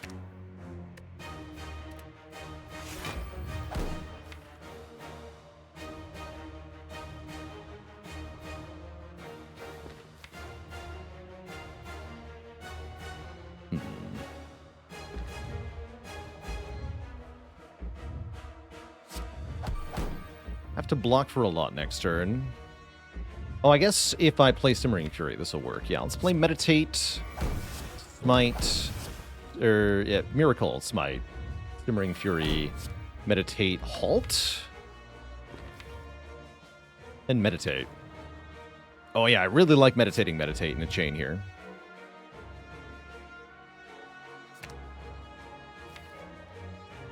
Feels pretty good.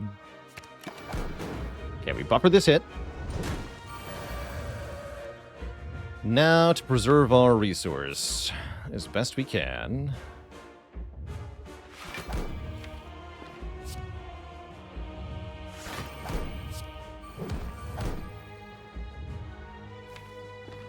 It's gonna be tough, though.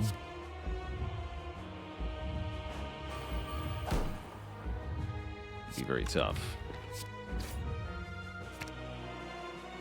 Actually, I do want to get rid of that card. Please block. Draw. Block again. Take only a little bit here.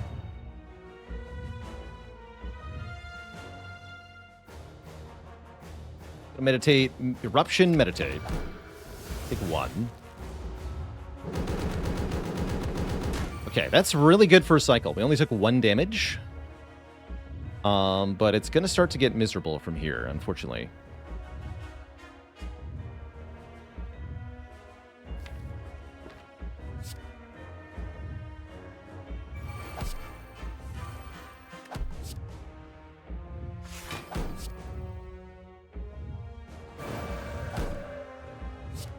Thankfully, Beat of Death doesn't increase for a while. No better way to do damage with these smites, so we just play them. These are good cards for next turn. What about right now, though? They're not good cards for right now.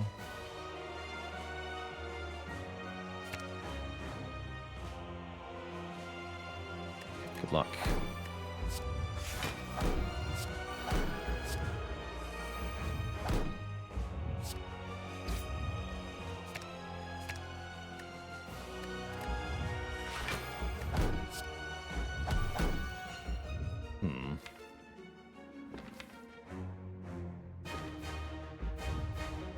Play these. Foolish.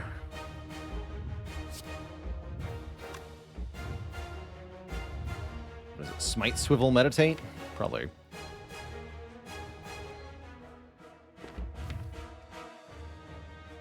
Looks bad.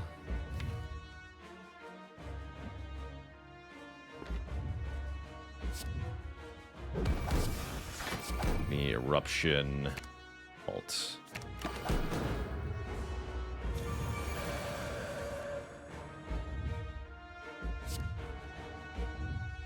Try to draw back to halt.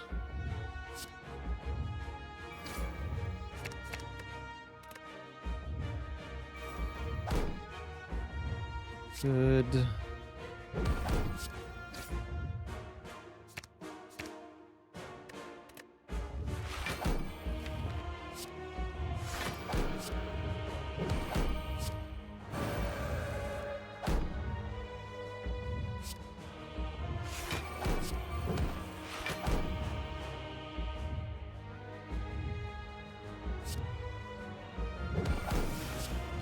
hand.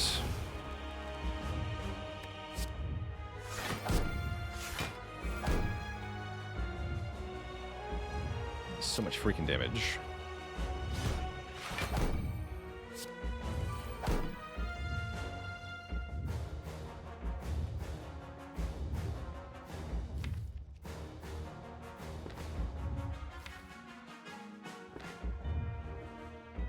Bart with a Prime sub in 12 months of support.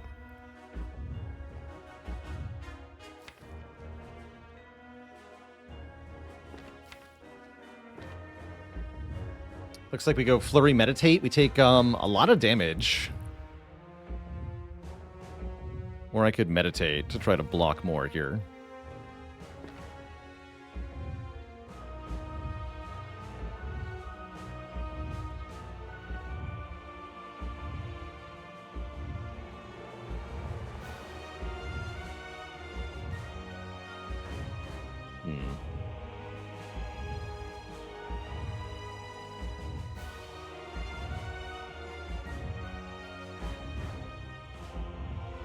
Saves more health now than it will later, yeah?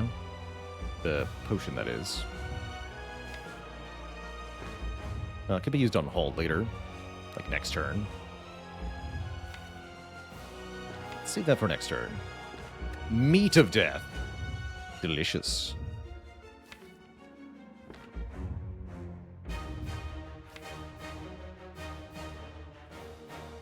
Let's take back Eruption Wheel Kick. Sounds good.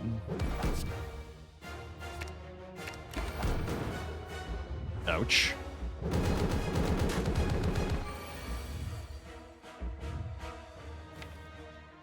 Big ouch.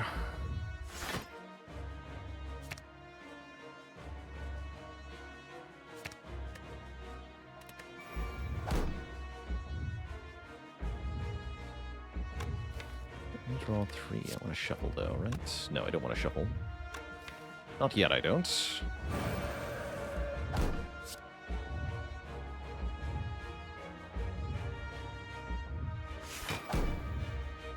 Question is, do I need to Liquid Memories that right now? Be better for damage. Moment. So no, not yet.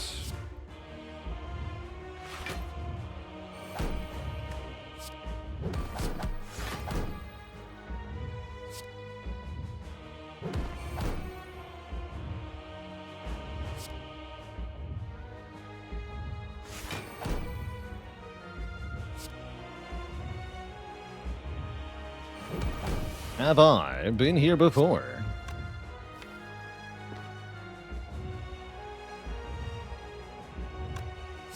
Divine first here.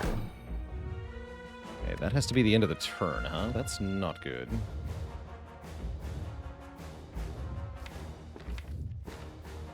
Crap.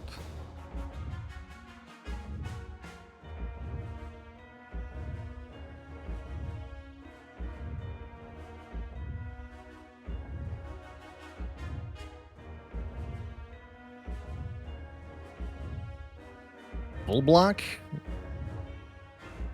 Are we allowed to do that? Any line that doesn't play Meditate is suicide here.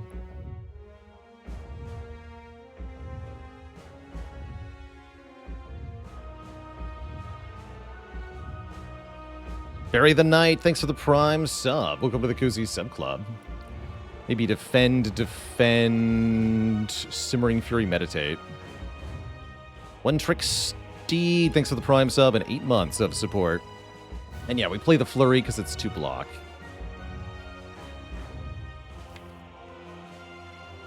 We have to kill soon. Yeah, we can't survive the attacks next cycle. The attacks will be even stronger, and with Beat of Death 3, we're just toast. So we have 1 turn to do as much damage as possible, and then we have to win. We have to win the turn after that. That's what the Liquid Memories will be for, is for more damage. Okay, that's pretty good. We don't take that much. I want Wheel Kick... Swivel, probably.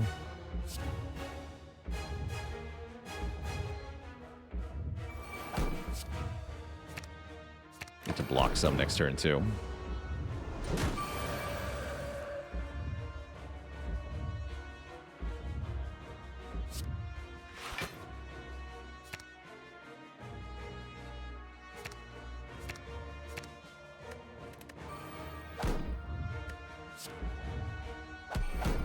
Doing as much damage as we can.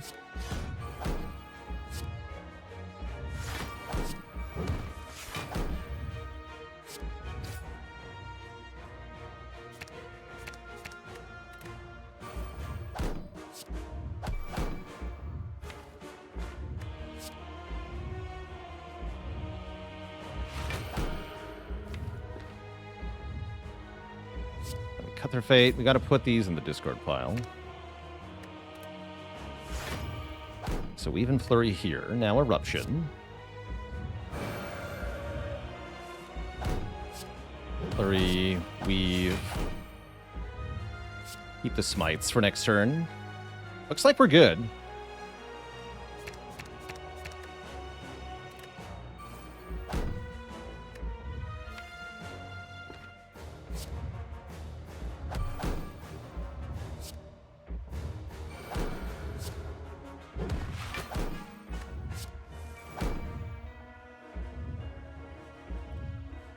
Good, I can meditate you. Looks pretty good. I think we actually made it. I just have to... Careful here. Don't meditate right now. Although we've capped on damage, it's time to meditate. If I meditate with 10 cards in my hand, I'm not going to actually get both cards. I've got to play one card first. Then meditate. Might as well play this, too. Give me Eruption Wheel Kick. Yes? Yes. Okay, we should be able to do 132 and win. Keyword should be...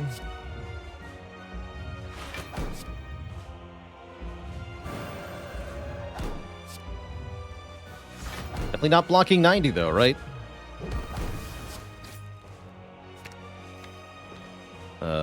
Discard all of this crap. Actually, no, not all of it. All but one. I want the weave. Then wheel kick. Weave. Cut their fate. And kill it with the eruption. GG. Whew. Oh, that was tough. I definitely thought we were dead. Definitely thought we were dead in that run. Set the streak to 14. GG. GG. Ah! Why so hard, though? Why is life so difficult? GG. We die there without Ornamental Fan? Definitely. Yeah, it was 48 block in the heart fight. Or approximately that. So whatever 12 minus 48 is, that's what our health would be. So yeah, good dig, I guess. Twice hopped with the 19 months. And Cicero with 5 months. Cross up MK with the gifted sub. Cosmograph with 7. GG. Dear Twitch chat, Nurkit. With 39, would we learn? Always dig is the lesson that we learned. Not always dig. That upgraded halt saved my life, too.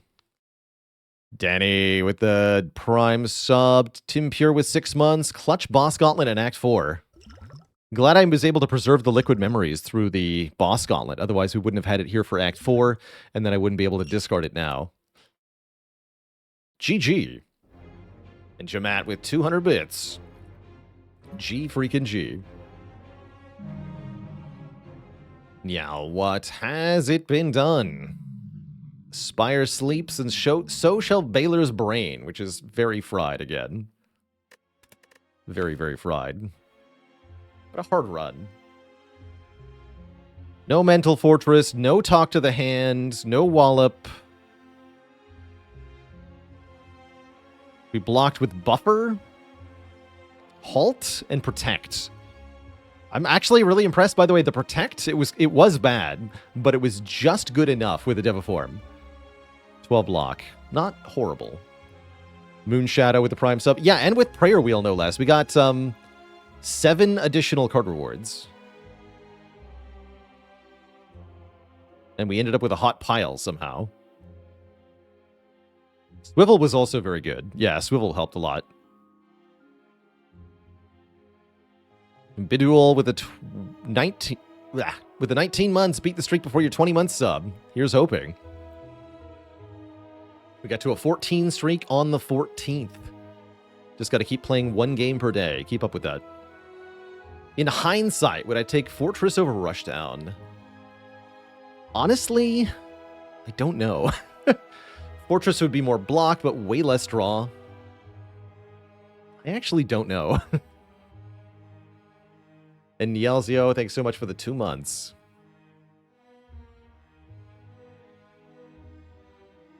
Knowing a second Rushdown was coming, it definitely is more towards the Fortress, but I think just the one Fortress also would have struggled quite a lot. Do I prefer runs like these? No, I prefer the silliness like our Busted Crown run, but I do enjoy runs like this. It's very rewarding to win such a run.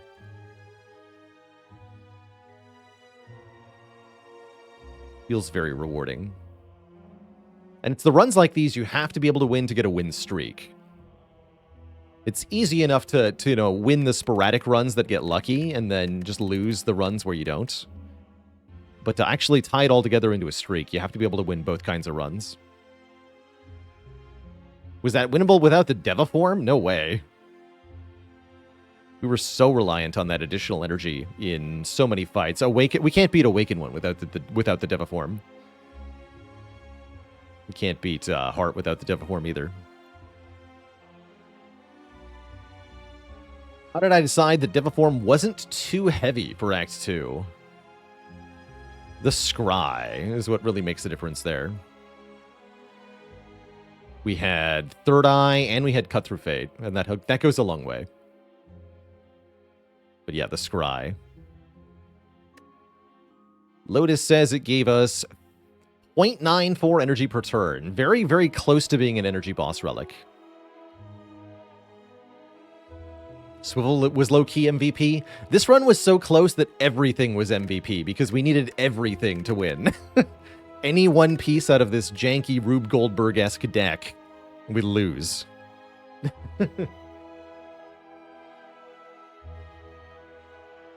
So MVP to everything. Even Conclude. Actually, Conclude is probably the worst card here. Did not play that card very often.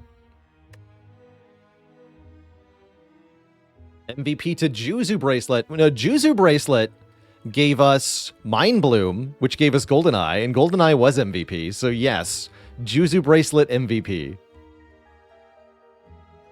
You heard me. Hey there, St. Del. How the hell did this deck block anything? Chat, can you explain? Because I don't think I can, even though I just played it.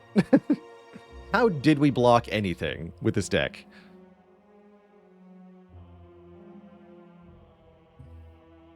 I'd love to tell you that I used the orange pellets with a speed potion. We just got 5 decks and beat the Heart that way, but that's not what happened. That is not what happened.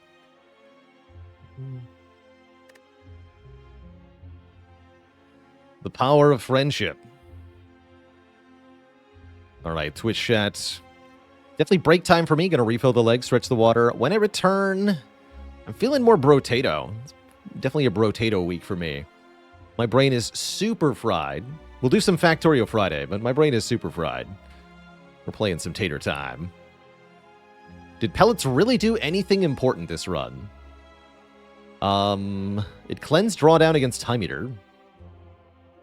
It removed Vuln and Frail against Heart. I think it saved us enough in first cycle of Heart. It actually made the difference there. Because it definitely just saved us at least 15 health in Heart on turn 3.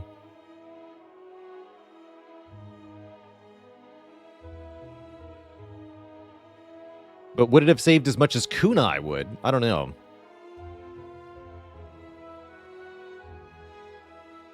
Did it get value against Collector? It did not. No. Did not. All right, chat. Back in a few minutes. When I return, it's Tater time. BRB.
All right, Twitch chat, it's tater time.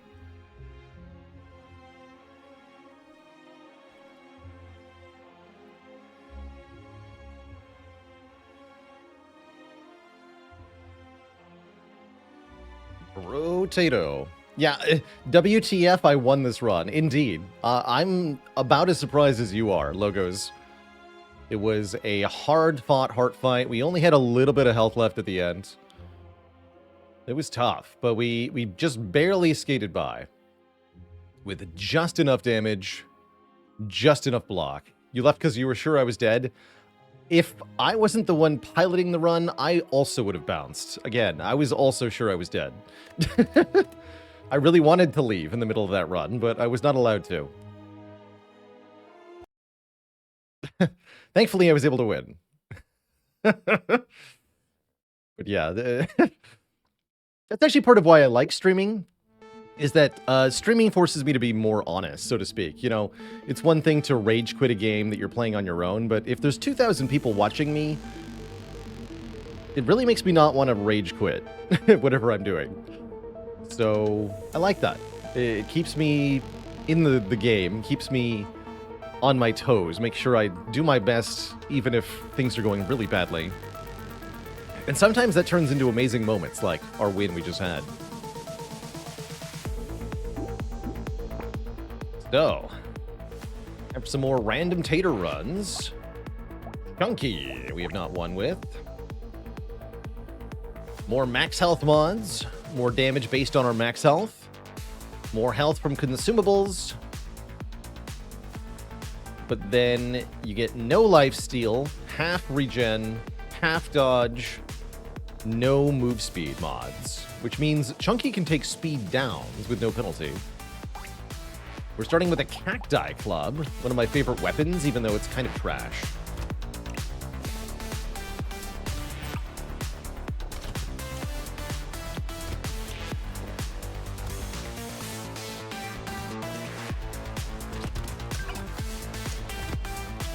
How big a challenge does the random weapon add?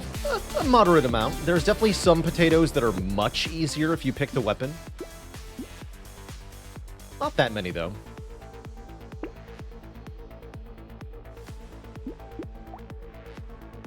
SD's couch seems good on Chunky. It's not, actually. It is useless on Chunky, because Chunky can never have less than 0 speed.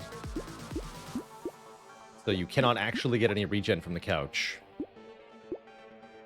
Thinking about turret here. A little bit of added DPS. Sickle, huh? I haven't tried doing a sickle run yet. You know what? Let's try it.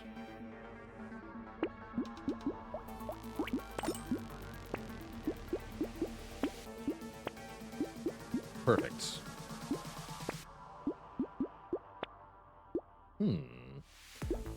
Hiking pole is better with range stuff.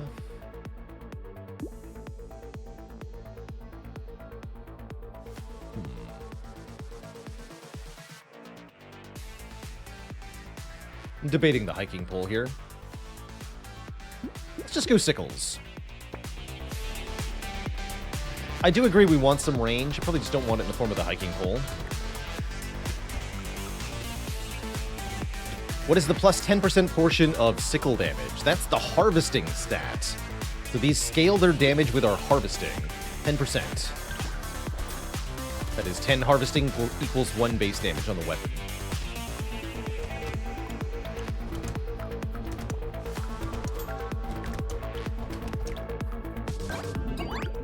Seems OP? Yeah, hence why I grabbed it. I agree, it does seem OP. Luck is pretty good on Chunky. Let's take some luck. Hand is a way to get some more harvesting, too. I don't like hand as a weapon, though. Pruner is not bad as far as support weapons go.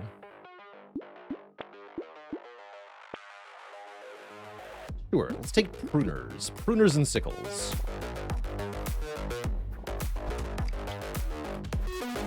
Aaron W says, I took Axolotl on Farmer and it ended up with 1,800 armor. That's amazing. The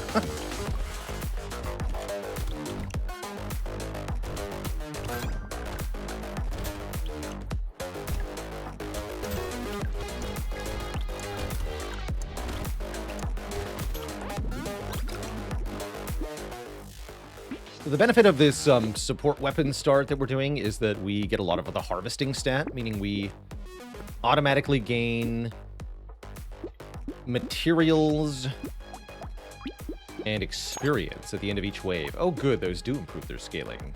Excellent.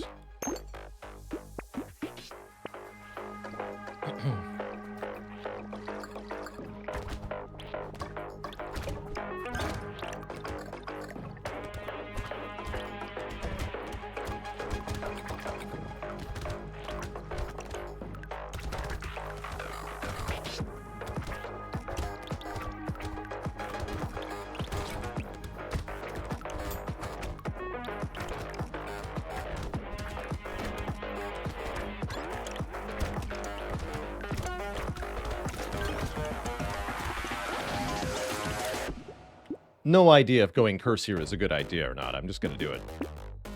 Oh, I was thinking I wanted some melee damage. How about 6? 6 is good. Ugly Tooth has no downside, so I'll buy it.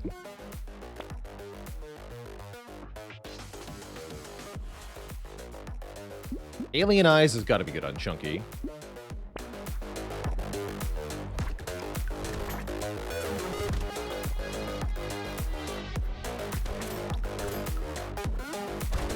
The enemies change based on your potato. No, there are 2 different maps you can play on with different enemies. This is the Abyss.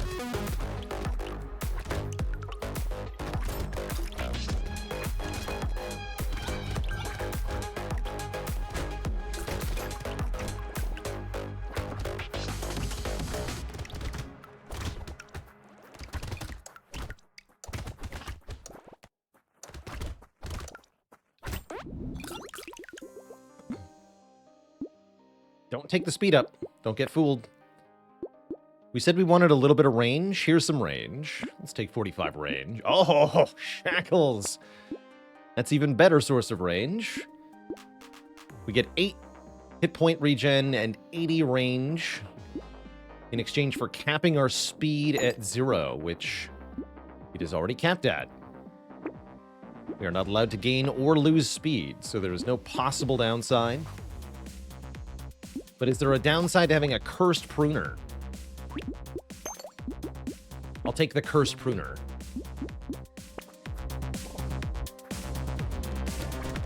Prune-tacular.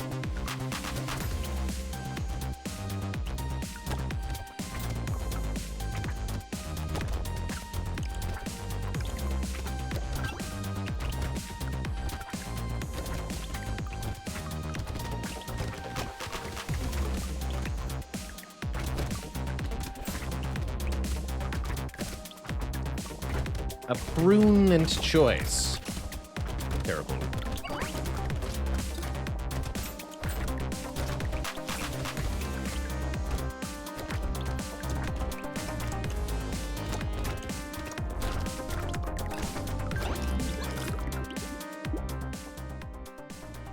And yeah, it's only 4 regen.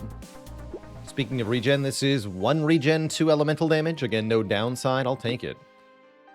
I want to keep taking harvesting. Keep taking harvesting. Or sickles with crit. They're fine. Pruners are really bad at critting, though. Interesting. Take the insanity. Don't think I take blindfold. At least not yet.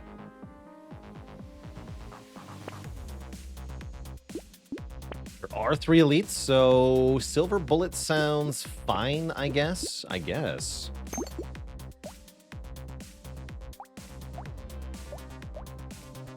Lunar is weird.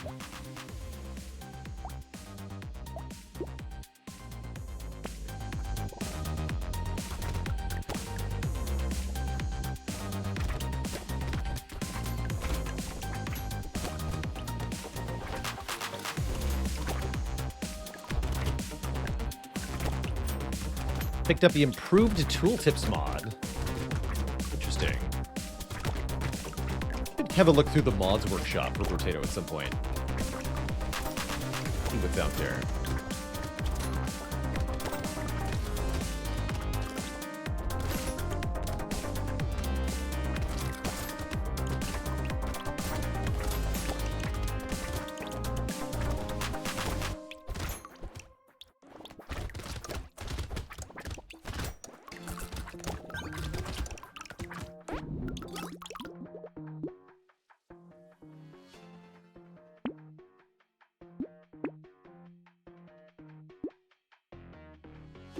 Let me just reroll.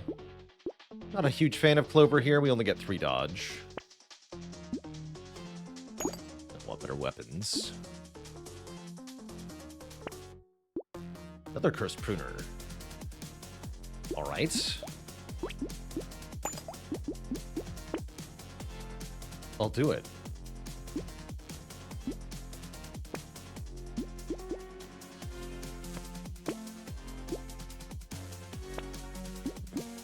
Excellent. Let the pruning begin. I think community support, too. That's a good one.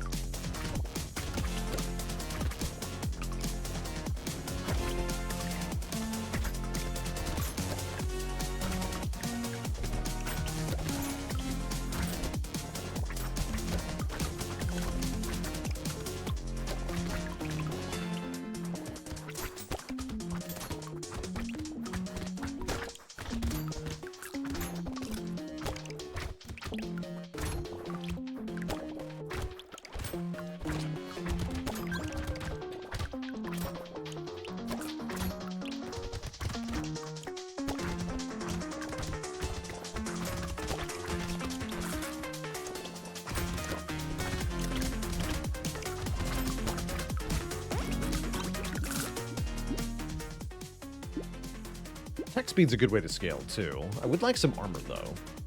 Let's roll. Harvesting. That's not armor, but who cares?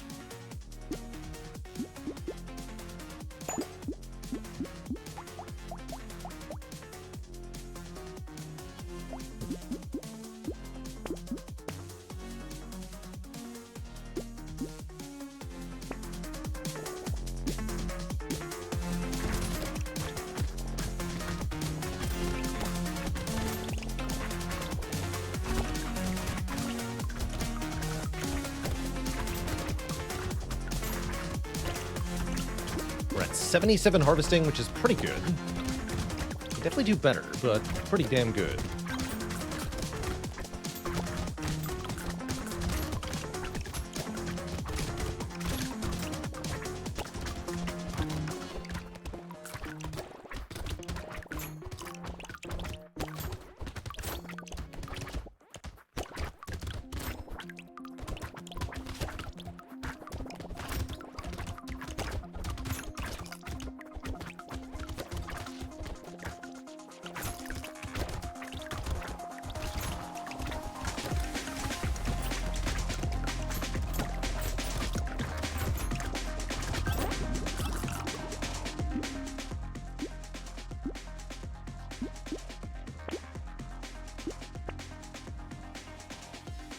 Roll again.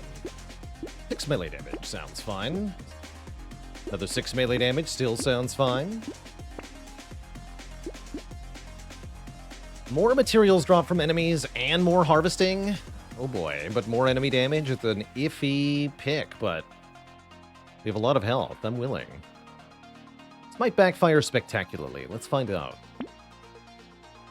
I'll take the cursed hat, too. But yeah, that should be tons of money. Should be. On a scale of 1 to 10, how much do I love this game? Probably an 8 out of 10. I really like this game.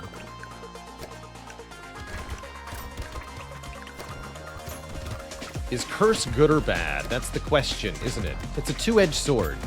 You get more difficult enemies that are more rewarding to kill, and you get more powerful items sometimes appearing.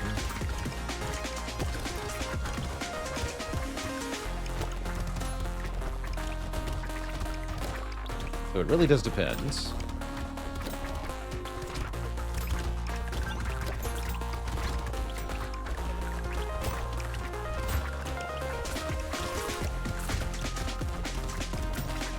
Feels like we're doing quite well at the moment. We have an elite next wave, though. We have to make sure we stay alive.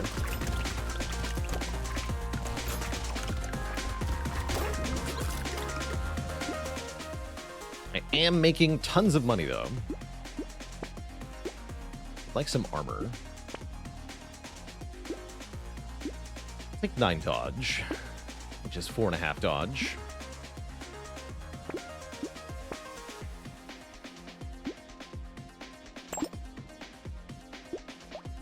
Every 6 seconds. Also does 79 damage, this pruner. Wow. Scales with 143% of our melee damage stat. Ludicrous, I tell you. Goblet is free healing. We have no regeneration. Take Goblet. And Alien Eyes, number 2.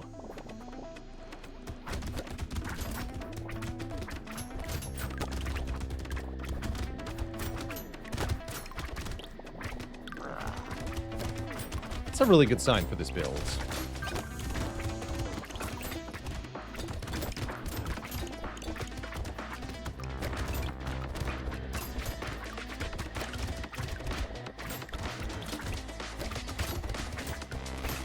Nice. 30-second elite kill. Very good.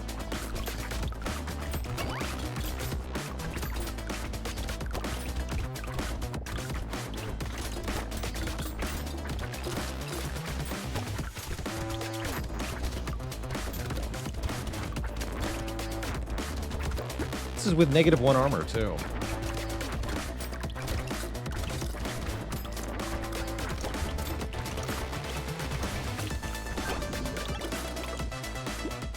There it is, the couch.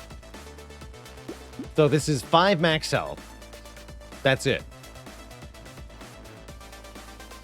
I guess I still take it, right? 5 max health for 55 is decent.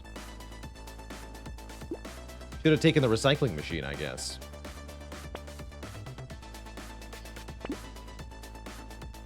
Oh well. Apparently I want more damage and attack speed.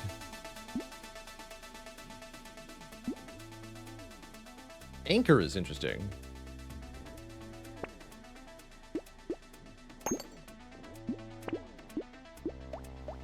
And yeah, cursed weapons are definitely a huge step up over regular weapons. They are powerful.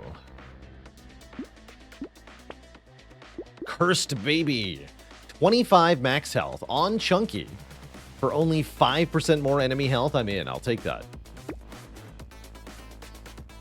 Seems crazy good. So does Piggy Bank.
Yes.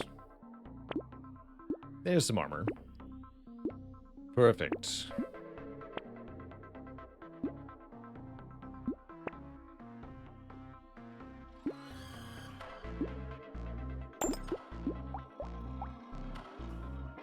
Neat.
More armor.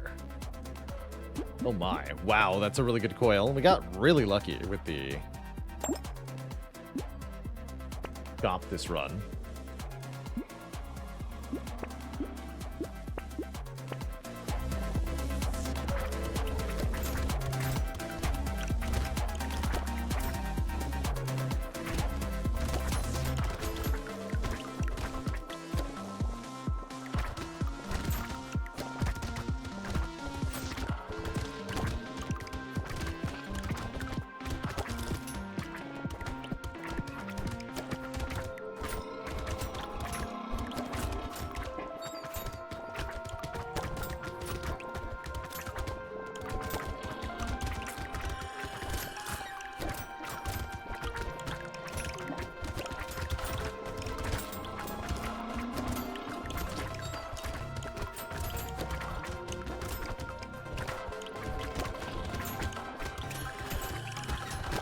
What's up, Bananas? We had two really, really close Watcher runs today. Well worth going back and looking at the VODs for. They were not easy at all.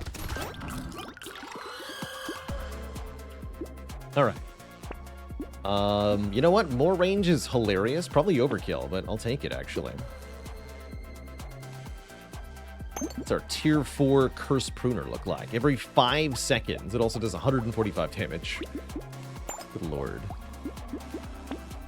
Ridiculous, I say. We get a lot of harvesting off the blood donation, but don't really want it.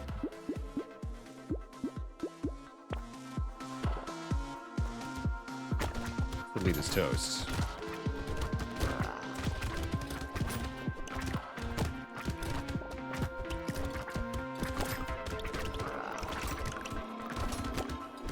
Silver Bullet OP.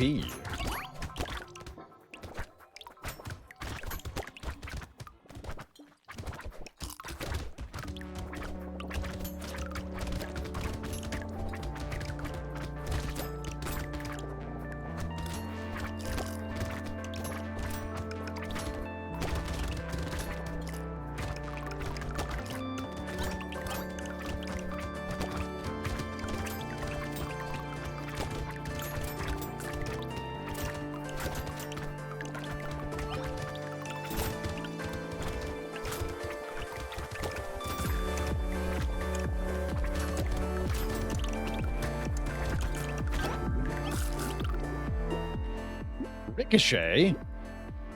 That's awesome, or it would be if I had any projectiles. I guess the alien eyes will bounce. It's not worth losing 25% damage over. No way. Not a chance. I was hoping. Cursed Red Pruner has times 2.4 crit multiplier. I'm going to start taking crit here.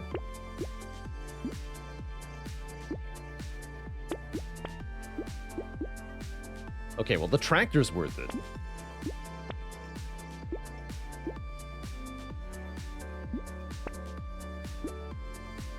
Take a wheelbarrow too. Sure. Why not? Frozen Heart. Interesting. Sure. Sure. Now we have 10% elemental scaling as well.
2 armor.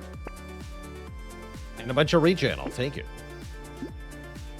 And attack speed, sure. Cursed Riposte. Scales with 450% melee damage. That's kind of cool. Sure.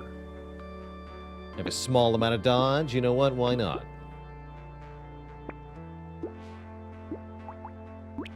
Red Sickle. 25% harvesting scaling. I like that. 46% explosion size.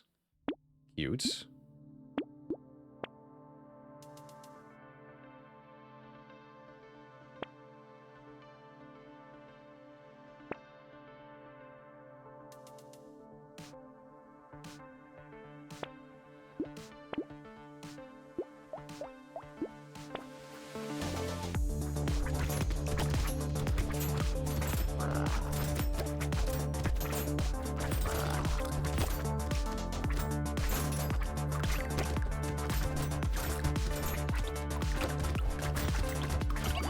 Yeah.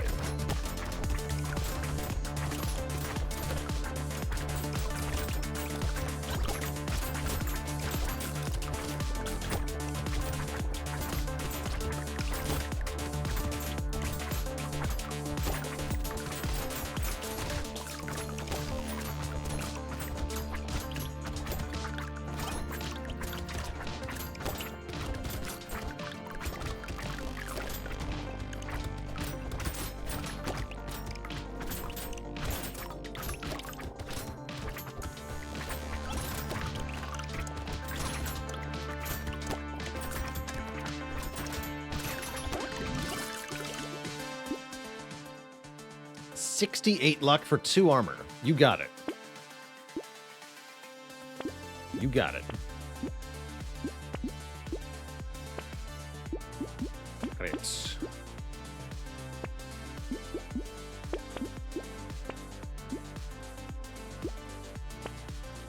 Cursed Penguin. The power.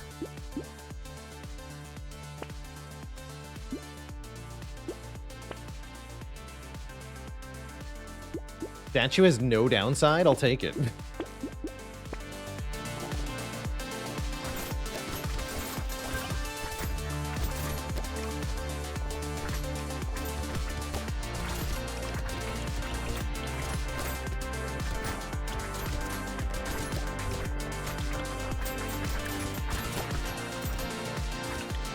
Isn't that a really good penguin? Penguin is never good.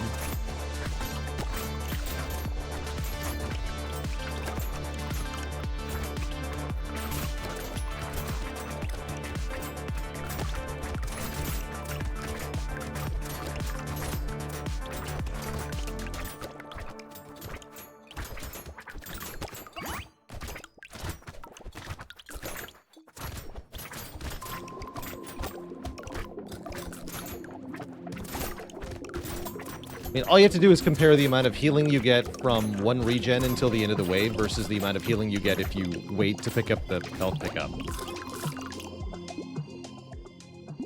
It's not a favorable comparison.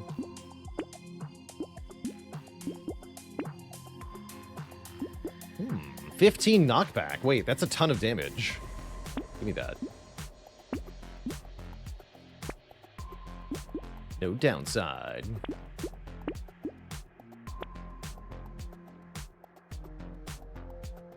With multiple penguins... Wait, what's the limit on penguins? I don't know, I don't have a penguin. Never occurred to me you might want to get more than one of them. Limit 3, okay.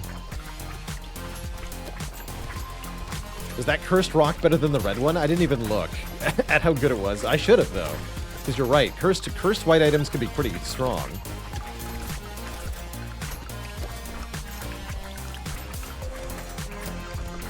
Probably better than my blue sickle.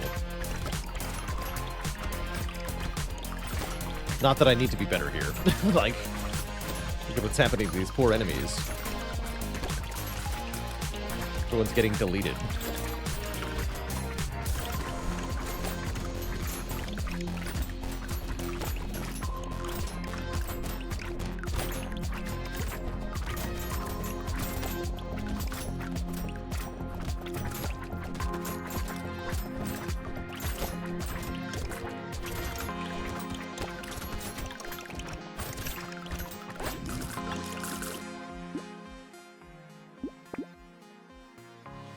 explode for 800 damage if I somehow fall below 40% health. Seems hard.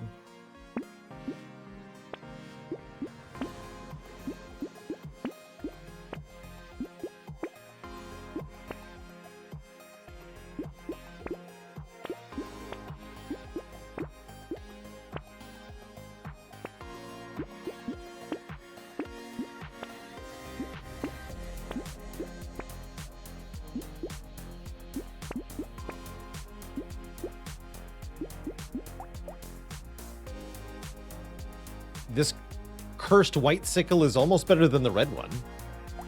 Definitely better than the blue one.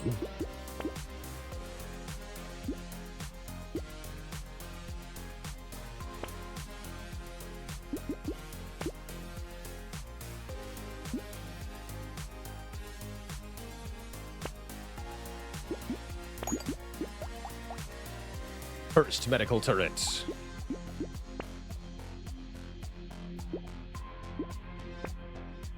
No, wait. Yes! It's better than this, right? No, it's better than this. 4 cursed weapons. Let's go. Get toasted, nerd.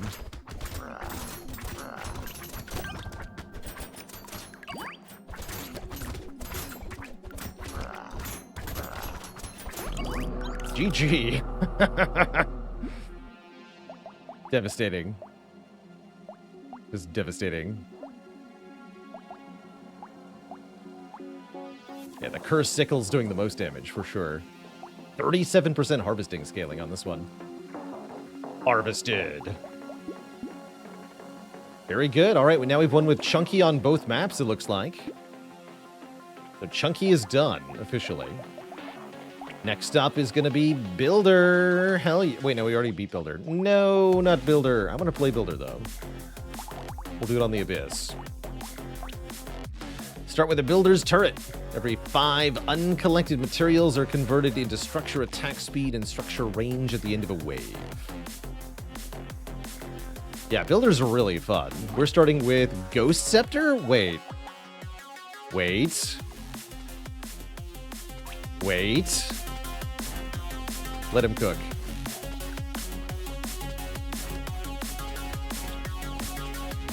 It works, they say. Amazing.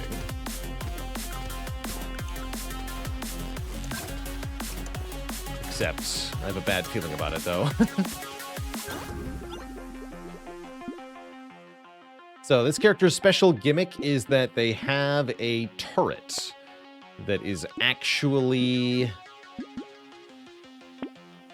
a ranged weapon. It duplicates our best ranged weapon. Which apparently is going to be a Ghost Scepter. But it scales with engineering. And it also scales as we leave materials on the ground unpicked up.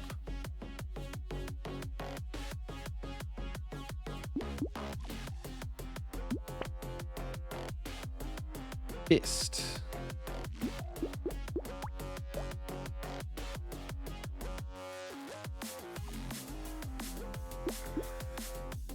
Take Fist.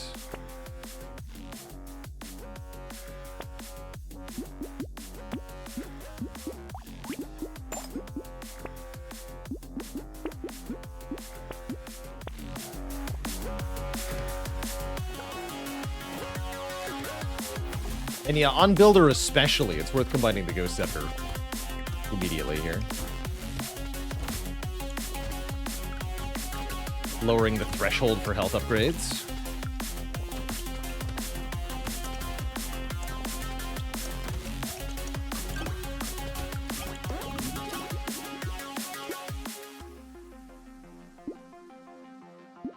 It's going to scale with 100% of our engineering, the damage.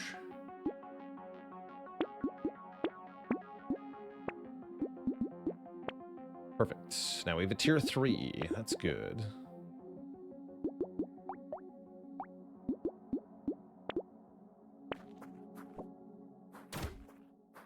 Thought you should never pick up materials on this character? How do you buy stuff then?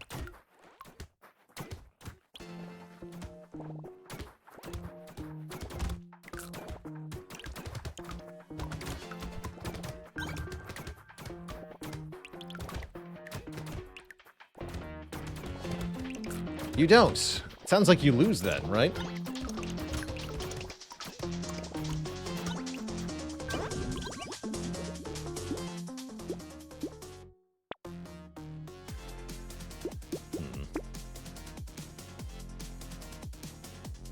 Harvesting can help you buy stuff too.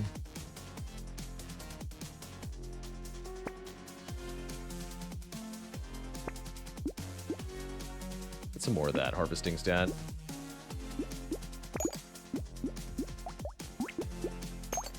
Maybe 16 kills.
Cool.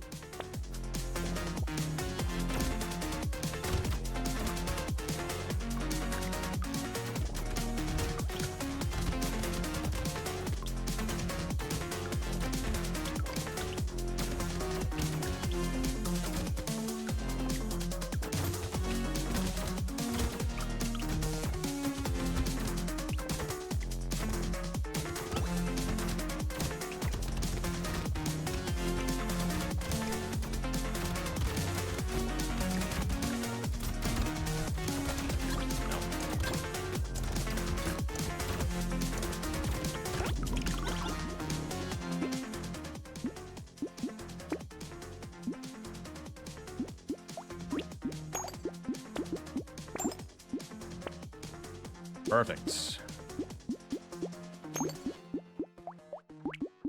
All right, there's our tier 4 Ghost Scepter. Every 12 enemies that get killed will increase our max health. So when do we start letting the turret take all the XP? Now that we have a tier 4 Ghost Scepter, we can really start to let it accumulate materials here. But one of the quickest things I wanted to do was get to tier 4 on the Ghost Scepter. Pretty happy we got there this early. I'll still want to buy better fist weapons, too. But yeah, we can definitely start letting it take materials now.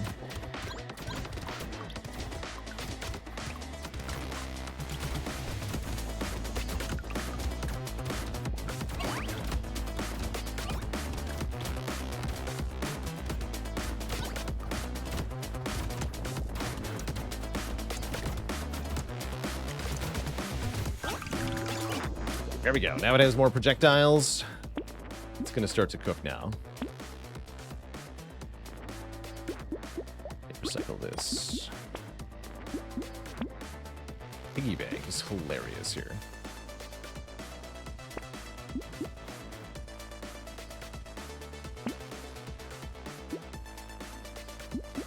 Fuck that too.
More power. Okay. Hunting trophy, huh?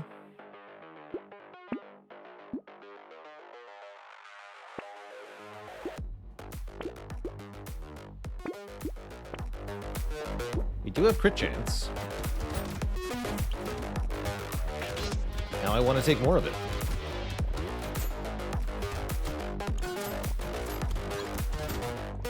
Alright, Wave 9 should be a lot of max health games. The turret can get lots of kills.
I'll get a third projectile soonish.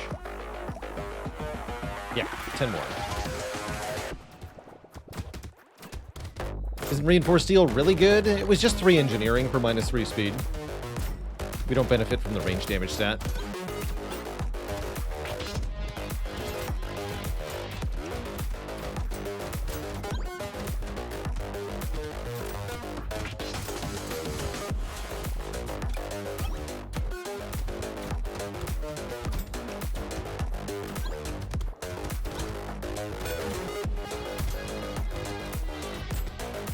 Does attack speed affect the turret attack speed? No, the turret has its own structure attack speed stat that we are scaling by giving it materials at the end of each wave.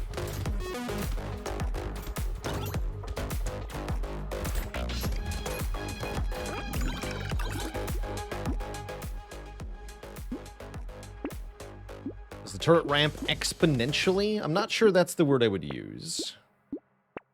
It is ramping, though. It is definitely ramping.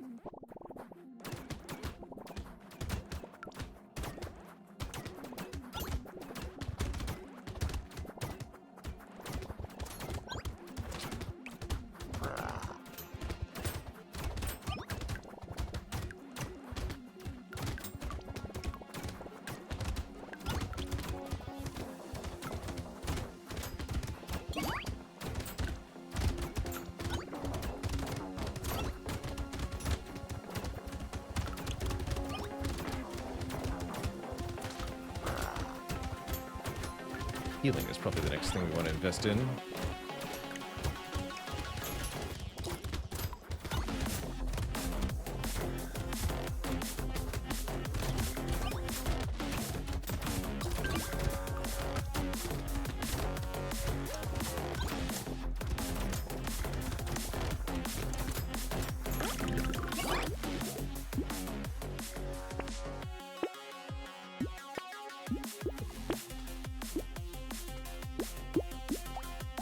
So there's one more upgrade to this thing, right? Yeah. We need to reach 300 structure range. Would I swap out our weapon if offered? I would strongly consider it, yeah. We're taking white flag.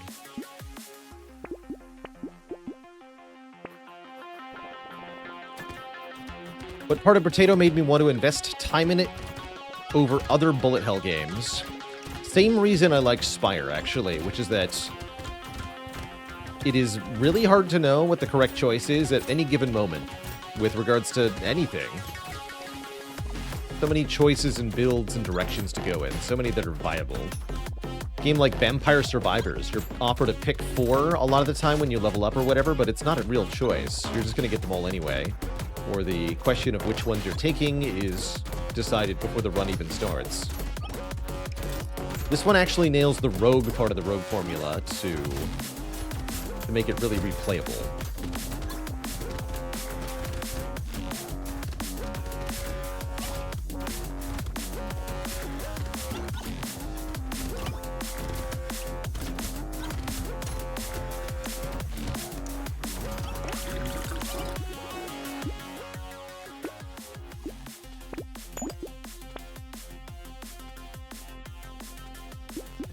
A better fist weapon. It's kind of expensive though. A little past it. No, wait, we don't pick up materials on this character. Never mind.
We have the max tier tower.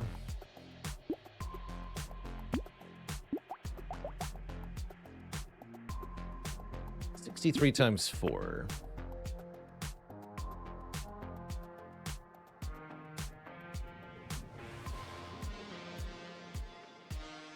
What about javelin? Ah.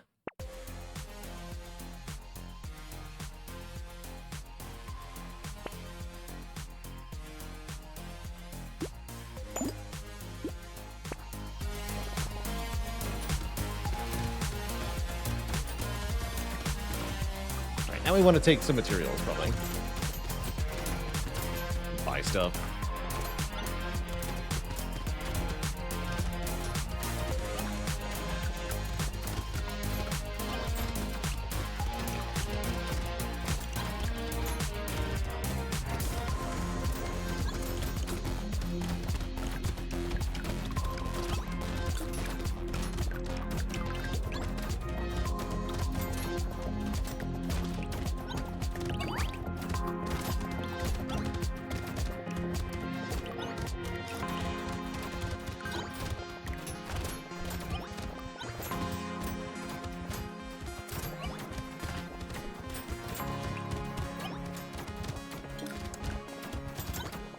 We could use more healing.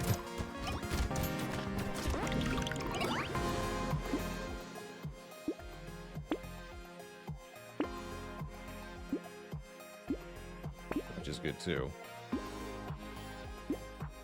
Horde wave is scary.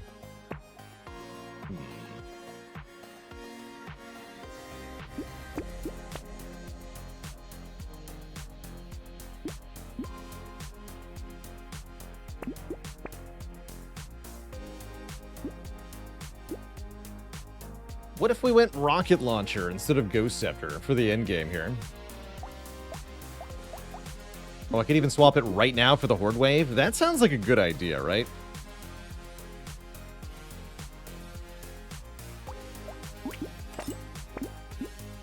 Let's take our 136 max health and have a rocket launcher turret.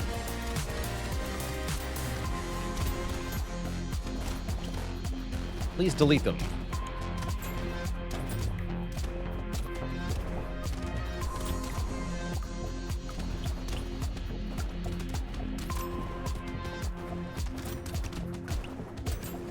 Given how bad a blue rocket launcher is on average, this is a pretty good performance, too.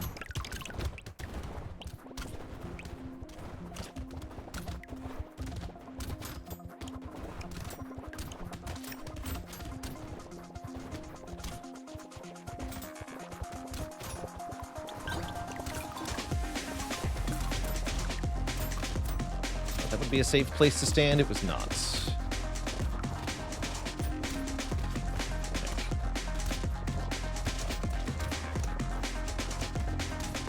Nope. Spooky.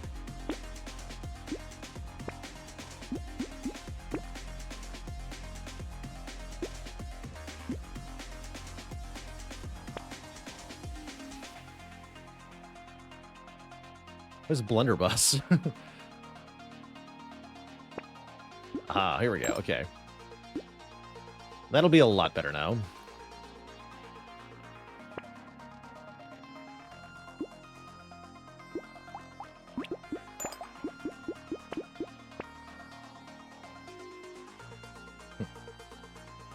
Interesting scope.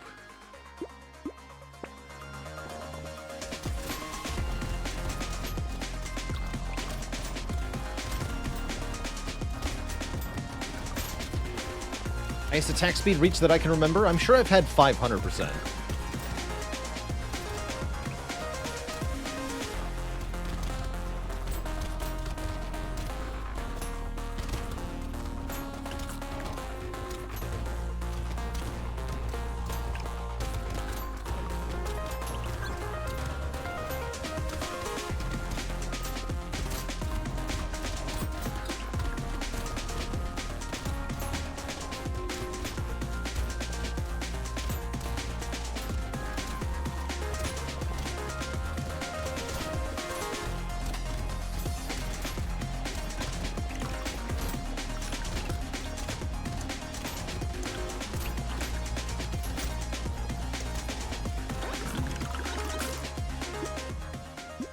Grow stronger.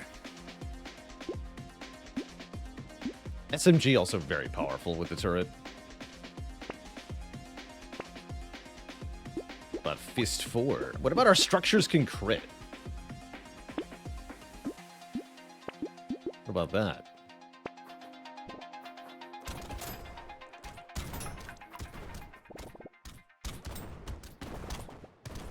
What danger is the biggest spike in difficulty? Whichever one makes you potentially fight elites on wave 11. Probably danger 4, I think.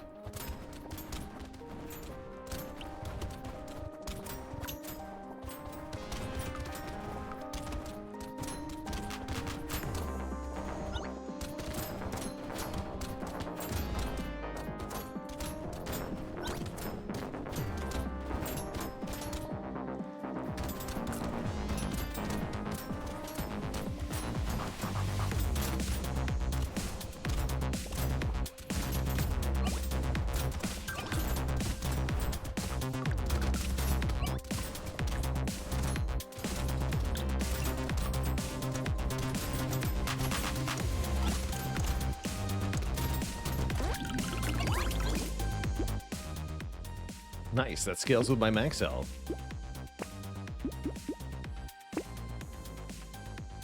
I cast Fist.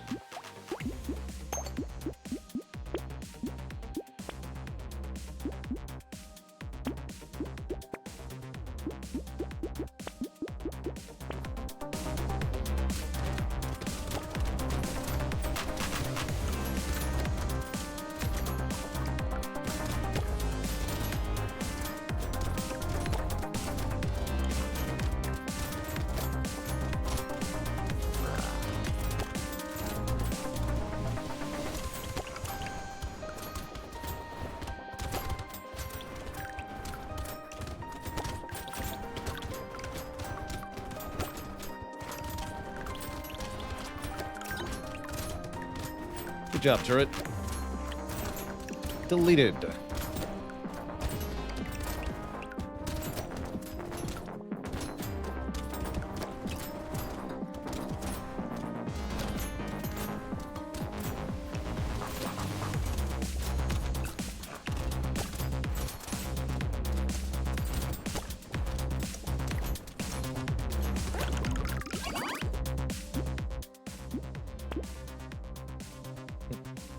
Late for this one.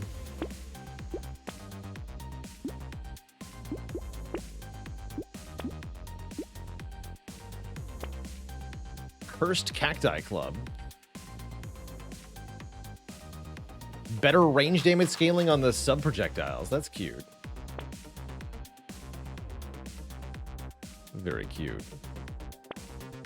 There it is. We got the Pierce. Let's freaking go.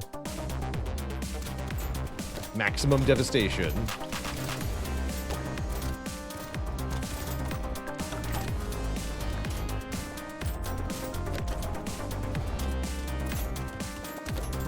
Power defense mode activate.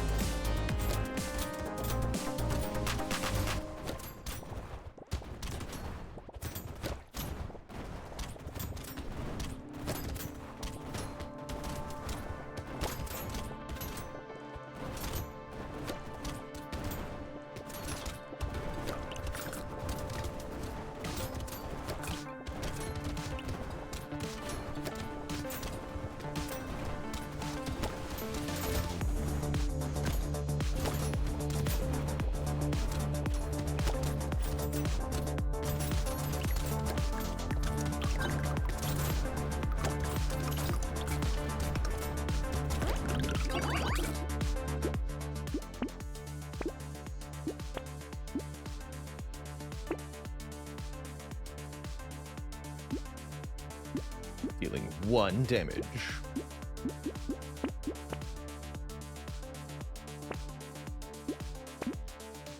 I think explosion damage still applies here.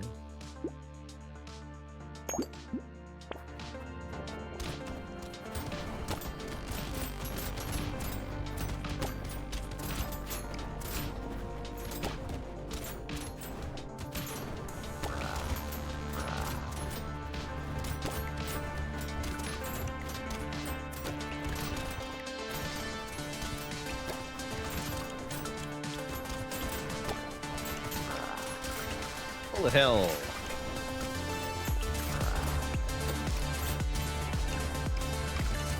The boss appears to have died. GG. Rocket launcher turret success. What a transition. Starting with Ghost Scepter and swapping it up to the rocket launcher worked marvelously for this run. GG. Now the builder is finished on both maps. Good for us.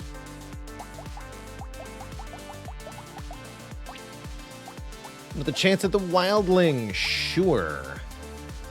Max of tier 2 weapons. We get lifesteal for free though, and the slingshot's arguably one of the best weapons for this character.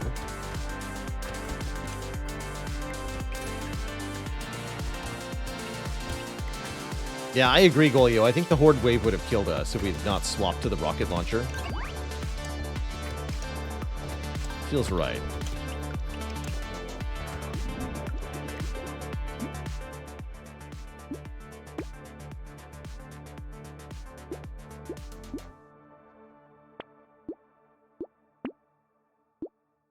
Cheaper items.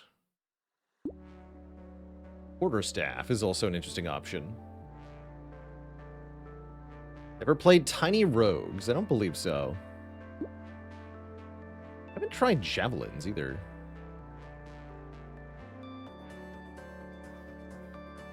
I'm just kind of bad at a max of tier 2. Same with the Quarterstaff.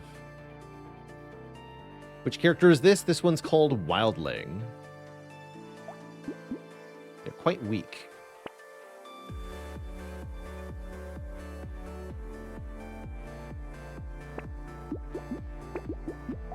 Go pure slingshots.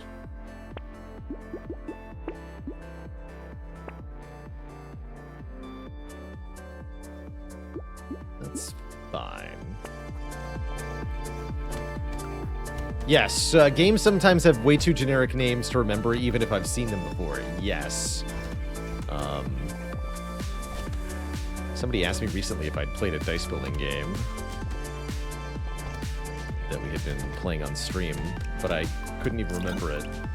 Name is still escaping me.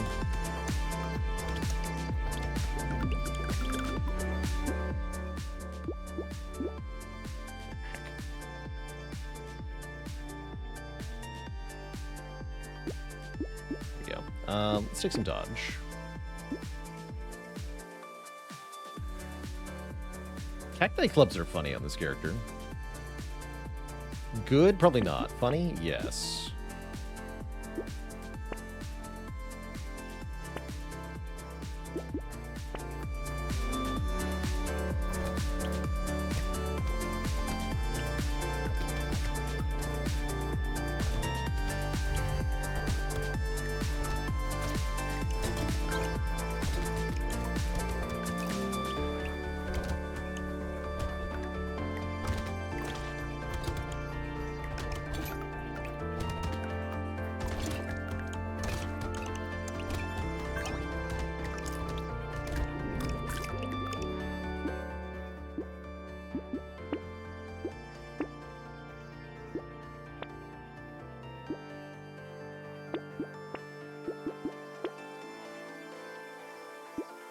more slingshots. Here we go.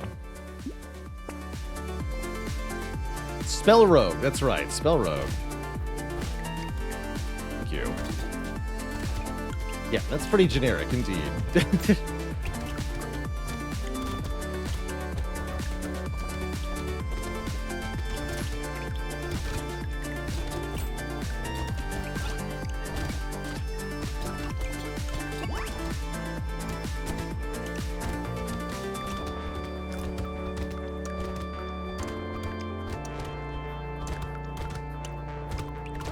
Pretty hard to kill everything with wildlings, so most of the time we're just going to have to settle for good enough.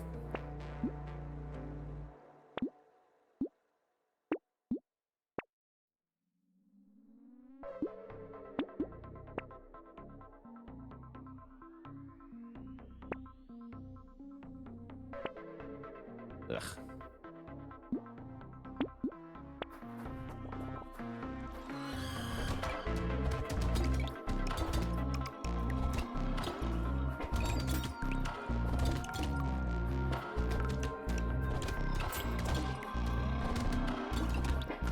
Skipping bag on wave 4? Yeah, I'm trying to roll for weapons here.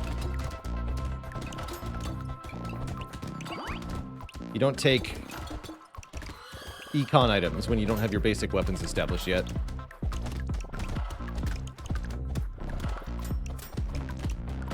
Unless they're really good econ items.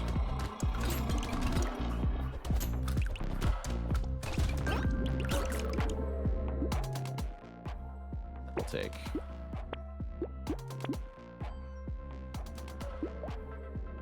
Yeah, crit's a good way to scale, too.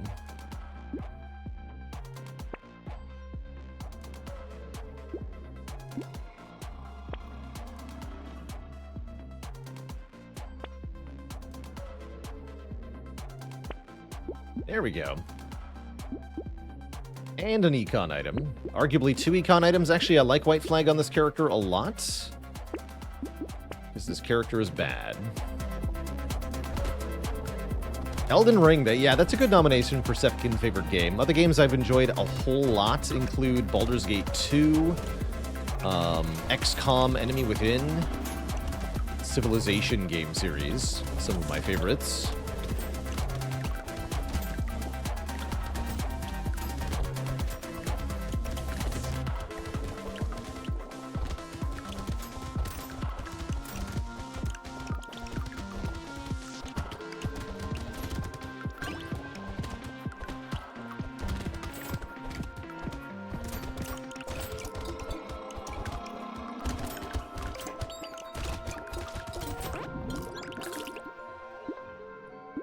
Need more attack speed.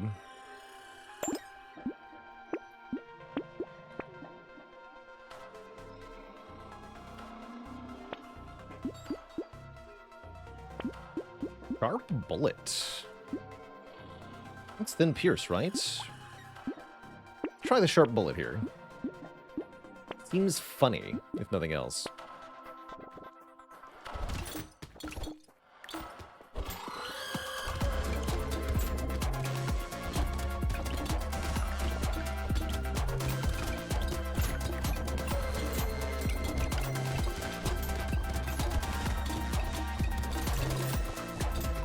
It hits more things, so it activates our lifesteal. It's worth it.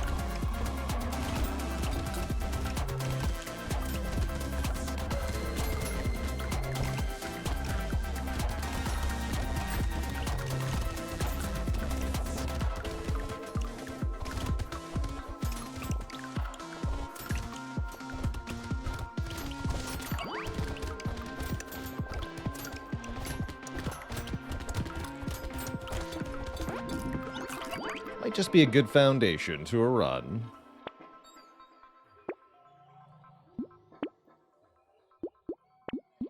Yes to crit. Ooh, yes to community support. Yes to these as well.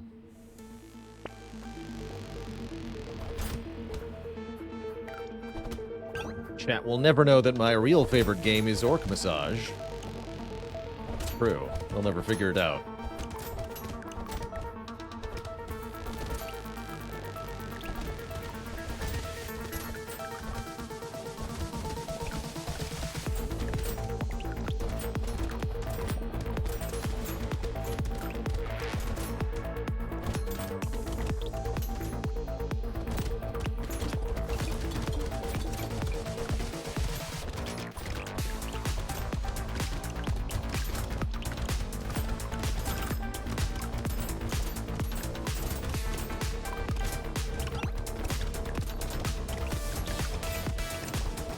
Bouncy, bouncy.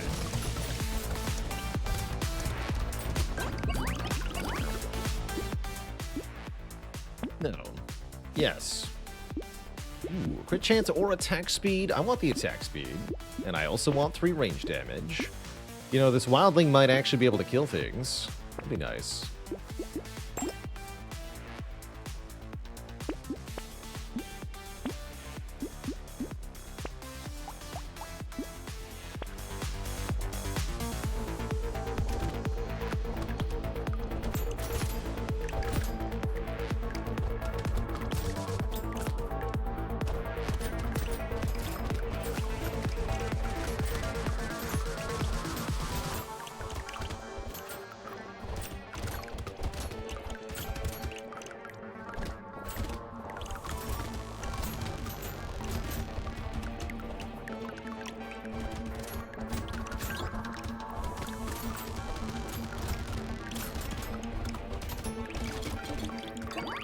Positively deleted.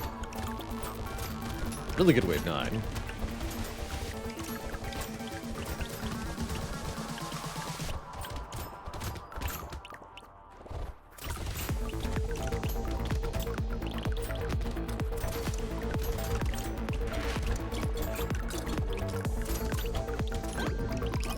Really good wave 9.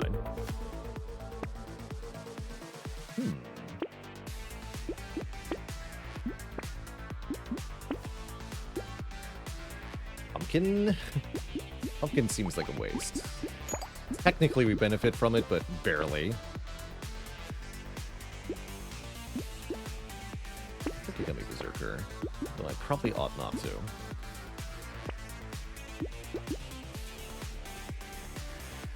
Let's be tanky. I'm gonna buy the mirror because I think it's cool, even though I don't think it's that good. But what if I had double Rip and Tear? Deal.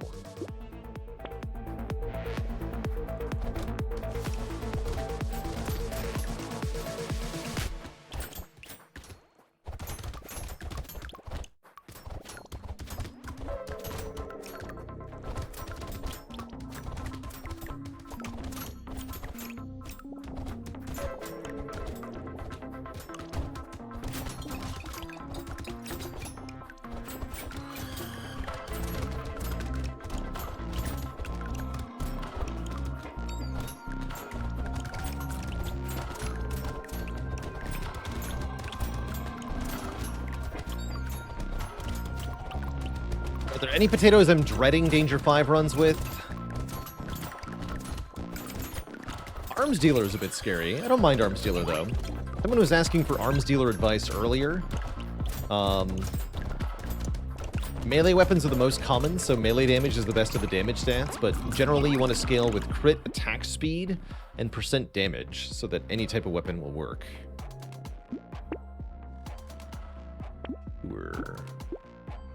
See, we've gotten into the curse.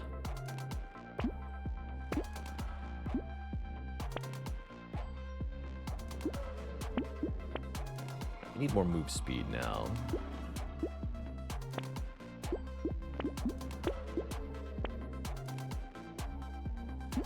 Ho ho ho! Heavy bullet!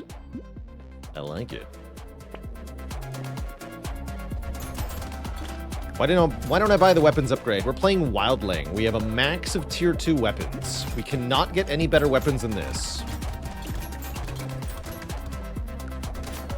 I am not allowed to buy the tier 2 weapons in the shop and combine them to make a tier 3.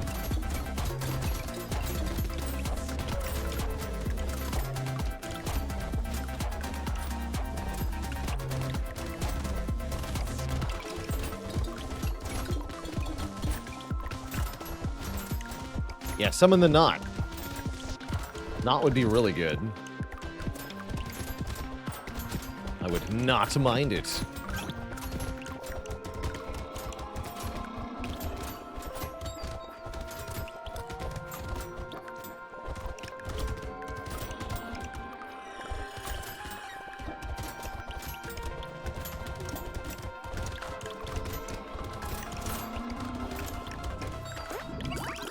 But still get curse sling shots. That's true. Yeah, that's true. like house. Okay.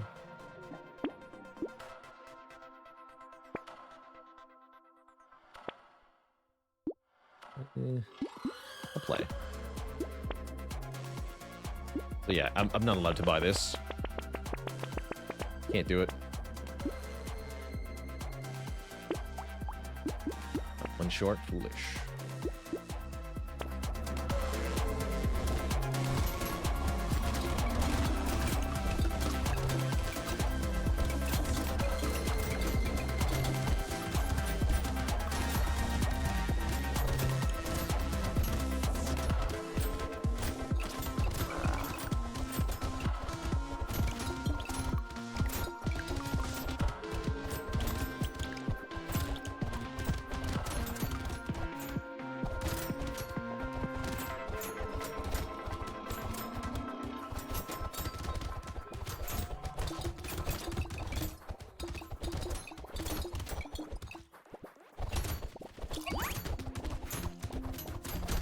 Easy peasy.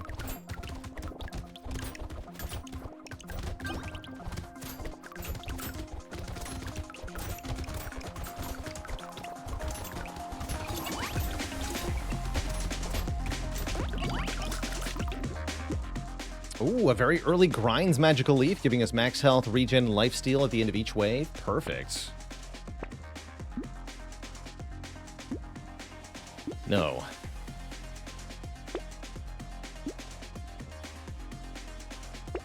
Mr. Bean, come with me.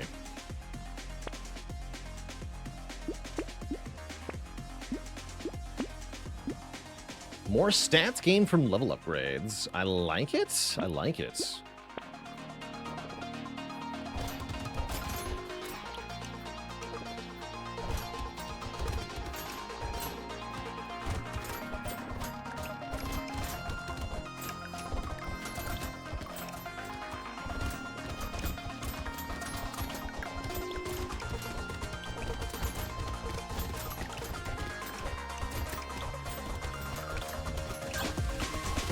Played any good board games recently? Can't say that I have.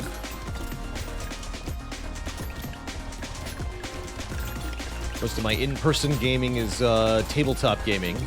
Battletech is my tabletop game of choice.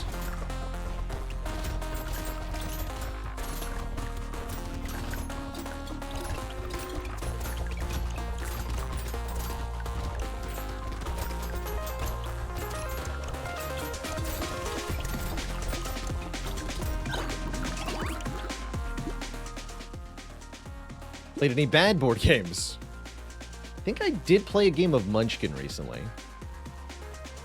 Feels like it happened.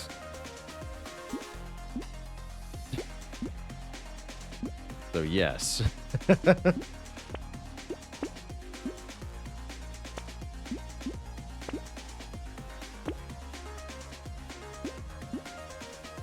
Do I paint my B-Tech miniatures? I don't, because I am very lazy.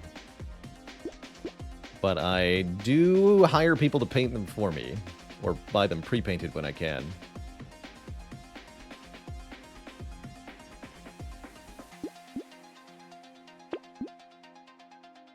Not taking a bandana.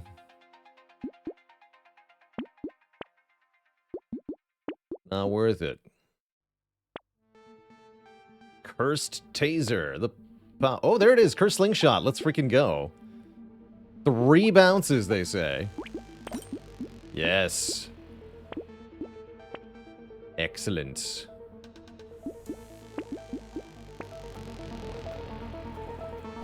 Munchkin is not a good game. Correct. Correct. Munchkin is a get angry with your friend simulator.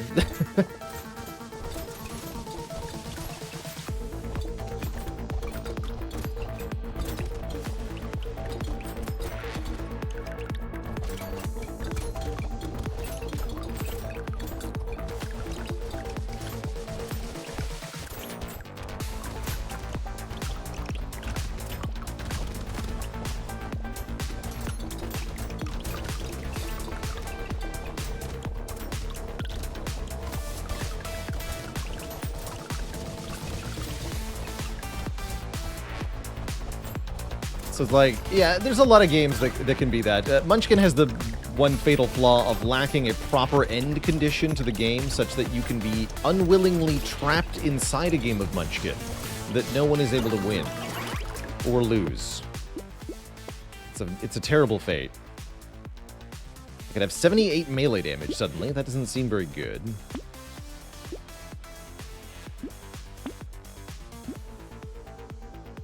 Baby.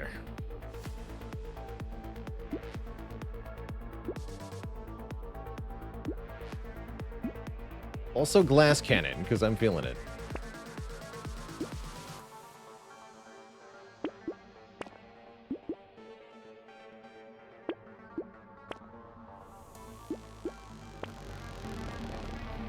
Rip and Tear would have gone crazy? What do you mean would have? We have 2 of them. Oh yeah, actually, you're right. Yes, with the melee damage, Rip and Tear would have gone crazy. Yes, true.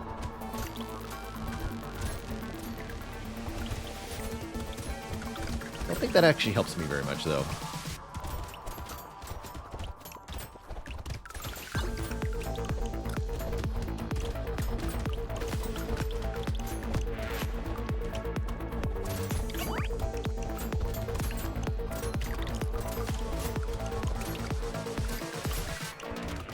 You can play Diplomacy and have a 7-way tie on turn 1. True. Diplomacy is goated, by the way. That's a great game. If you have friends who enjoy subterfuge and alliance making and... yeah, that.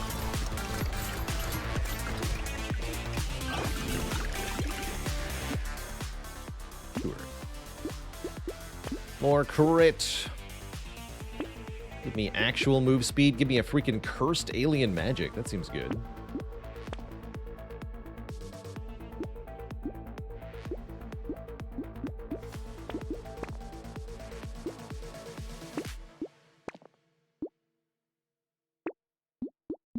Excellent.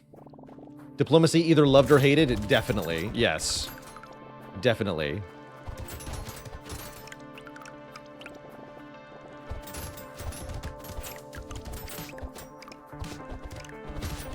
Yeah.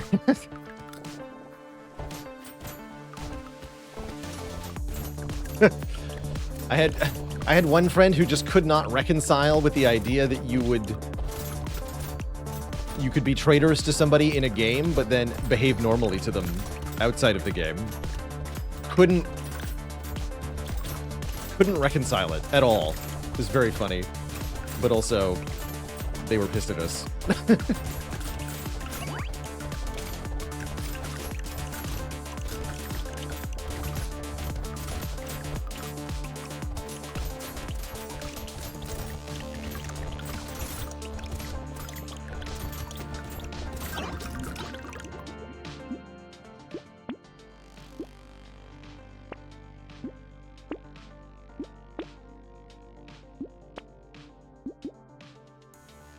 What you got? Ah. The almighty power generator. Sure.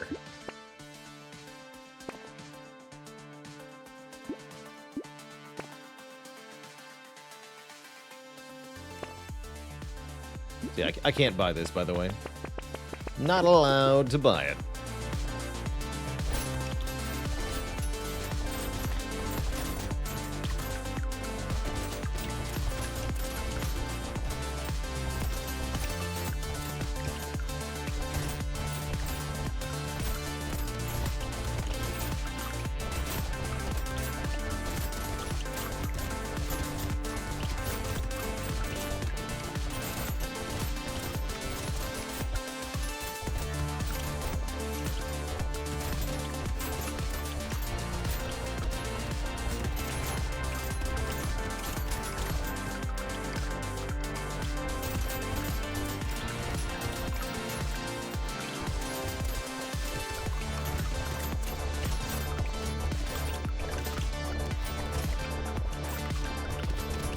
Deleted.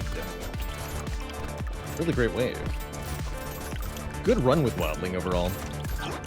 Normally this character's pretty tough. This is a nice, easy run.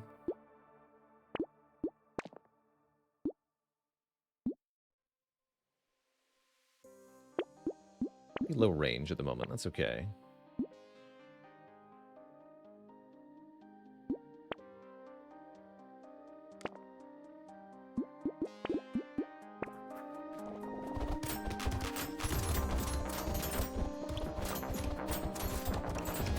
Gaffa unfortunately brought knives to a rock fight.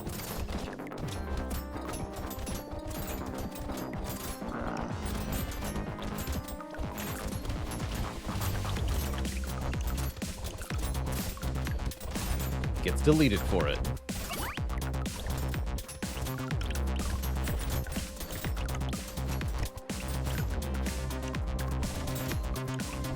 True, slingshots don't need that much range as long as you can get the initial projectile off. The bounces have so much range that it doesn't matter that much. True.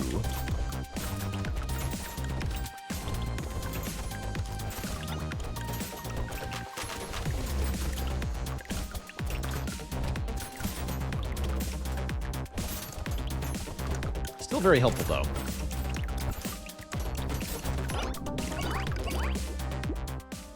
Nice.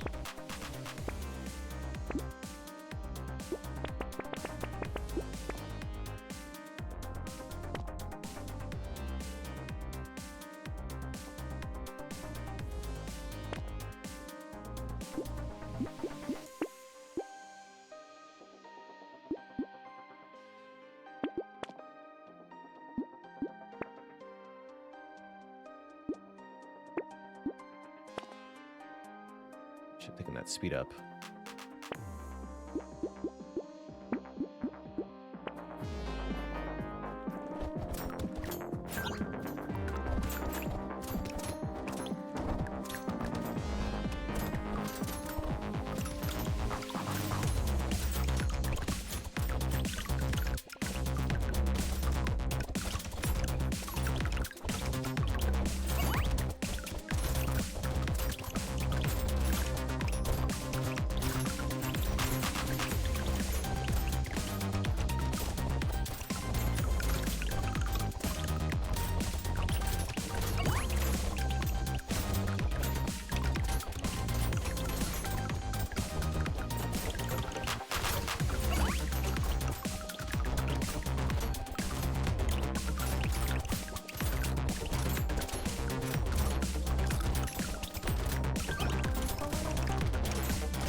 Really good wave. More range damage. More range. Deeper items. 27 attack speed. And you know what? Let's get 81 more range. Yes, I will take the bait on wave 20. You heard me. More range.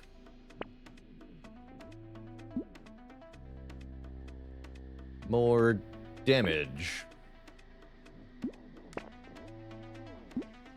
This is damage now.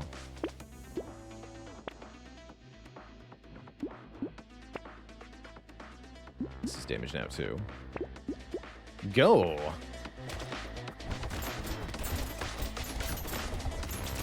So about those bait enemies. They got to fire one bullet before they died.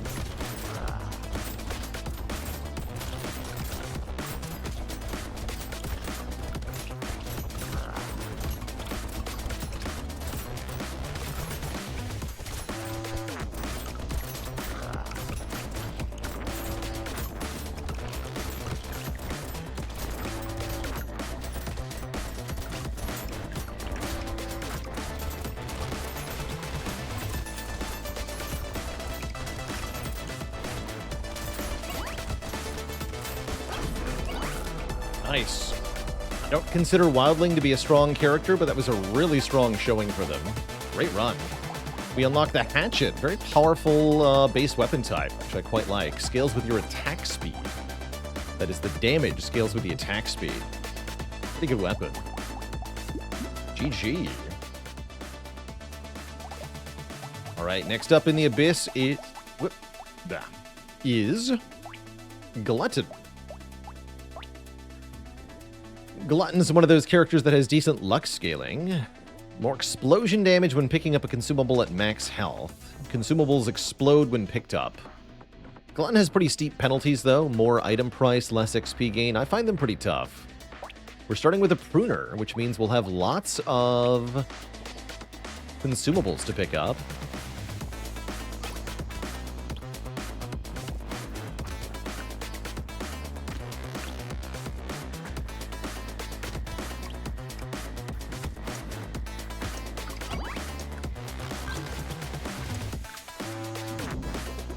We get the explosion damage for consumables at the end of the wave, too. Got some early harvesting to go with our support weapon. Got loot. Scales with our luck.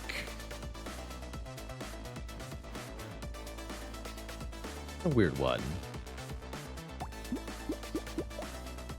Doesn't seem that good.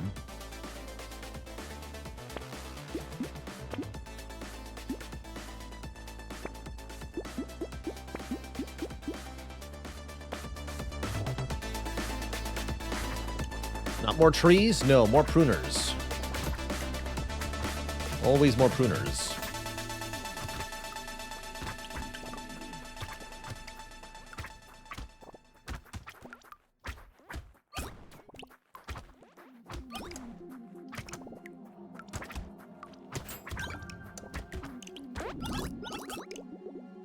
We're gonna need something explosive sooner or later, too. Don't know what that would be.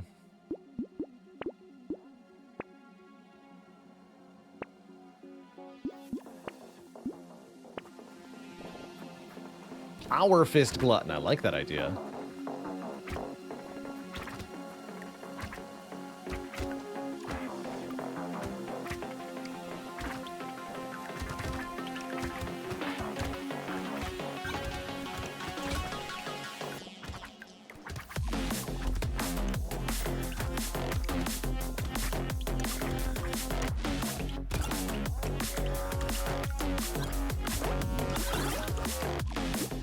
Your explosion damage scales with melee damage. Okay. We want to scale melee damage.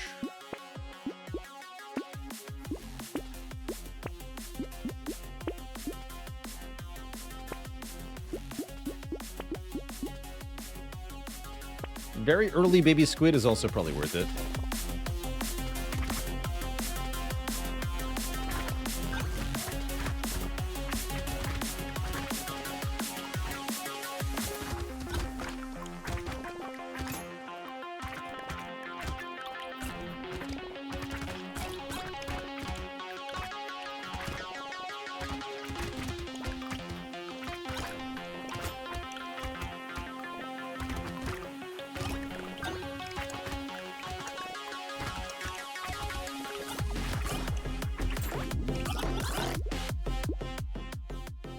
Baby squib.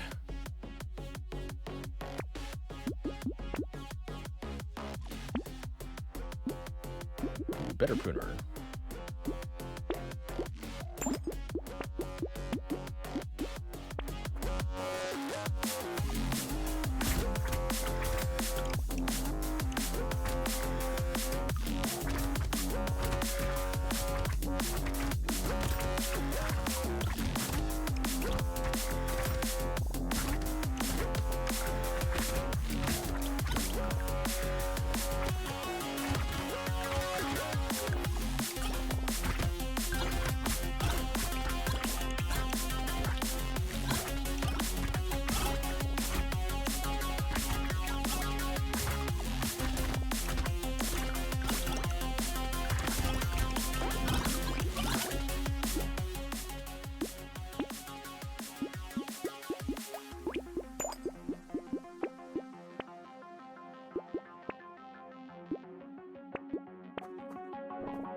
Tater.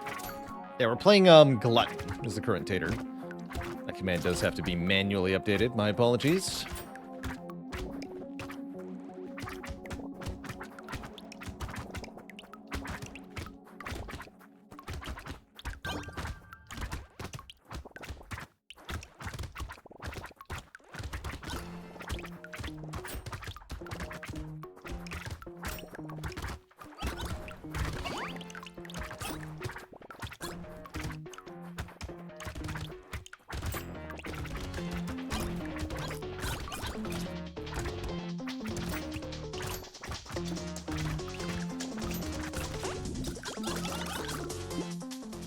explosions go.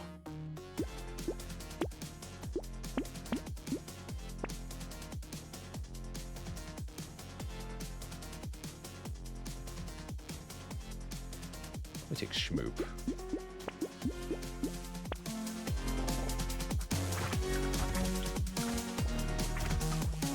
Thank you, Zizzy. For the tater update. Assuming that was you anyway.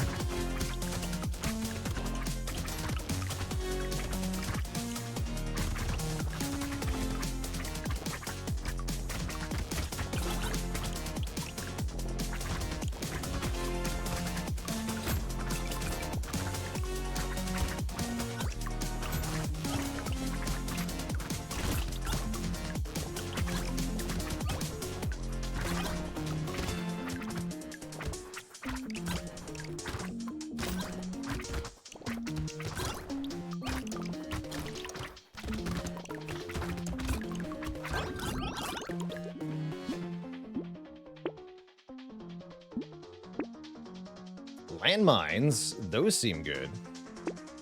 Starfish seems bad in this case. Okay, Penguin's potentially actually worth it here. Let's give Penguin a try. And I definitely want an explosion size up. That's perfect.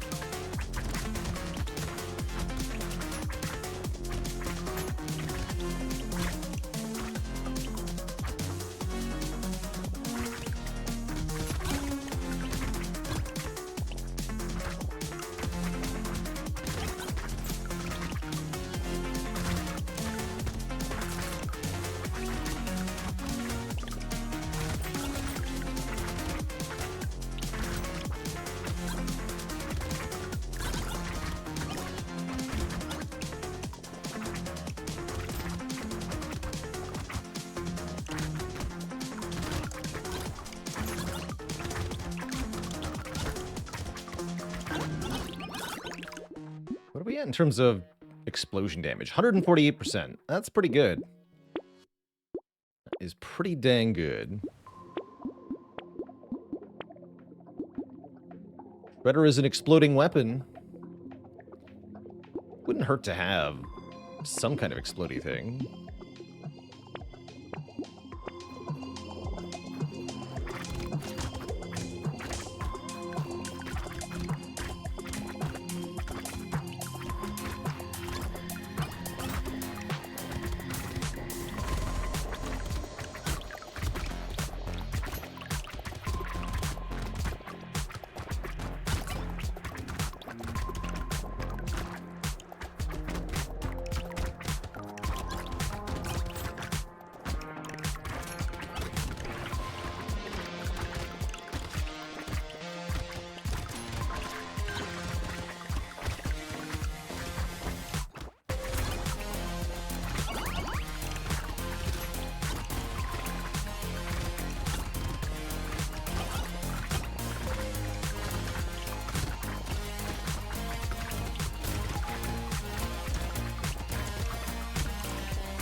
More max health.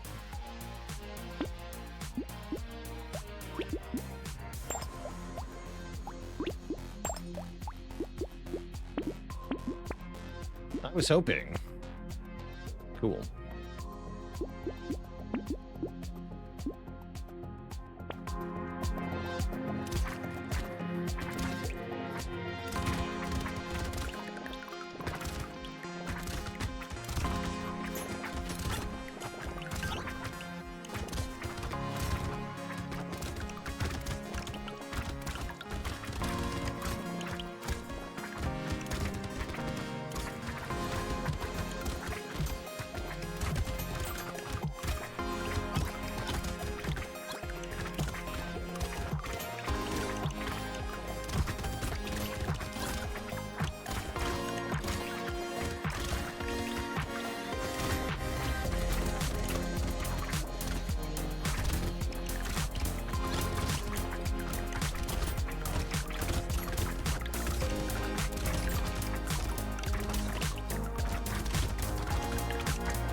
Unclear if jerky is good. I'm gonna go with no.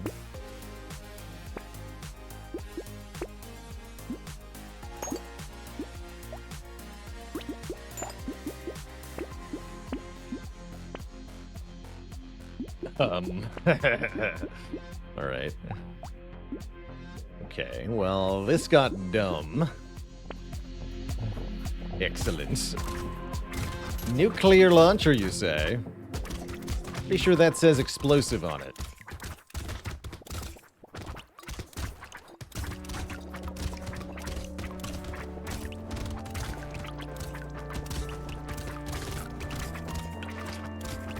Gonna take as much attack speed as possible.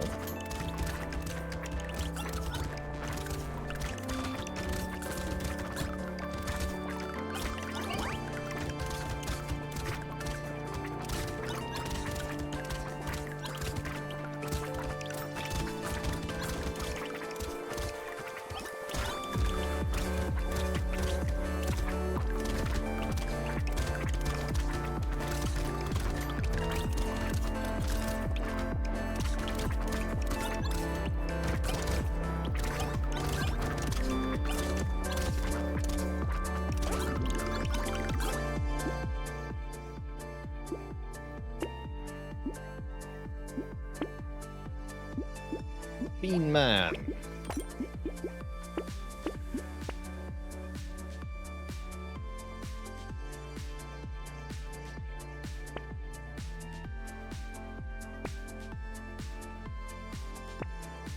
Sniper gun?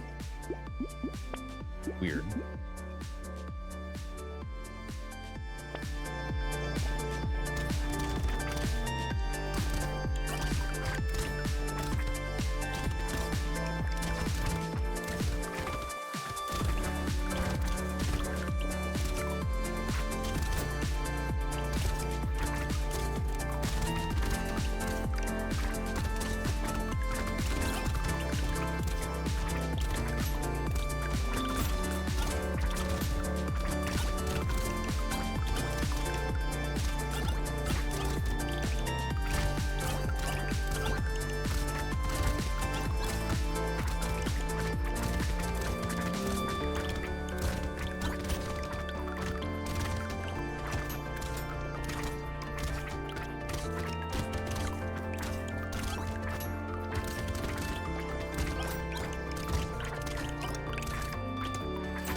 Too good. Way too good.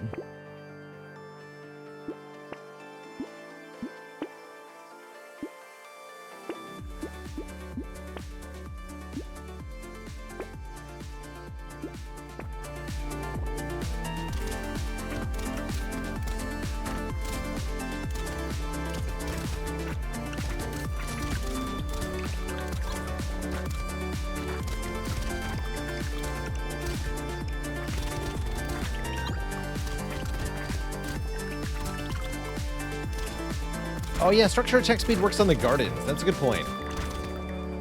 Yes, that would have been good.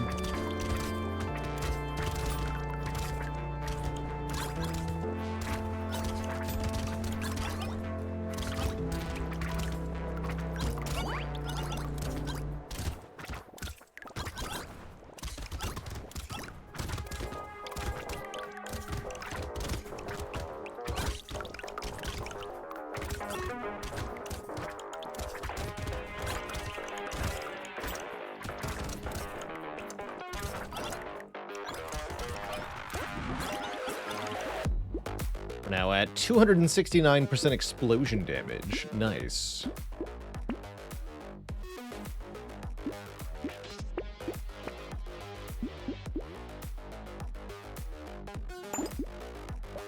Red Shredder does 96 damage. Fireball is explosive. Interesting. Makes sense, actually.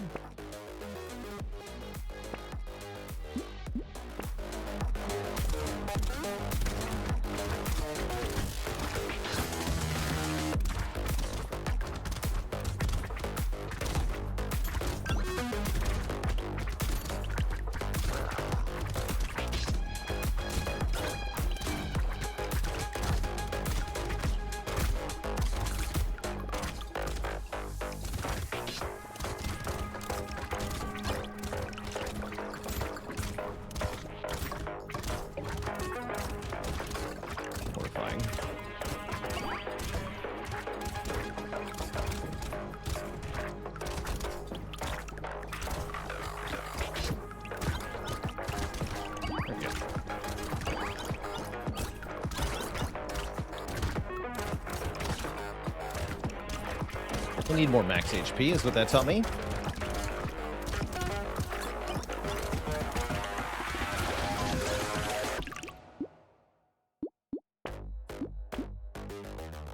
Chance to explode when we get hit. Yes. Gig-explosions. Let's go.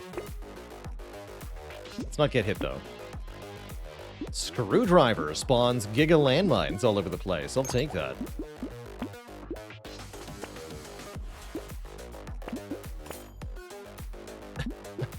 Goldfish into goldfish. I'll fall for that, because I really like the goldfish, even though I think it's not that good.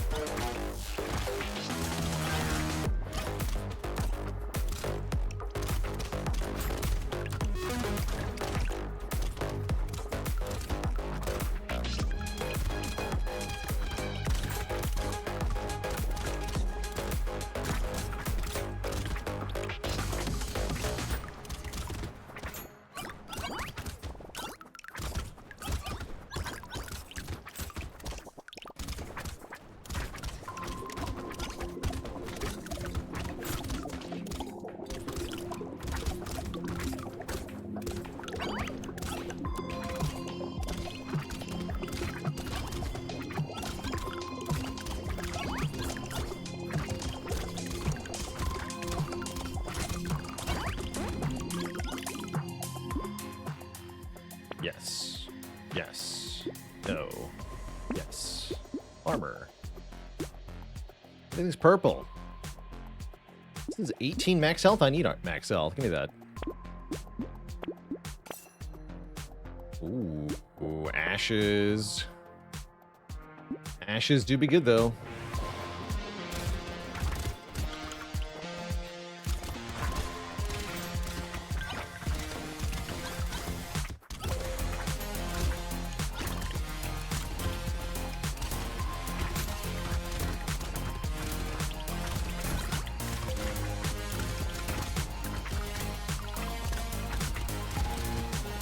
Ashes to ashes, taters to chips.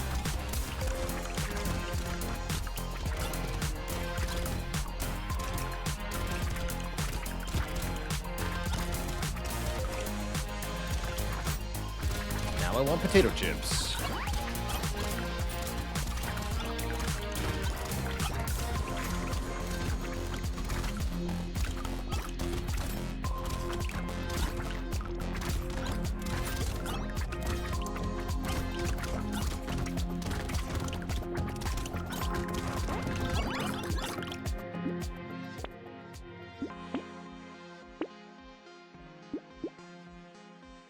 Take a range.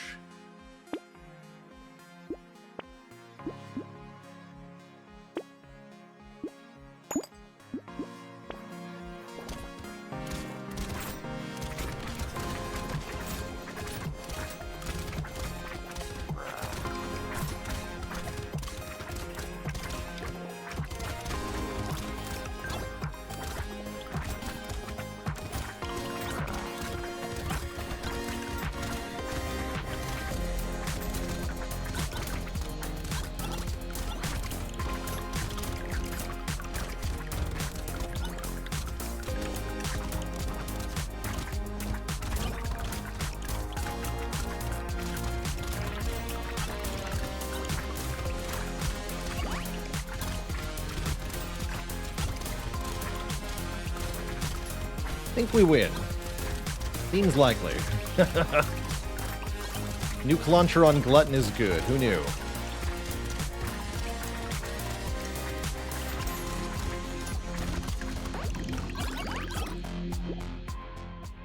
Now I get offered the same thing for free. Toss it. Take the pearl, though. Rip and tear damage is 99? I'm in. So in.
Guess I'll take some crit.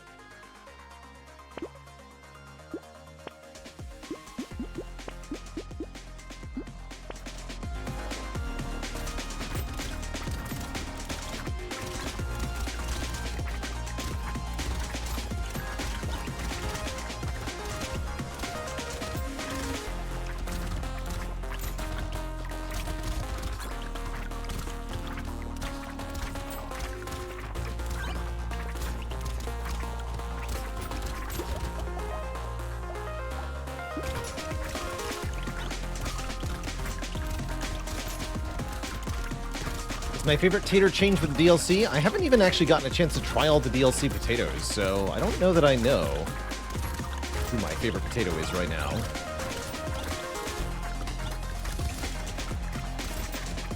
I also enjoy One-Armed a lot, and One-Armed got a lot more options with the DLC, so that's kind of cool too.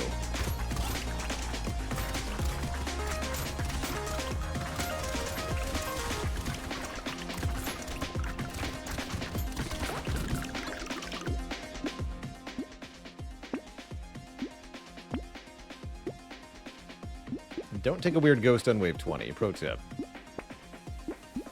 Don't do it.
Down.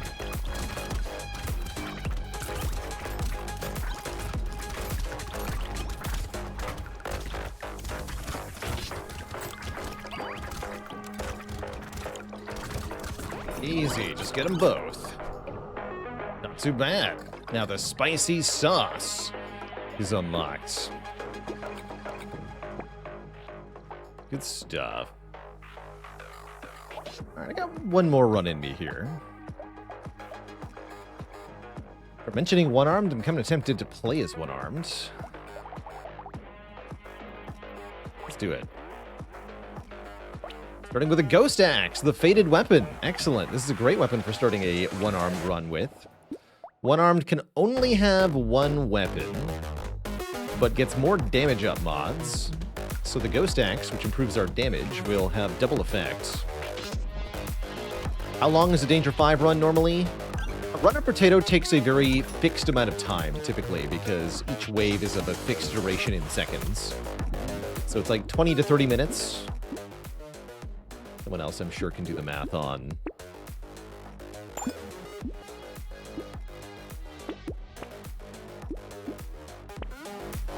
the exact duration.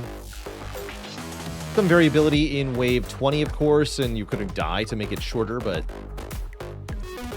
yeah, most Brotato runs are the same length, which is a nice little thing about this game.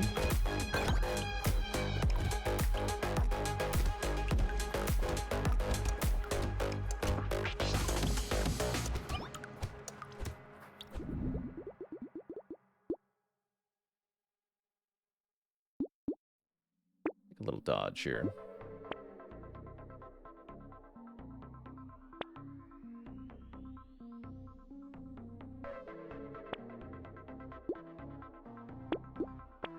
Max health and healing will do as well.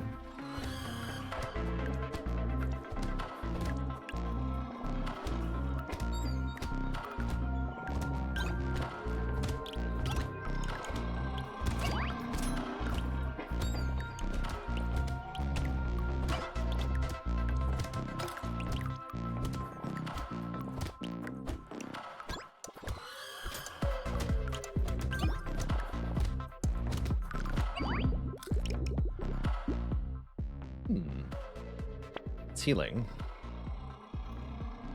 It's also decent.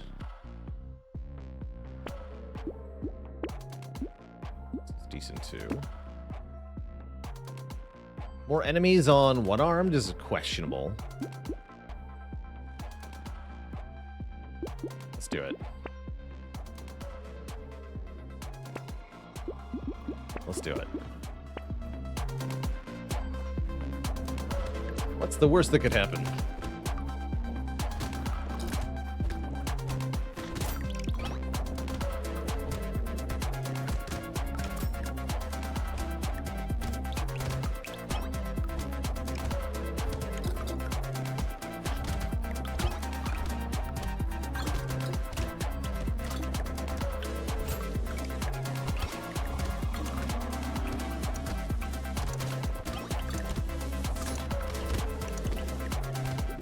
Already see part of the problem with one-armed with a melee weapon is that your range is very low. Let's pick some range.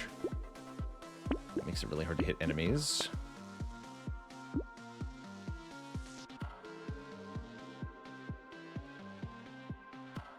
Sword. How likely is it to die on wave 1 in this game? Almost impossible with most characters.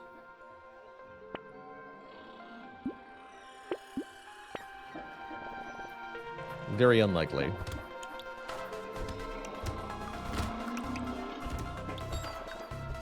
Literally impossible with some characters.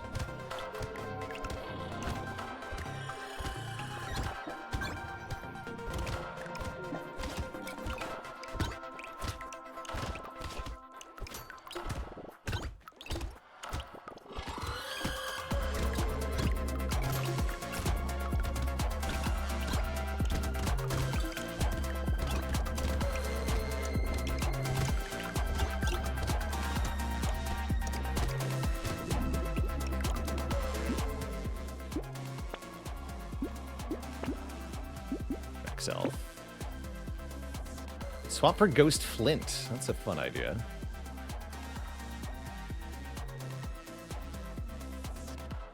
I think that's particularly beneficial.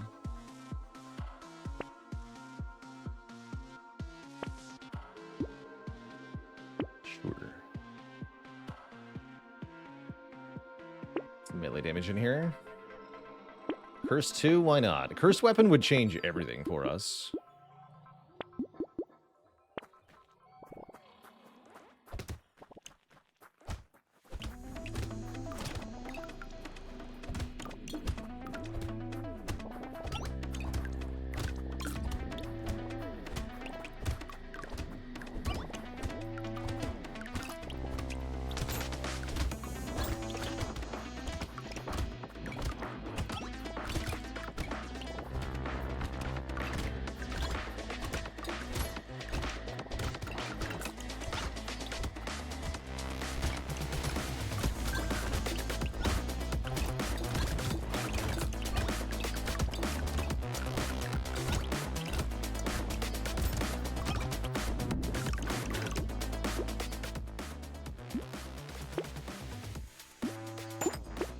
Another gentle alien? 3 gentle aliens with one-armed? I would never recommend this.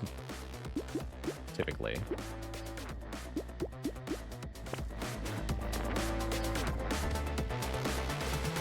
What have I done?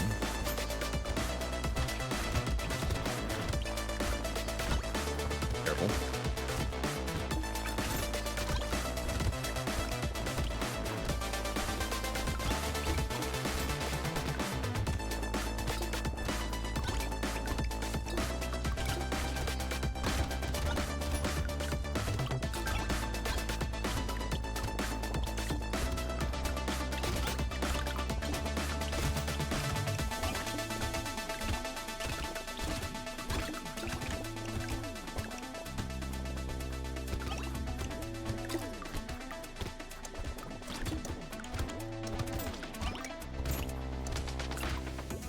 I forgot the rule 7 bait.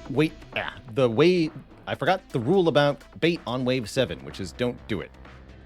Don't freaking do it. Bad idea.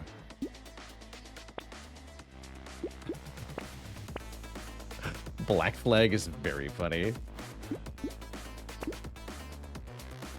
I mean, let's go. For Wave 9? Wave 9 Black Flag? Let's do it.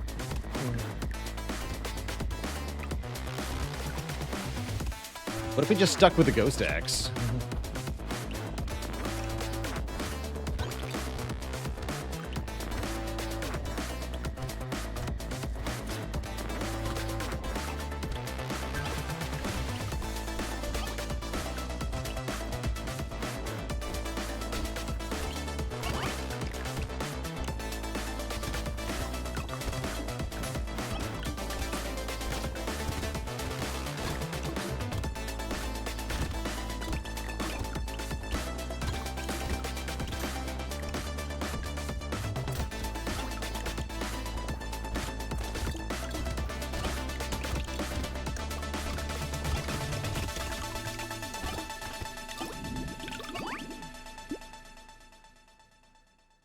Take that. Yes, more max health. Yes, way more range. Ooh. What if it's Spear? Spear is funny.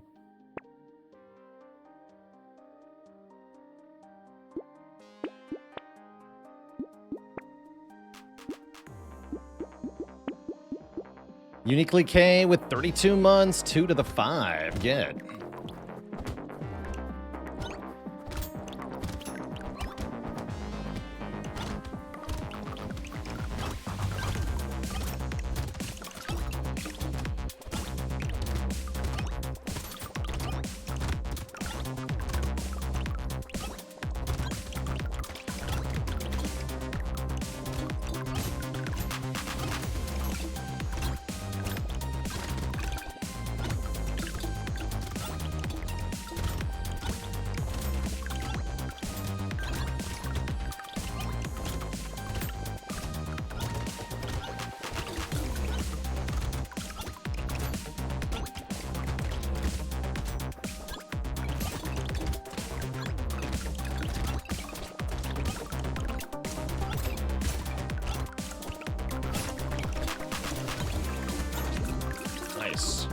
In case you're wondering, we've gained 89% damage with the axe so far. Ah, good loot.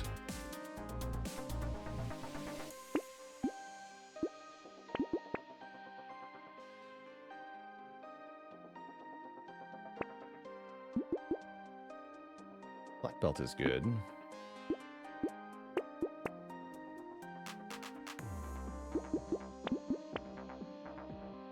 Crossbow? No.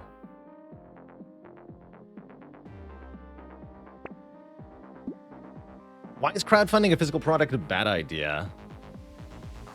Because people who try to crowdfund physical products they pre-sell their product at an anticipated price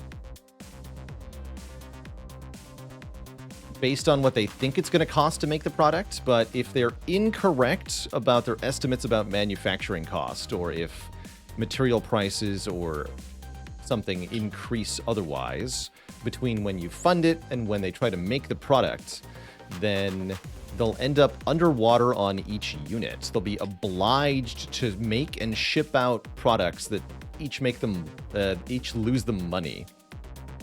And that can make a really weird situation. That can cause Kickstarters to be abandoned entirely, with nobody receiving their physical product, or it can result in non-backers getting the product first for a discounted price. Google the coolest cooler for an example of that happening.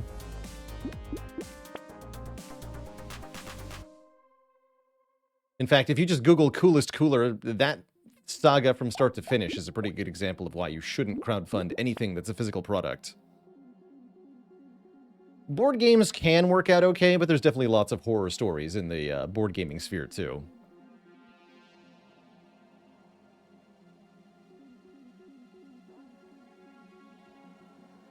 Yeah, there we go. Okay.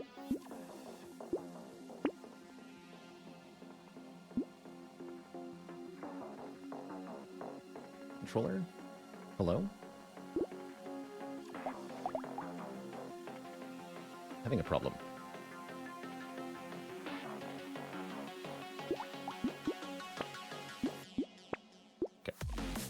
60 damage. Yeah, I want that.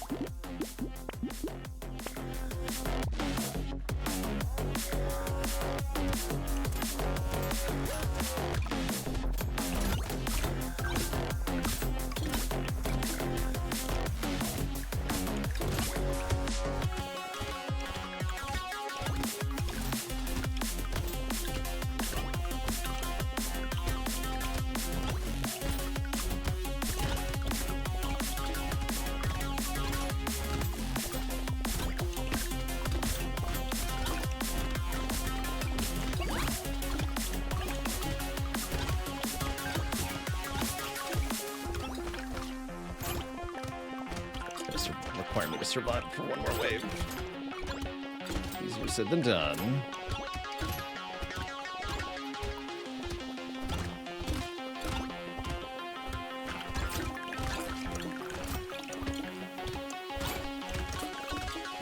Oof. Okay.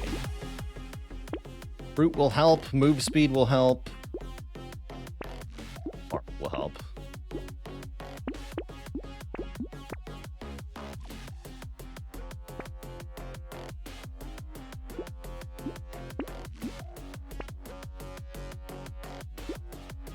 Try it.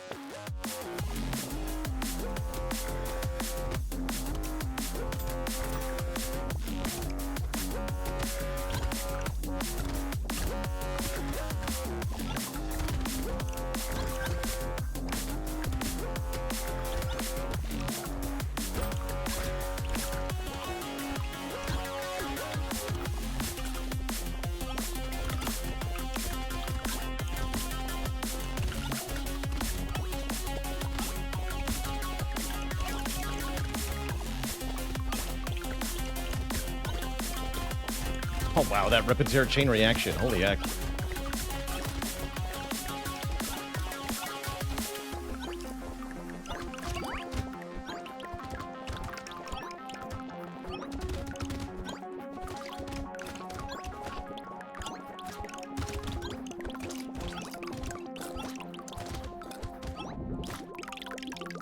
Wow. Want some more attack speed.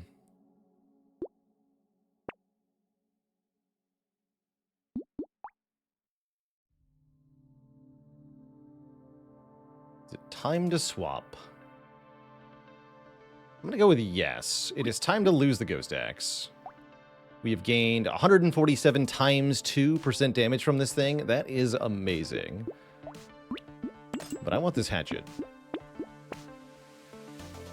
The Cacti Club is also very funny. If only the sub-projectiles did real damage. We can change them to make them do real damage, which would be very funny. You get to keep the stats. You sure do. Yes, you do.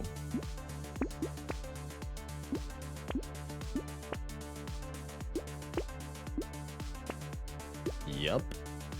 Ah. Meh.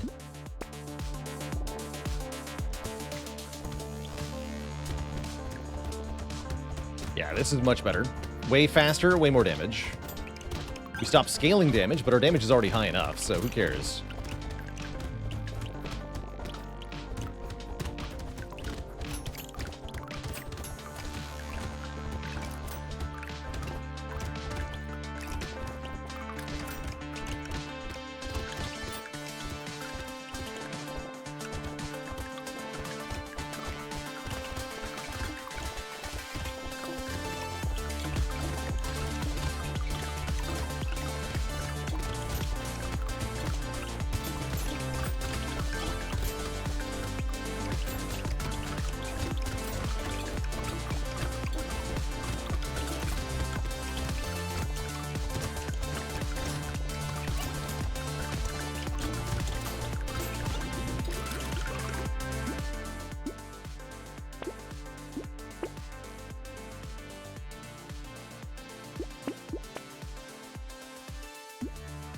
Yo. Excellent. Some of my favorite one-armed... Actually, one of my favorite one-armed runs of all time was with a Thunder Sword. Now we get one, but better yet, I have a fish hook, so I'm just going to lock this, and we're going to cook. I guess I'll lock not. No, I don't need not. Need better ideas.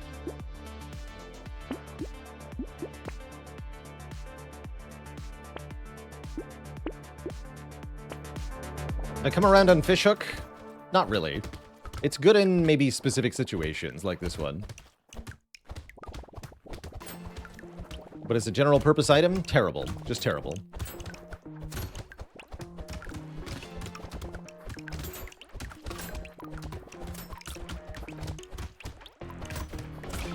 Fishhook's main purpose seems to be when you are already winning your run to let you do silly things. But it doesn't help you win. Like, I could skip it and we would still win, right, from here? So, what is the Fishhook actually doing?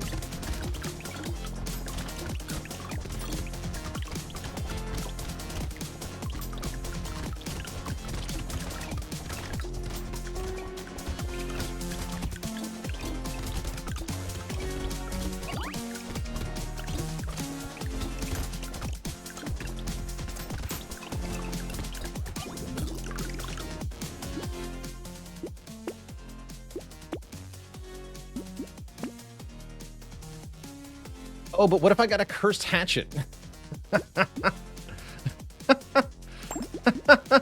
It does 700 damage. Hello?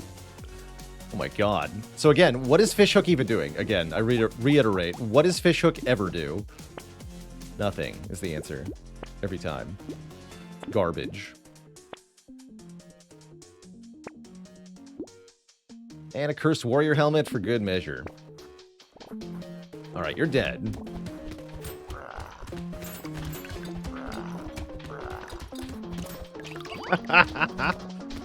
You're Rex. Still definitely gonna try to curse the lightning sword though, because that would be badass.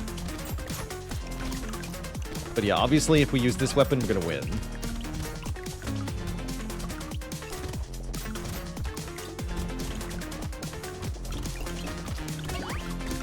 Unless I die here to all the bullets. Kill the bullets!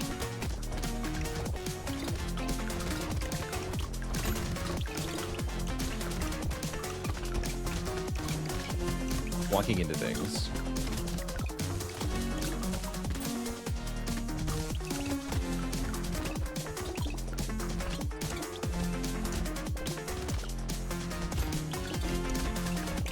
Thank you.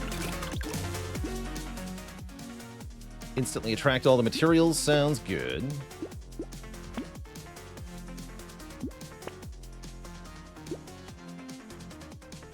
This is plus 8 elemental damage. Now the projectiles deal 46 on that? Yeah, that's spicy.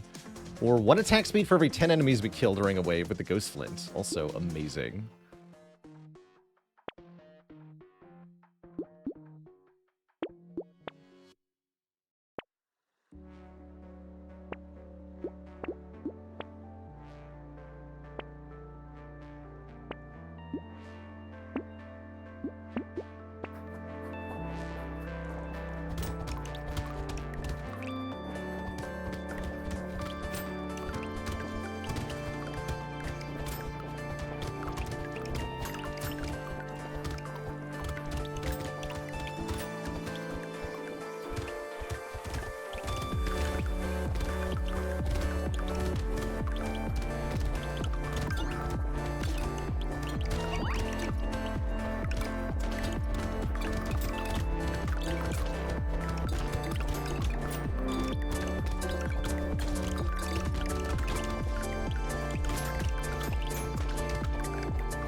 Interesting, honey. 248 damage.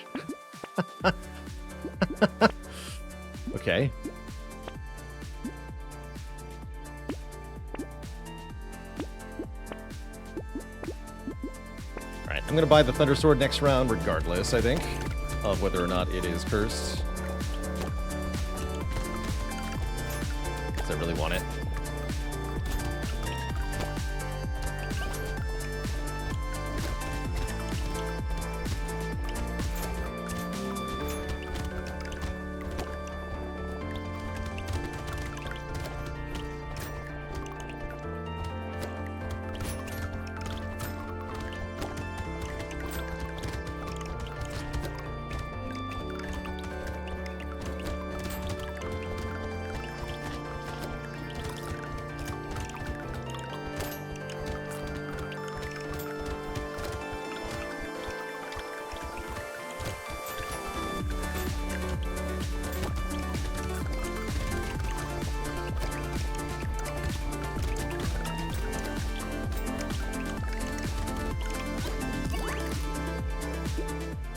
Brotato!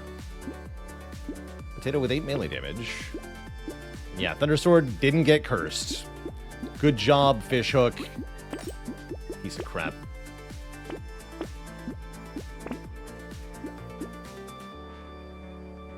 A cursed medical gun, I like that.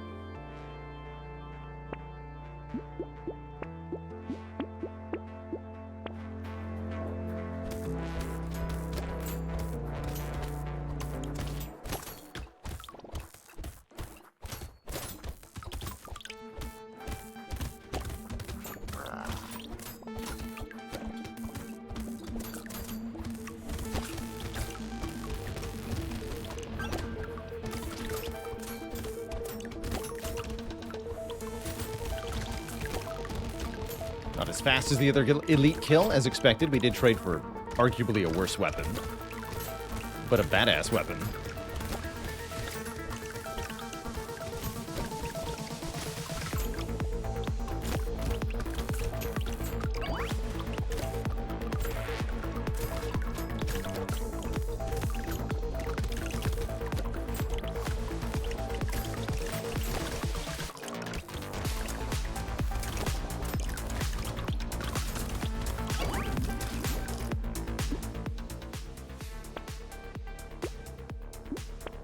Taking the elemental.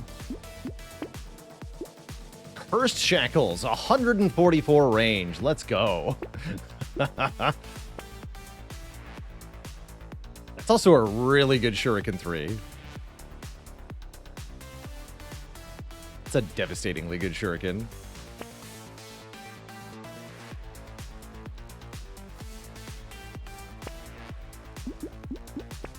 Okay, curse that one, game. Let's go.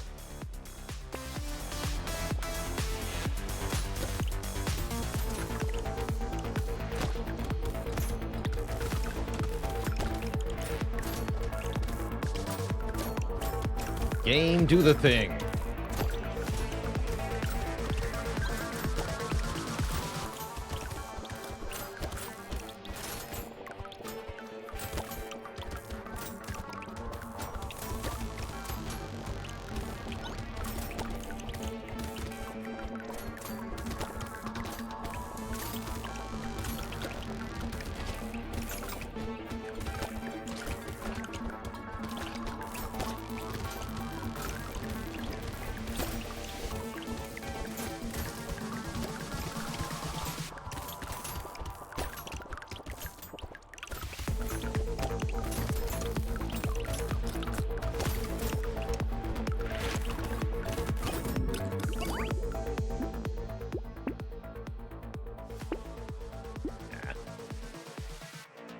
Alright, so the Tier 4 Thunder Sword spawns 4 projectiles, dealing 131 damage.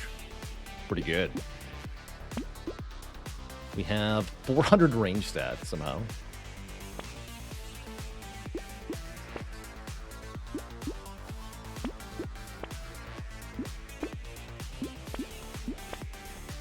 Life's good.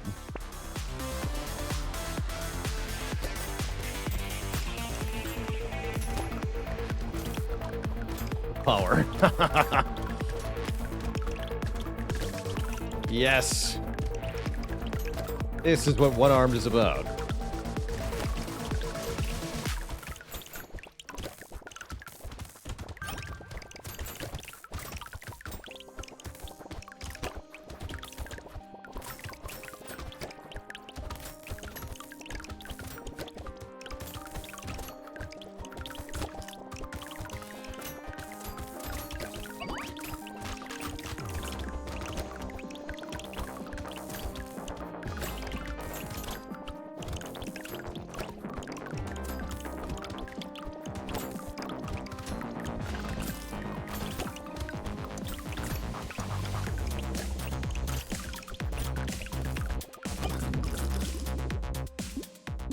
compare the damage of our weapons. This one's doing 124,000 per wave.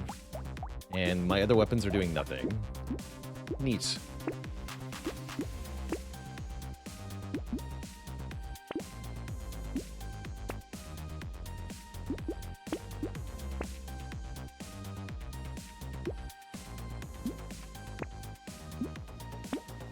More aliens.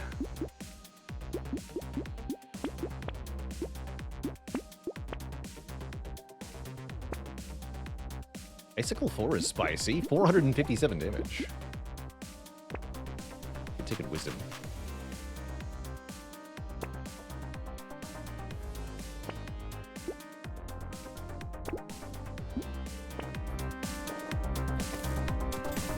$1,100 even. I like that.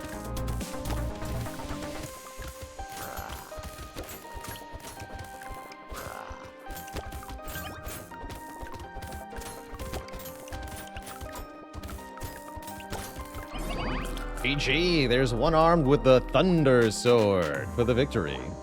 Getting us our first one-armed victory. Good stuff. 1111, even better. It's a lucky number right there. GG. GG. Well, Twitch chat, that's all the time I've got for y'all today. So I must, I'm afraid, head out. Tomorrow we're playing more Spire and some Factorio. We go back to Factorio for sure for Factorio Friday. I think I'll make a regular occurrence, actually. Friday Factorio. It just rhymes, right? Or alliterates. See you later, Faithley, Paradox, Austin Fuego, Valeruca, Mr. Zorag, NC, Zavarin, Parabola Streams, whatever I mean. 40 Pixels, and everybody else. Thank you so much for watching. Until next time, my friends, stay cozy and have a good one. Toodaloo, my friends, and good night.